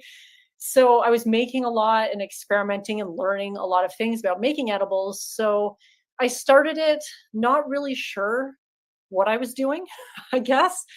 And I came out with my first episode, and I think I released another one a couple weeks later. I was kind of doing it every couple weeks. And then I got my first email from somebody who was listening to the show. And I was like, oh, maybe people want more of this. And then I started to do it like on a weekly basis instead of the every couple weeks, every month kind of thing. And I really enjoy the process of podcasting and making edibles. So it just kind of kept growing from there. Did it take you a long time to come up with the Bite Me podcast with that name? Branding is so important, and I love your name for it. Well, thank you. Bite Me. I mean, it's Bite Me podcast or Bite Me the show about edibles. Bite Me, I can't remember why I came up with that. I don't think it took me that long, to be honest. And Bite Me the show about edibles, it's like pretty obvious what I'm going to be talking about. The best things come real quickly like that. I Yeah. think. Yeah. So no, I don't think it did. Yeah. So what's the purpose? What's the purpose of the podcast? What do you want people to just understand edibles more? Do you just want to just have the discussion? What do you want to do with it? It's really geared to people who are making edibles. I mean, I guess if you're not making your own edibles, then you can still listen in because I have a lot of great guests on my show, like the newbie and the doobie coming up very soon. We're gonna have them on at some point. Yeah. So a lot of it's geared to people who are making their own edibles because I do interviews and I do like solo episodes where I'm going through an infused recipe that I've made in my own kitchen. And I'm not a professional chef. So I think that's sort of my niche in a way because there's so many amazing chefs, culinary cannabis chefs that are doing fantastic stuff. And I've had a number of them on my show as well. And I learn a lot from them, but I don't have like any magical knife skills or some fancy culinary background or anything. I just had to cook food for my family and try not to give anybody food poisoning really along the way. So, Have you been successful with that? I've been successful. Okay, yes, good. I can say that. I've never given anybody food poisoning, but so from the perspective of I'm just somebody who likes to cook, I tend to work from recipes a lot, and I'm just trying to show people that if I can do it, you can do it, kind of thing. Because I think edibles are really intimidating for a lot of people when they're just starting out, and yet it's also the route that a lot of people go to now to get into cannabis, especially people who are, in that demographic, I guess, where they're like, well, it was illegal before, so I didn't do it, but now it's legal, so now I want to try it. But they don't want to stop. And so a lot of people are interested in edibles for that reason, but they find the process intimidating. And legal dispensary edibles, there's some drawbacks to them. And when you're making your own, you can do whatever you want. You can, what you're putting in them, how much is going into them. You can use the best quality ingredients that you can afford or you want to use. And so you have a lot more ability to sort of control the experience, if you will. And you can infuse almost anything. So it's more interesting as well. So I'm curious because my neighbor, her husband went to get her some edibles for her birthday and bought her stuff from the non-legal market, from Legacy Market, and obviously it was a high dose edible. And like you say, a lot of people are turning to edibles right now, and if they're not educated and they get a high dose edible as their first experience, that could really turn them off of edibles altogether. So I'm assuming in your podcast, you must have done something on how to measure dosing properly. Yeah. And I talk about that a lot, actually, because if somebody gives someone a high dose edible for their first experience, that's just being kind of reckless in a lot of ways. And, if you have access to legal market edibles and you want to start out, you can start out with 1 milligram of THC.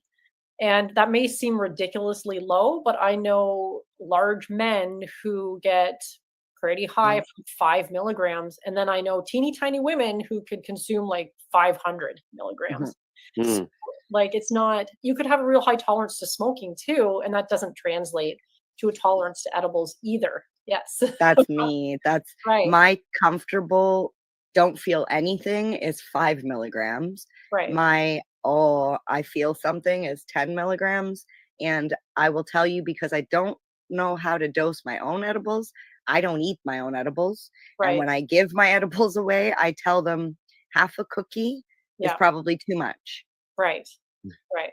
And I've even tried cutting the butter with half can of butter, half regular butter.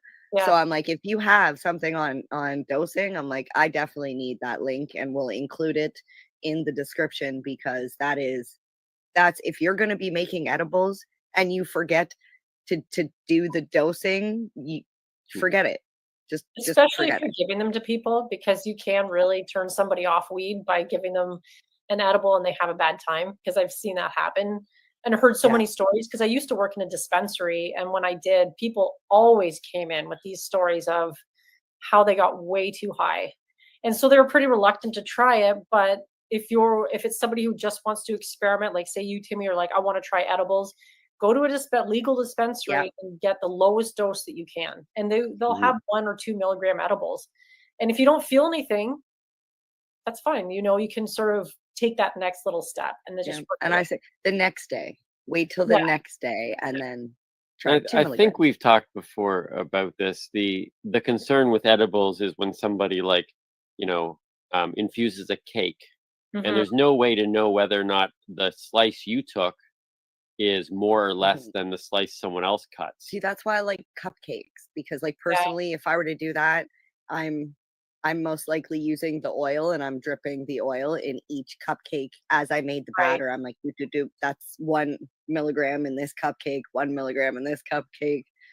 So that's how you can actually, but that's why I'm like, go to the legal market. If you're going to experiment in like the brand new, because it's all under 10 milligram packet, or it's 10 milligram packages. So you can dose it, like some have 10 in a pack, some have 2 in a pack, some have 1 in a pack, and that's too much for me. Unfortunately, Tupac is dead. No, he's not.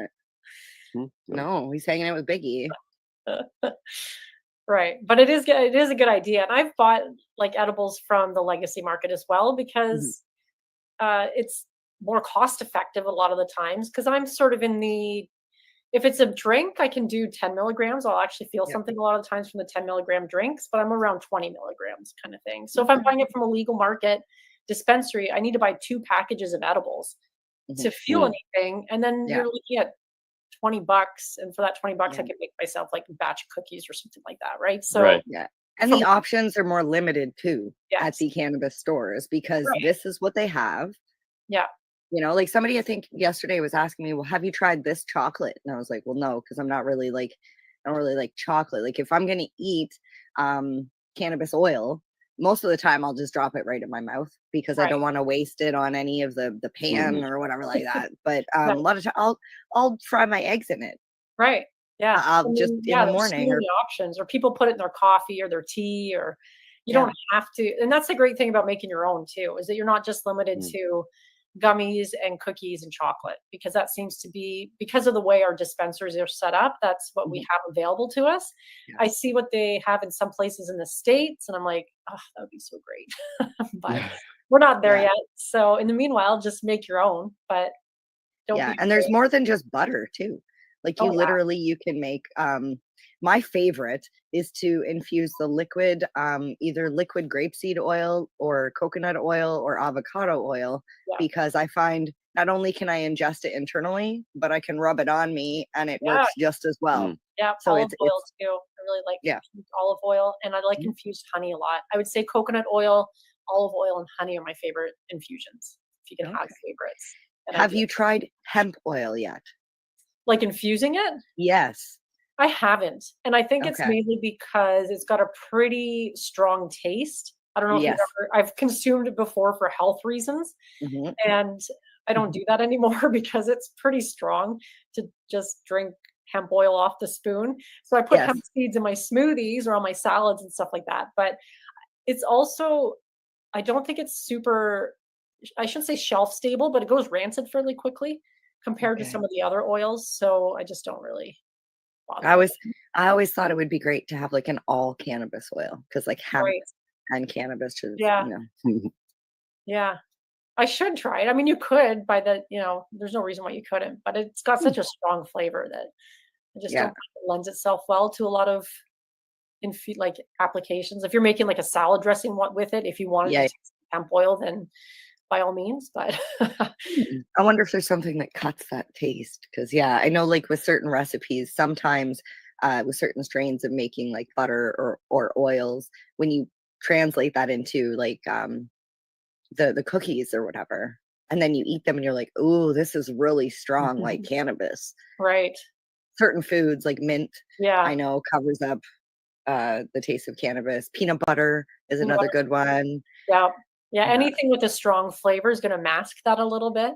And it's interesting you mentioned certain strains, because I almost never use certain strains for using infusion, because I got like a hobby grower, so I often end up, I guess that is a strain, but it often gets all mixed in together. But I also use a lot of cannabis from my dry herb vape, because that's already decarbed, so you can just take, and then but the stuff that's in that vape is often, by the time I use it for an infusion, it's mystery weed, because it's so many different cultivars all mixed in together. So well, as of right now, the day is still young, so you have plenty of time to do some experimenting this afternoon. Right. Marge, we want to thank you so much for being on the spot with us.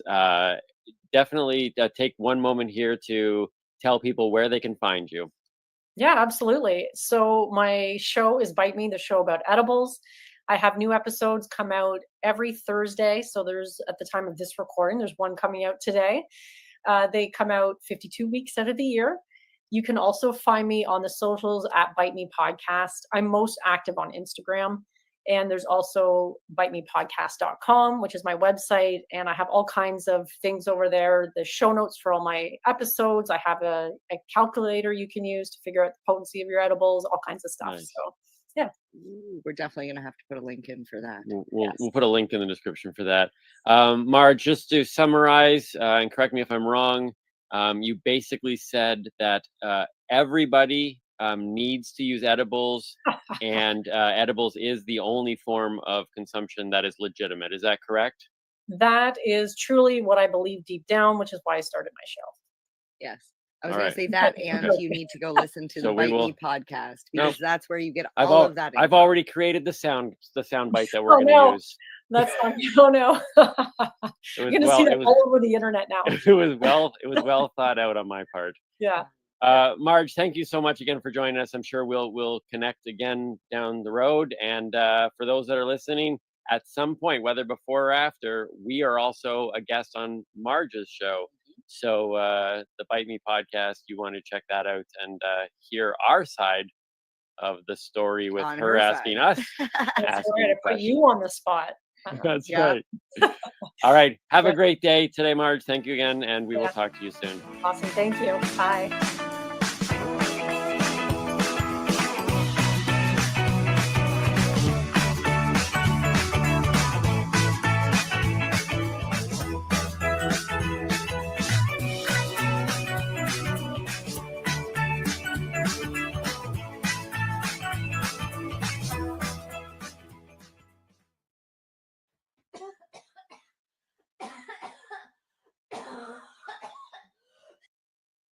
You're listening to the Pace Radio Network here at paceradio.net. The views expressed by the individuals during this broadcast are their own opinions, and they may not be the same as those of their group or other organizations they may be involved with. All medical advice during our broadcast is not a medical opinion and should be checked with your medical physician.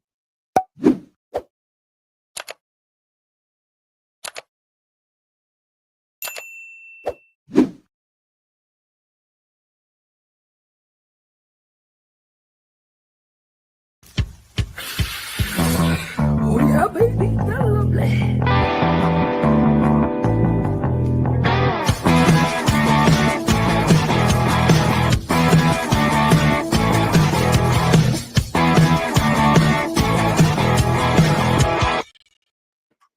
Good morning. It's March the 13th, and welcome to Psychedelics and Cannabis Educational News. Good morning, Rev Cindy. How you doing? Good morning, Al. I'm pretty amazing this morning. How about yourself? Not too bad. A little sleepy-eyed, I think. Though I slept in this morning, but I'm here. You're here. We're ready to go. Yeah. Yes. And let's get to the eyewitness weather report before we get into the news. It is sunny here. Right now we're sitting at about +4. It's going to get to +8 by this afternoon. It's only going to go down to about a +3 tonight. I tell you, Nova Scotia's rocking. So I'm heading to a concert in beautiful weather. I'm so excited. All right. Concert. Where you going? OLP, Our Lady Peace, and Collective Soul are performing here in Halifax tonight. Oh, very nice. Very nice. Nice.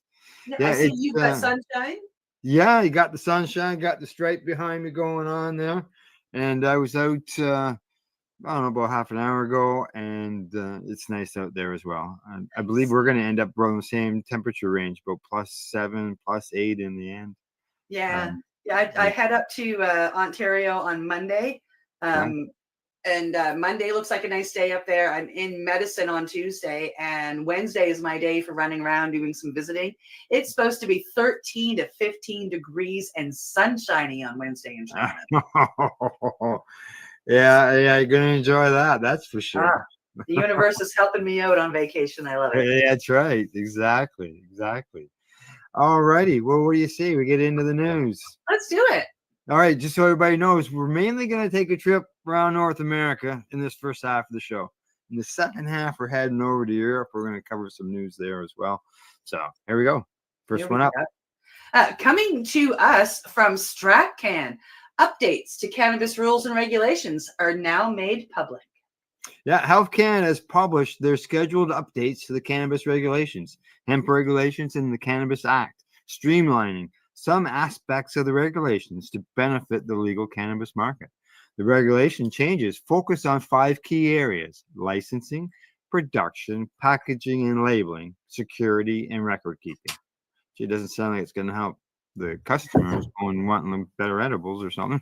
The government's goal with these changes is to address some of the challenges expressed by the industry while maintaining the key public health and safety concerns within the Federal Cannabis Act. Yeah, although there have been other changes to the regulations since legalization came into force in October of 2018, this is the most extensive package of regulatory changes so far.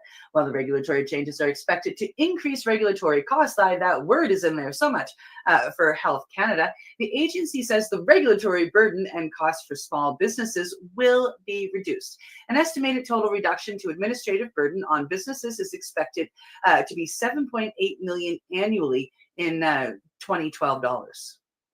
And they say that as far as according to these changes, research, it comes down to organizations and individual researchers now do not need a research license when conducting non-human or non-animal research while possessing no more than 30 grams of dried cannabis or its equivalent for research purposes at any given time. The individual or organization will be permitted to produce cannabis for research purposes, but not cultivate, propagate, or harvest it. The cultivation and processing limits for micro cultivators and microprocessors have increased by a factor of 4. Micro cultivators were previously limited to growing cannabis within a 200 square meter canopy. This is now raised to 800 square meters. There is still no limit on how much volume of cannabis a micro cultivator can grow within the canopy space. Microprocessors were previously limited to processing up to 600 kg of dried cannabis or its equivalent. This is now raised to 2,400 kg. The cannabis nurseries were previously limited to growing cannabis flower in a 50 square meter space, harvesting up to 5 kilograms of cannabis flower for the purpose of seed production. That limit has now been increased to 200 square meters. Nurseries are still required to destroy the flower after the cannabis seeds have been harvested. Now, as far as quality assurance end of things, they say that the changes to the cannabis regulations also increase the number of alternate QAPs, which is the quality assurance person, on staff. Previously, this was limited to no more than 2. Now, no such limit applies. I'm still stuck back on their order to destroy the flower after the seeds have been harvested. Do you know how many cancer patients they can help with that? Yeah. Yeah. But cannabis pollen previously not mentioned in the cannabis regulations will now be allowed to be sold between license holders. And consumer info. Licensed producers will no longer be required to provide printed copies of the consumer information document with every package of cannabis products sent. Yeah.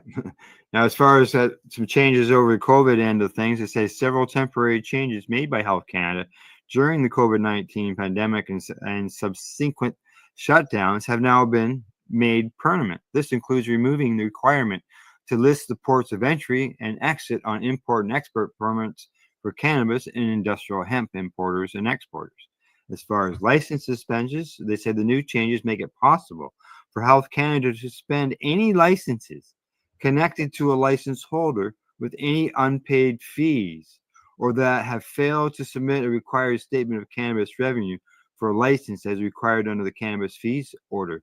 Now, as far as this licensing, that suspension, what are the fees? What about taxes, excise taxes? Because a lot of them are behind in that. Yep. So I wonder if that's considered a fee. I don't know. Yeah. And could It's a good question, though. Yeah. Could they be shut down due to back taxes? Yep. Yeah. When it comes to cannabis plant derivatives made from non-viable cannabis seeds, mature stalk, and roots can be imported, exported, sold, and processed without a license, with some restrictions based on potential cannabis content. And when it comes to the industry of hemp, amendments to Canada's Industrial Hemp Regulations, IHR, remove the maximum THC concentration of 10 parts per million for industrial hemp grain derivatives. In addition, the testing requirements, labeling for wholesale sale, and import and export requirements have also been removed. They say that these changes will allow derivatives of non-viable industrial hemp grains to be imported, exported, sold, and processed without a license.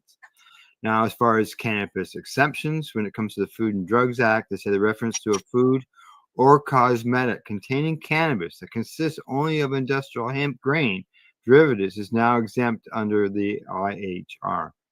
So it'd be like hemp seed oil? I don't know. Reference to food or cosmetic containing cannabis. Yeah. Exempt. Yeah. So we were talking about this. Yeah. Yeah. That's very really cool. good. Ooh, that's good information. Yeah. I had to read that a second time to myself. My apologies. When it comes to personal and physical security, the amendments to the cannabis regulation remove the requirements for the on-site presence of a security-cleared individual. Cannabis cultivators and processors can now send cannabis for mediation, for like irradiation, etc., without a security-cleared person chaperoning the product. This also applies to the holder of a research license or a cannabis drug license. In addition, the intrusion detection system requirement for a site perimeter has been removed. Oh, really? Any licensed operations areas where cannabis is not present and where no activities with cannabis are occurring will also not require any visual recording devices and intrusion detection systems to continually operate and be monitored. Wow. And yeah. The previous requirement for storage areas to have a room within a room and the requirement to record and retain a list of individuals entering or exiting the storage area has also been removed. Geez, they had to keep track of that every time somebody went in and out of a room. Oh my goodness. Yeah, I've noticed that here in Nova Scotia because our cannabis stores are literally in closets in the back of our liquor stores. Yes, yeah. When you're reading that, like I'm thinking about it. They have a clipboard by the door that every time they come in, they have to initial. Oh. Isn't that interesting? Yeah. Isn't that interesting? No, they don't. Federal license holders will be required to keep just the visual recordings showing movement on the site perimeter, operations areas, indoors and outdoors, and storage areas for at least 1 year after the day on which they are made. When it comes to pre-rolls and ethyl alcohol, the restriction on the weight limit of 1 gram for each discrete unit of dried cannabis that is intended to be consumed by inhalation, such as cannabis pre-rolls, is removed. Now, the use of ethyl alcohol as an ingredient in certain cannabis products will now be permitted beyond just the previously allowed cannabis extract products intended for ingestion in edible cannabis products. This now includes the use of ethyl alcohol as an ingredient in inhaled cannabis extracts up to a maximum net weight of 7.5 grams. Now, as far as cannabis packaging, they say that Health Canada has made several changes to the cannabis packaging requirements, including now allowing cutout windows on dried cannabis and allowing different coloring used on cannabis containers. So they don't have to be black anymore. They can have a different color. Yes, yeah, which is kind of neat. Some of the probably because of the kids, right? Cool. They don't want the kids. They don't want the kids attracted to a yellow container. Yeah. That's been changed. That's good. That's good. Yes.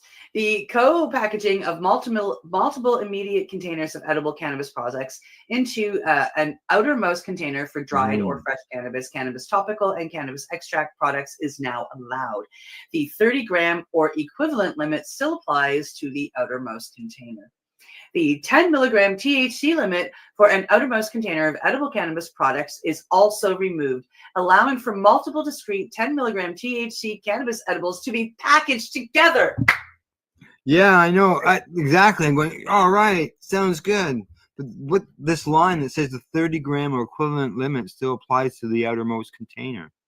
Yes. So you cannot, like, if you're buying a package of edibles, we used to only be able to buy 1 pack, each per week. So now we can buy 1 pack, which would be the equivalent to 30 grams of dried flower, but it can be broken up into, it has to be broken up into the equivalent of 10 milligram edibles is what it says. So now they can have a package of, like, say, 10 milligram edibles in there.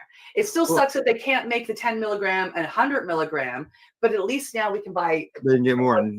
Yeah, we can actually buy 100 milligrams of edibles versus that's a good step forward. They had announced that earlier that they were going to do that. So Yeah. it's good to see that they actually put it in writing now. So Yep. now, as far as the use of QR codes and cannabis labeling, they say on the QR codes on the cannabis packaging containers will now be allowed, and the allowance for accordion or peel back labels has been extended to all sizes of packaging. This is previously only allowed on small cannabis containers, and cannabis license holders can now also use inserts and leaflets. Why would they only allow it on small containers? Why not allow it on the big containers? Yeah. No wonder they got rid of that. That's a silly rule. It is, yeah. The font size of cannabinoid and potency information can now be as large as the required health warning message. Good. Cannabis products will now only be required to show the total THC and total CBD on the label rather than the total and actual THC and CBD levels. A 12-month transition period will be in place, allowing producers to use existing in-stock labels. The requirement for equivalency of dried cannabis statements on the cannabis products labels and the requirement to include a statement that no expiry date has been determined if stability studies have not been conducted on both removed.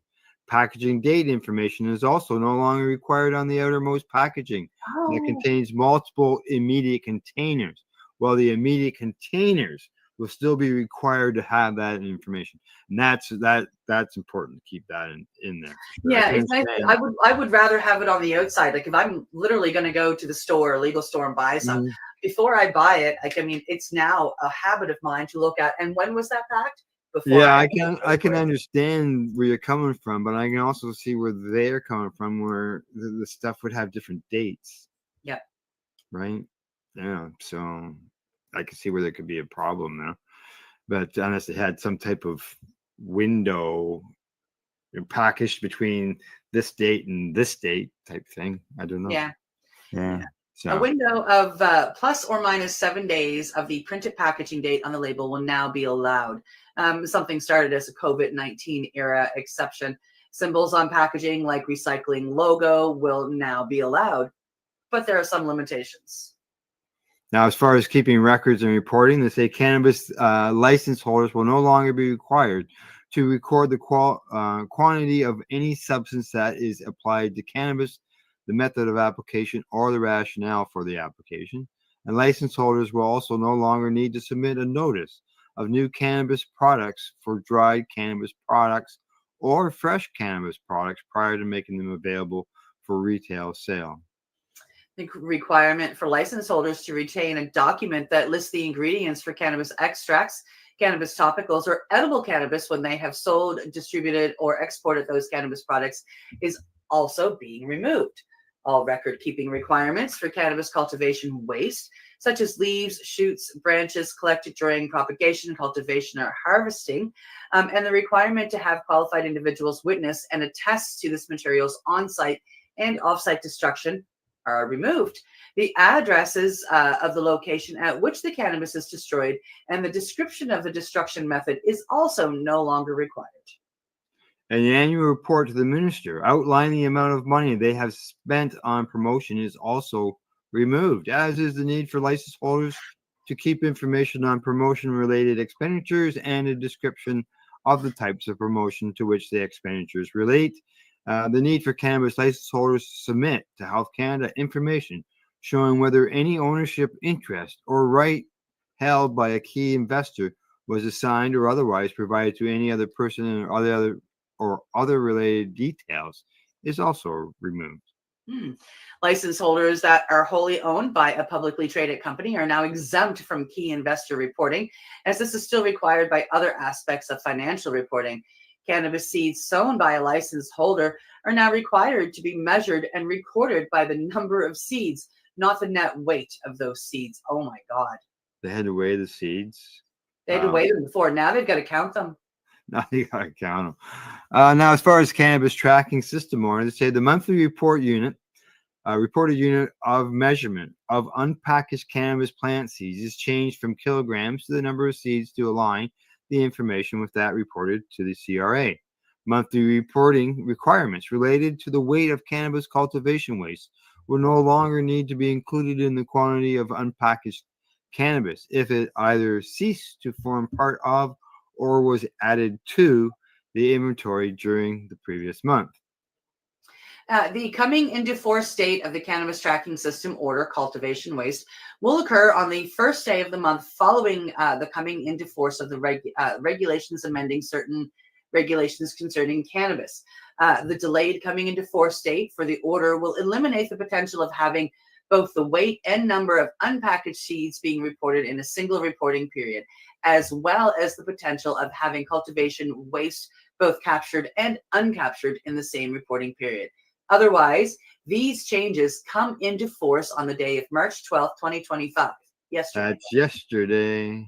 So now it's the total estimated compliance cost savings for license holders from these changes over long term is nearly $18 million. The total administration cost savings for license holders is estimated to be more than $24 million. Well, that'll be amazing. I hope we see that come down the chute as they start saving money. You Maybe beat we me will to too. it. You beat me to it exactly. Will that lead to reduced costs for the consumer? I hope so. Yeah. Gee, that was a long story. That was, but it was a good story. I'm really glad we did that. Yeah, exactly. I sort of like that, because you get up to date on what's going on when it comes to these regulations, and that's why I threw it right there at number one, so we could find out what's going on. So, all righty, on to our next story.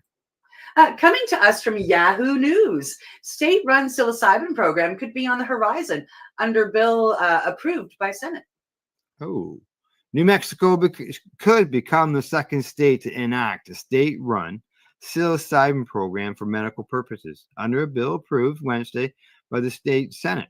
Now, the bipartisan legislation Senate Bill 219 passed on a 33-4 vote after a lengthy debate that featured emotional testimony about the benefits of psilocybin or magic mushrooms for military veterans. 33-4. Senator Craig Brandt, who from Rio Rancho, said some veterans have found psilocybin to be effective at treating post-traumatic stress injuries after getting little relief from traditional counseling and other treatments. This is kind of the next step in therapy, Brandt said. For sure. I can believe I can agree with them. After Republican Senator Jack Block of Rio Rancho said he was previously staunchly opposed to a state-sanctioned psilocybin program, but he said he changed his mind after visiting with veterans who struggled with post-traumatic stress injury after military deployments abroad. Yeah. I look at this as a right to try, said Block, who grew emotional while talking about his own struggles with mental health issues and alcohol abuse after a combat tour in Afghanistan. One U.S. Marine Corps veteran, Chris Pasuki of Albuquerque, sat with Block on the Senate floor during Wednesday's debate and said in a subsequent interview that psilocybin use overseas helped, turn his life around. He says that it completely changed my life. I was able to let go of a lot of guilt and pain. The bill advancing at the Roundhouse would create an advisory board under the New Mexico Department of Health to oversee supervised use of psilocybin for patients whose physicians believe they could benefit from its rule. The program would have to be in place by the end of 2027. Yeah. It would also decriminalize the production, prescription, and possession of medical psilocybin. Oregon became the first state to decriminalize possession and legalize use of psilocybin back in 2022. Though such use must be supervised. Colorado voters passed a ballot measure that same year allowing adults 21 and older to possess psilocybin and give it to other adults, but it remains illegal to sell the substance or use it in public. Several other states have stopped short of decriminalizing psilocybin, but have enacted legislation allowing research to be conducted for clinical trials. Psilocybin, which can be made synthetically, it's called 4-ACO-DMT, in addition to being found naturally in certain mushrooms, can cause hallucinations after being consumed. It works for medical purposes by enhancing neuroplasticity or the brain's ability to change its structure.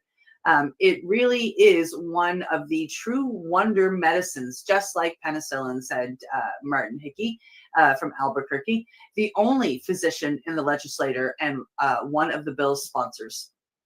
Among other studies, research done at the University of New Mexico has shown psilocybin combined with psychotherapy can sharply reduce alcohol use. But health officials have also said it should be used only infrequently and under supervision, unlike cannabis, which can be used daily for medical purposes by individuals in their own homes. So can psilocybin, but that's a conversation for another time. This is not medical cannabis 2.0. Okay, Brandt said on Wednesday. This is done in a controlled setting in a clinic. After being approved in the Senate, the bill now advances to the House of Representatives with just over a week left in this year's 60-day legislative session. Good stuff. Yeah. Always good to see things improve for patients. And good day, Gordo. How you doing, buddy? Hey, Gordo. All righty, that's done. From there, we are going to move over to our next story, and it is on its way. As I click, click, click madly. Here we go. Coming to us from MJ Biz Daily, suspicions that DEA rigged rescheduling process fueled by court documents. I don't have any suspicions. I just from the reports we've read over the last few months, I'd say it's pretty obvious. Yeah.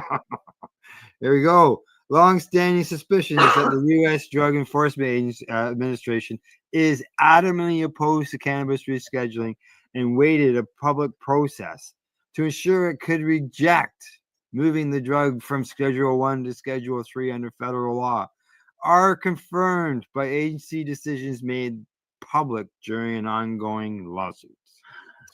At least that's the allegation made in a February the 17th federal court filing by a group of doctors who are shut out of the rescheduling process. Here, I support what they're saying. Yeah. According to DEA documents made public in as part of a lawsuit brought by Doctors for Drug Policy Reform, the DDPR, an organization of pro-cannabis research medical professionals, the federal drug agency considered a total of 163 applications, selected only 25 based on still unknown criteria, rejected participation requests outright from New York and Colorado officials, which supported rescheduling, attempted to aid almost a dozen opponents of cannabis rescheduling. You can just see it right there. Yep. In those four spots. Yep. It's the fullest disclosure of date of the DEA's actions during the cannabis rescheduling process. Now, according to Dr. Brian Adenoff, he's a Colorado-based addiction psychiatrist. He says it confirms what we thought. Exactly. Yeah, the DDPR court action, first filed in November, seeks to compel the DEA to redo its witness selection process, or failing that, to at least make the agency explain its actions. That matter, filed by attorney Austin Brombra of the Houston-based Yetter Coleman firm, is still pending in the U.S. Court of Appeals for the D.C. Circuit. This is like reminding me of when Allard and Smith took it all the way to the Supreme Court here in Canada. Mm-hmm. Yeah. They wanted to fight against it as far as the government end of things. Yeah. Now, part of the DTPR's objective was to determine if the DEA's process was fixed, Adenoff says. And it appears to be. I agree. Yeah. Andoff believes pausing the process or forcing a restart are both preferable to seeing it through to the foregone conclusion of a rescheduling rejection. We're better off arguing the case where we are now than going forward and having it not work out in our favor, he said. Yeah, restart it. Now, Adenoff's allegations are the latest and loudest accusations of bias against the DEA. A separate appeal that also alleges DEA bias and seeks to remove the agency as rescheduling arbitrator is pending. Changing cannabis's status under federal law would provide long-sought tax relief to legal plant-touching businesses in the $32 billion American cannabis industry. And it's believed encourage Congress to pursue other cannabis reforms stalled in Washington, D.C. At least some observers in Washington believe the DEA would approve the finding that cannabis has a currently accepted medical use, a conclusion first arrived at in August of 2023 by the Department of Health and Human Services. And I heard you trying to say something back there a second ago. Yeah, don't worry about it now. It's all right. That belief was buoyed by a September 2023 analysis by the Congressional Research Service that found the DEA acknowledged in 2020 that it is bound by law to follow recommendations of matters of health and science from other federal agencies. But doubts about the DEA's even-handedness concerning the federal prohibition of cannabis appeared almost immediately after the Justice Department in May of 2024 published its proposal to move the cannabis from Schedule 1 to Schedule 3 of the Controlled Substances Act. Footnotes in an April 2024 memo from the DOJ's Office of Legal Counsel showed that the DEA argued internally against rescheduling cannabis and disputed the new standard the HHS used to determine currently accepted medical use. Exactly what the DEA told the Office of Legal Counsel is unknown. Now, this began in October 2022 by former President Joe Biden. Cannabis rescheduling is likely the most consensual rule-making DEA has ever attempted. A group of former DEA administrators told the agency in a letter last summer. The letter also was released as part of the lawsuit. But the most significant relaxation of narcotics restrictions in the history of CSA is now on an indefinite hiatus pending the outcome of separate appeals, as well as whatever decisions President Trump and his DEA administrator pick, Terrence Cole, might make. Hearings before the DEA top administrative law judge ordered in August by agency's former administrator Ann Milgram were supposed to conclude on March 6th. That potentially historic process was delayed indefinitely in January after the appeals. Oh, and as far as that Terrence Cole, the DEA administrator pick, his past record doesn't look good. Just so you know. Yeah. Now, in October, Milgram released a list of 25 participants who were chosen to give evidence and testimony in hearings before John Mulrooney, the DEA's chief administration law judge, but she did not share her rationale or whether participants were for or against rescheduling. The document cache released by the DEA, spanning nearly 1,700 pages, shows a secret selection process guided by the improper aim of creating an evidentiary record that will allow the agency to reject the proposed rule and off filing claims. While the DEA rejected bids by New York and Colorado officials to participate in the rescheduling process, the court documents show that the agency did select a representative of cannabis patients in Connecticut, a choice Adolph called nonsensical. The Connecticut representative later dropped out, and the DEA also sent self-styled cure letters to 12 participants. Such letters are separate, individually tailored requests for additional information, establishing that you are a person adversely affected or aggrieved by the proposed rule, according to the copies of the letters attached to the court documents. That's the standard under federal law that must be met in order to participate in the administrative rescheduling process. However, the lawsuit notes, of those 12 letters, 9 were sent to parties strongly against the proposed rule. Only one cure letter was sent to a party that turned out to be a supporter. Another government entity, the University of California, San Diego's Center for Medicinal Cannabis Research, after receiving more information from the CMCR, including that it supported the rule, the DEA ultimately rejected the application without explanation. The CMCR's director, Dr. Igor Grant, did not respond to requests for comment. The DEA actions add up to strong evidence that the agency acted with an impersonal purpose of creating an evidentiary record supporting its preferred outcome, rejection of the proposed rule, the lawsuit claims in part. Other observers rebuff participants contacted by MJ Biz Daily agreed. Kat Parker, the director of drug markets and legal regulations in New York, says that I don't know what I expected, a fair process or outcome. Yeah. Yeah. Packer also attempted to participate in the hearings, but was rejected. It was pretty clear when the proposed rule from the HHS came out in May of 2024 that the DEA didn't want to reschedule cannabis, she said. And there's little to suggest that the DEA's attitudes have changed under Trump. Probably gotten worse, Packer added. This is the DEA's game, she said, and they get to make the rules. That's not right. That's all I can say. No, that's not right at all.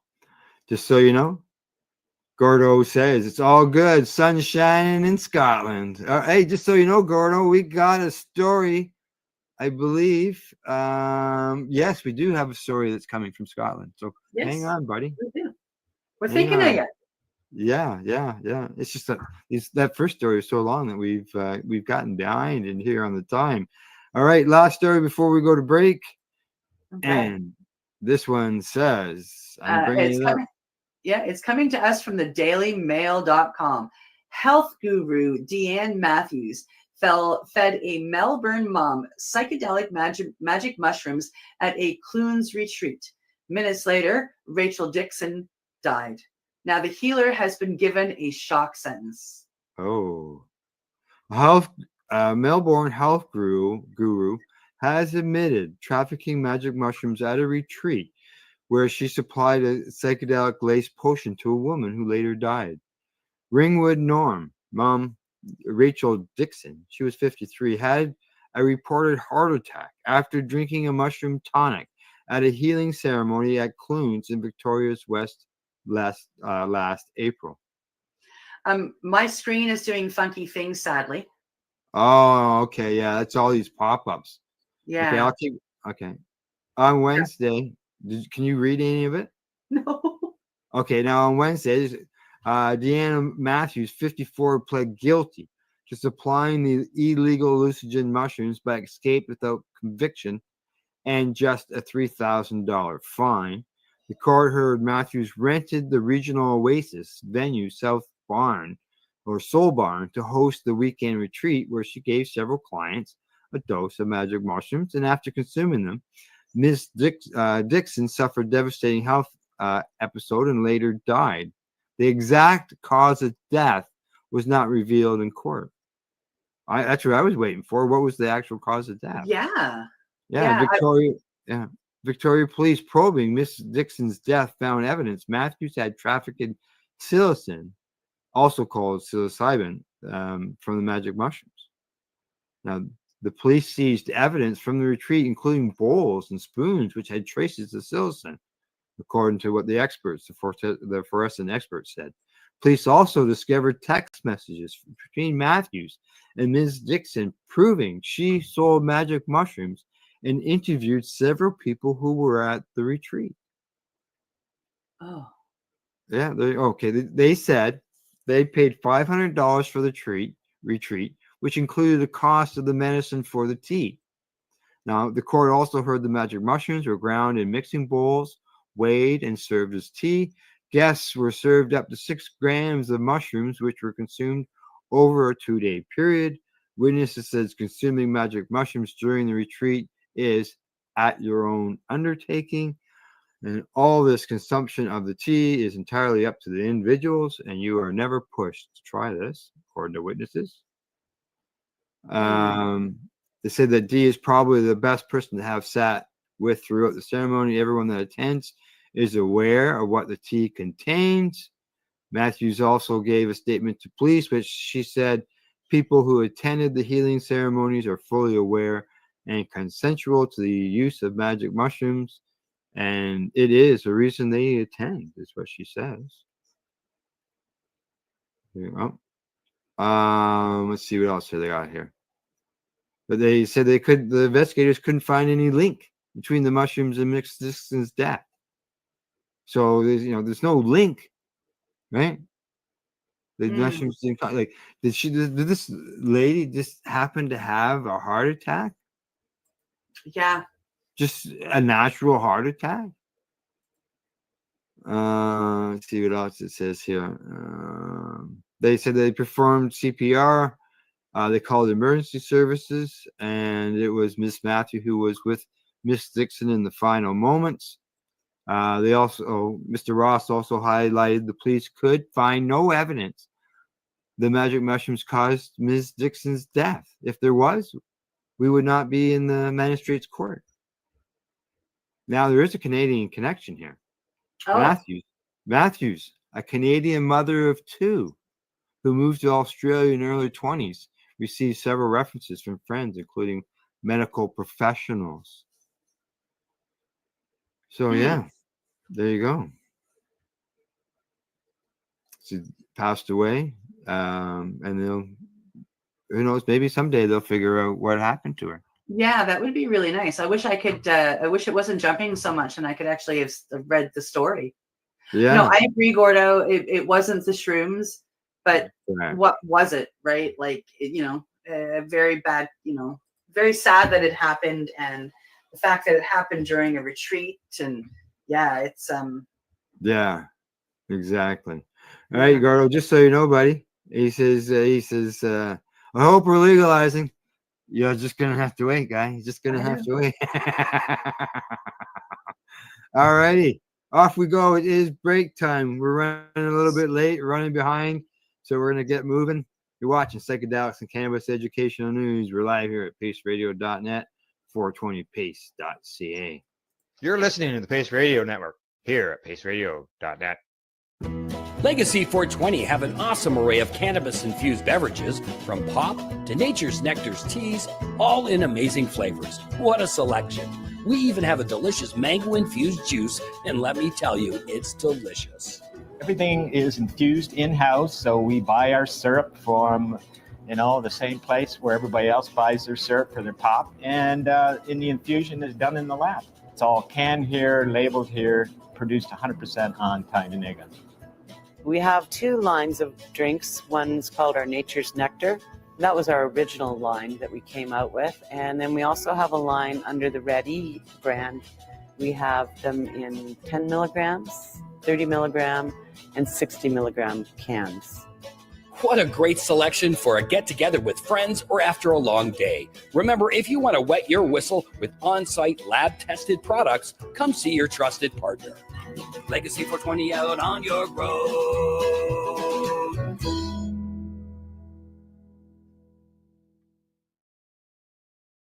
Camelford Lifestyle Shop. Open Monday to Friday from 10 till 7 p.m. or by chance. Check out our flags, our t-shirts, plus our hats. And look of that supply of rolling papers, plus much more. We've got bongs and your favorite herbal vaporizers. Look at all the incense we have, as well as for those who collect knives, check out these knives in our collection. And while you're here, stop in to see Shay at the piercing room, where you can get poked by Shay. Daily deals, check them out. Camelford Lifestyle Shop, 17 Bridge Street West, Camelford, Ontario.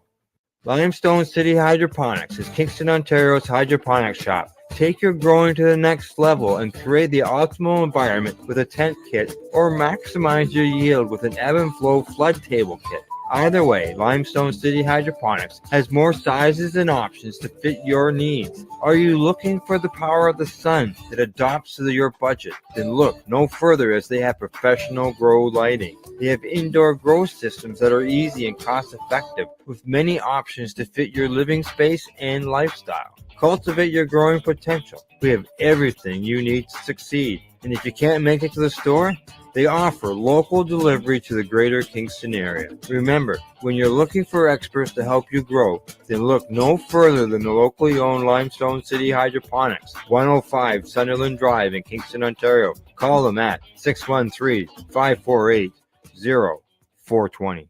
Re-Rolled Saturdays. Check it out. Nothing but non-stop cannabis and psychedelic programming. Find it at 420pace.ca. You're listening to the Pace Radio Network here at paceradio.net. Hey, we're back, and I'm not coughing like that person was in the promo, but it does happen sometimes, doesn't it? Yeah, it does. It does. So, all right. So this second half of the show, we're going to be traveling across Europe, and we've got a new story coming up here for our buddy Gordo in Scotland, but not just yet. Here we go. She's up. Coming to us from International Cannabis Business Conference, the Czech cannabis legalization efforts continues to evolve. All right, a push has been underway in the Czech Republic to legalize cannabis for adult use for several years now, with the cannabis policy modernization effort gaining steam in recent years after multiple European nations have adopted some form of recreational legalization. Cannabis is now legal for adults in Malta, Luxembourg, and Germany. Cannabis advocates inside and outside of Czechia had hoped that legalization in the country would include regulated sales. However, it appears that it will not occur in the near future except for low THC products, according to a recent interview by Crowdinvest, which with leading cannabis advocate Lucas Hurt. What is currently being considered in the Czech Republic is limited to home cultivation. At the moment, home growing decriminalization is the only proposal on the table, about 8 months before the general election. And this is only thanks to the Minister of Justice, who included it as part of his broader criminal code reform. The original 3-pillar plan, home growing cannabis clubs and a regulated market, which we discussed late last year, and for which I lobbied, is essentially off the table, Hurt stated in his recent interview with Crowdinvest. Another topic discussed in the interview was Chesnia's announcement earlier this year that low THC products will be regulated later this year. Hurt pointed out that the 1% THC limit was adopted about 3 years ago, but that related products were not originally regulated for human consumption. You know, it's usually the grow your own aspect of the laws are usually the last thing, not the only way of getting access to it. I'm just so used to it being the other way around. So another topic discussed at the interview, you mentioned that. Now, the Czech Republic's cabinet previously approved a plan late last year that would permit adults in the European nation to cultivate multiple plants in their residences and possess a personal amount of cannabis. That plan appears to be still on track, while the wider policy modernization reforms will have to wait. In the meantime, cannabis advocates will continue to push for sensible laws and regulations. Now, medical cannabis is legal in the Czech Republic. Doctors in the Czech Republic prescribed 318 kilograms of medicinal cannabis in 2024 to an average roughly 3,300 patients per month. Those figures are set to expand in April 2025 when the Czech's GPs will be permitted to prescribe cannabis for chronic pain. Wow. Yeah, getting better access is always a bonus. Right? Yeah, I mean, even if it's small steps forward is steps forward. You've still got some forward momentum, and I find that helps the activists and advocates that are out there fighting stay motivated to fight. Yeah, exactly. All righty, next story is up. Coming to us from Strachan, Dutch coffee shop say supply chain experiment not ready for April 7th deadline. Oh, so we're going from Czechoslovakia to the Netherlands, where a group of cannabis shops say that the market needs more time to adjust before the next phase of the country's legal supply chain experiment. In a letter posted on March the 7th, 2025, the group, which represents dozens of coffee shops around the country, says the planned switch to only legal products by April the 7th is not practical, and that the risks of negative consequences is enormous, as the quality and quantity of legal products is not yet up to par. Well, that's kind of smart. In a Yeah. memo in December of 2024, the government said that as of April 7th, all coffee shops participating in the cannabis supply chain experiment will only be allowed to sell regulated cannabis. This date was said to be final, providing certainty for municipalities, coffee shop owners, and growers. We are on the right track, and with all parties involved, from growers, coffee shops, and transporters to civil servants and administrators of the track and trace system, but not quite ready yet, reads the letter in part. Yeah, it says that the risk of chaos and a failed experiment is therefore enormous. That would be disastrous for the energy that all parties involved have put into this so far.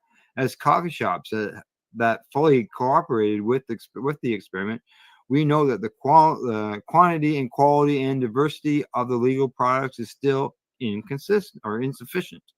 The Yeah. Dutch government, yeah. Go ahead. Okay. The Dutch government first announced its plans for the project in 2022, which included exploring possibility of a closed cannabis chain for cannabis coffee shops in several cities across the country. The first sales began in the Dutch cities of Beta and Tilburg back in 2023. Wow. Interesting. As of June 24, all coffee shops in all 10 participating Dutch municipalities have been allowed to sell regulated products alongside tolerated products, to consumers. By the end of 2024, 70 of the total 75 participating coffee shops have sold regulated cannabis flower and hash. The next experimental phase of the project, planned to begin on April 7th, is set to last around 4 years. The government also says more approved growers are also expected to be ready to supply in April. Yeah, 6 growers are currently approved to supply the program, including one connected to a Canadian cannabis producer. The goal of the closed loop experiment is to explore the feasibility of a quality controlled cannabis production and distribution system in the country as an alternative to the current tolerance policy that has not legal but tolerated coffee shop style points of sale and unregulated illicit growers who supply them. However, the group of retailers say the system needs at least another 6 months to be fully prepared for a full transition of selling products only from the legal supply chain.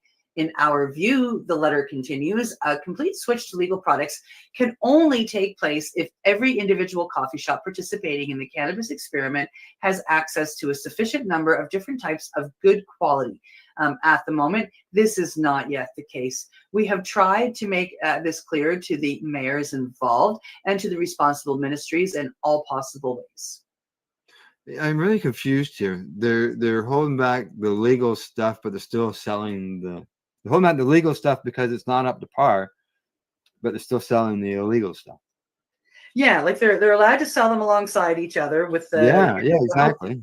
Because I guess the coffee shops are going to operate anyway, and they're trying, I guess, to move them to the legal side. But yeah, I mean, I remember October, November, December 2018, and the next year after that. Mhm. I mean, our cannabis was terrible. I mean, and I know a couple of the growers that ended up growing, and but it was because of regulations and the stuff that was going out was just, it was dry, it was terrible. Especially in the beginning. Yeah. Yeah, so I find now it funny that happens with all of the professional growers around the world. Yeah, when they start up, product's not quite there. Yeah. Now, the group also says there are not enough legal growers and suppliers, and that some suppliers are charging different prices to different stores. There is also a shortage of affordable products, hash, joints, edibles, and bestsellers. It takes time to get our customers to switch to legal products. We also need to be able to maintain a competitive position with the tolerated coffee shops in other cities and illegal market suppliers. We therefore ask you to initiate a so-called optimization phase in which we can make the necessary improvements together with all parties involved so that the weed experiment can really succeed. Now, representatives for the responsible ministers, Justice and Security, and Health, Welfare, and Sport were not immediately available for comment. The mayor of Breda, one of the first municipalities to adopt the supply chain experiment, characterized the issue as a serious problem. If supply cannot meet demand, driving consumers back to the illicit market. There you go. The end of that one. End of that one. Yeah, they're just going at it back and forth. Yeah. It's, because so many people think Netherlands is legal, but they're still struggling with things, and it's still sort of in the middle. Okay, Yeah. Gordo, this one's for you, buddy. There you go. Coming to us from the International Cannabis Business Conference, record number in Scotland buy legal medical cannabis privately. Let's find out what this is for. There we go. Scotland's legal cannabis industry has struggled to reach its full potential in recent years. However, the industry has passed a meaningful milestone, with a record number of Scots making legal purchases of medical cannabis products from private industry sources. Now, according to the Daily Mail, they say that record numbers of Scots are paying for medical cannabis as NHS waiting lists leave them struggling to get conventional treatment. An unprecedented 3,440 Scots now have private prescriptions for the medicine. Most patients suffering from common conditions such as depression, anxiety, or chronic pain. Scotland's first medical cannabis clinic was set up in 2019, and its roster of clients has grown monthly. The outlet also reported nearly 6 nations around the world have legalized cannabis for medical use to some degree. Israel was the first country to legalize cannabis for medical use back in 1999. Just think, 60 countries around the world. Now, currently, cannabis is legal for adult use in Uruguay, Canada, Malta, Luxembourg, Germany, and South Africa. Recreational cannabis legalization has also been adopted by 24 states in the U.S., and regional adult use cannabis commerce pilot trials are operating in Netherlands and Switzerland. And just talking about Switzerland, just so you know, we got that covered next. Yes, we do. Yes, we do. Here we go. It's coming up. Coming to us from Marijuana Moment. Switzerland's cannabis legalization pilot program is running smoothly with no indication of public disturbances, government report finds. Good news. Switzerland's adult use cannabis legalization pilot program is running smoothly with no indication of any disturbances to public order. A government commission report finds as lawmakers are considering legislation to broadly end cannabis prohibition across the country. After 2 years, or about 2 years after the pilot program launched in 7 municipalities across the country, the Federal Office of Public Health study carried out by the Western of Louisiana and the University of Applied Sciences Northwestern Switzerland generally determined that the initiative has been a success. The study involved an analysis of different regulatory models that include for-profit businesses and nonprofit organizations distributing cannabis for adult use. Researchers said that for-profit companies promoted their products more heavily, whereas nonprofit groups focus more on health and youth protection with strict advertising restrictions, according to a translation. It is found that for a for-profit approach tends to encourage consumption, which even a strict ban on advertising does little to prevent.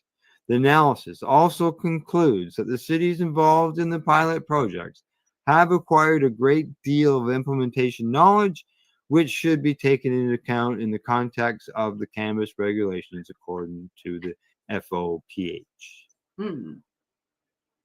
Yeah, the results presented are still limited as the trials are only just beginning. Due to the short duration of the observation period, it is not yet possible in particular to draw conclusions regarding the effects on consumption.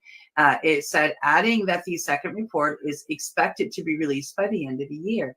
Overall, the initial report found no disturbances around sales points and noted that police have collaborated well and supported the trials, focusing on more pressing drug-related issues.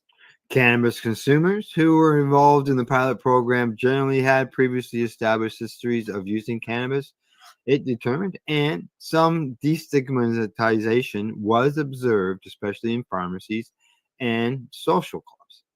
The trials provide valuable evidence for Swiss cannabis policy decisions, the report says, which noted earlier by Business of Cannabis said, while adding that political timelines may not align with the slow process of gathering scientific data.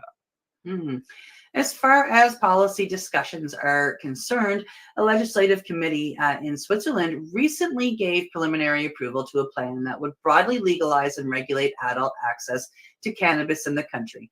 The proposal would bar for-profit sales, however, an imposed tax on cannabis products. Approval by the committee is an early stage in the legislative process. They say the next step is an explanatory report on the preliminary draft so that the commission can examine these documents in the summer. Now, like the commission noted, interested parties will also be given an opportunity to provide comment at that point. There you go. That's it. Look at that. No, I didn't think we would get through everything within the hour because the first half took so long. And look at that. We got a minute, less than a minute. we just made it. And that's only thanks to the fact that I think that was the shortest marijuana moment story we have ever read. I agree. I went, wow, that was short. I'm looking at the bars, it's going down. And that didn't take long. Woo, exactly. Interesting. Yeah. So there we go. We covered a lot of North America, and we covered 4 places across Europe, and all good news. So it's always good. All right. Anything you need to say? Anything? Got anything? Updates? Whatever. Before we say goodbye. I will see you April 7th, everybody. I am leaving to go do some medicine. That's right. Yes, exactly. You're coming to my neck of the woods. I am. Yeah. All right. Just so you know, Gordo says, take care, guys. Have a good weekend. We will, Gordo. You have one as well. And to everybody else and to Gordo, that's the news report for today from the Legacy420.com news desk. Thanks to our buds at the Camelford Lifestyle Shop, Legacy420.com, at ease.ca, and Limestone City Hydroponics.ca. Thanks for tuning in. Thanks for watching. And you know what I always say? Don't forget to educate, medicate, and do not incarcerate. You're listening to the Pace Radio Network here at paceradio.net. The opinions of the individuals during this broadcast are their own and may not be the opinions of their group or other organizations they may be involved with. All medical advice during our broadcast is not a medical opinion and should be checked with your medical physician.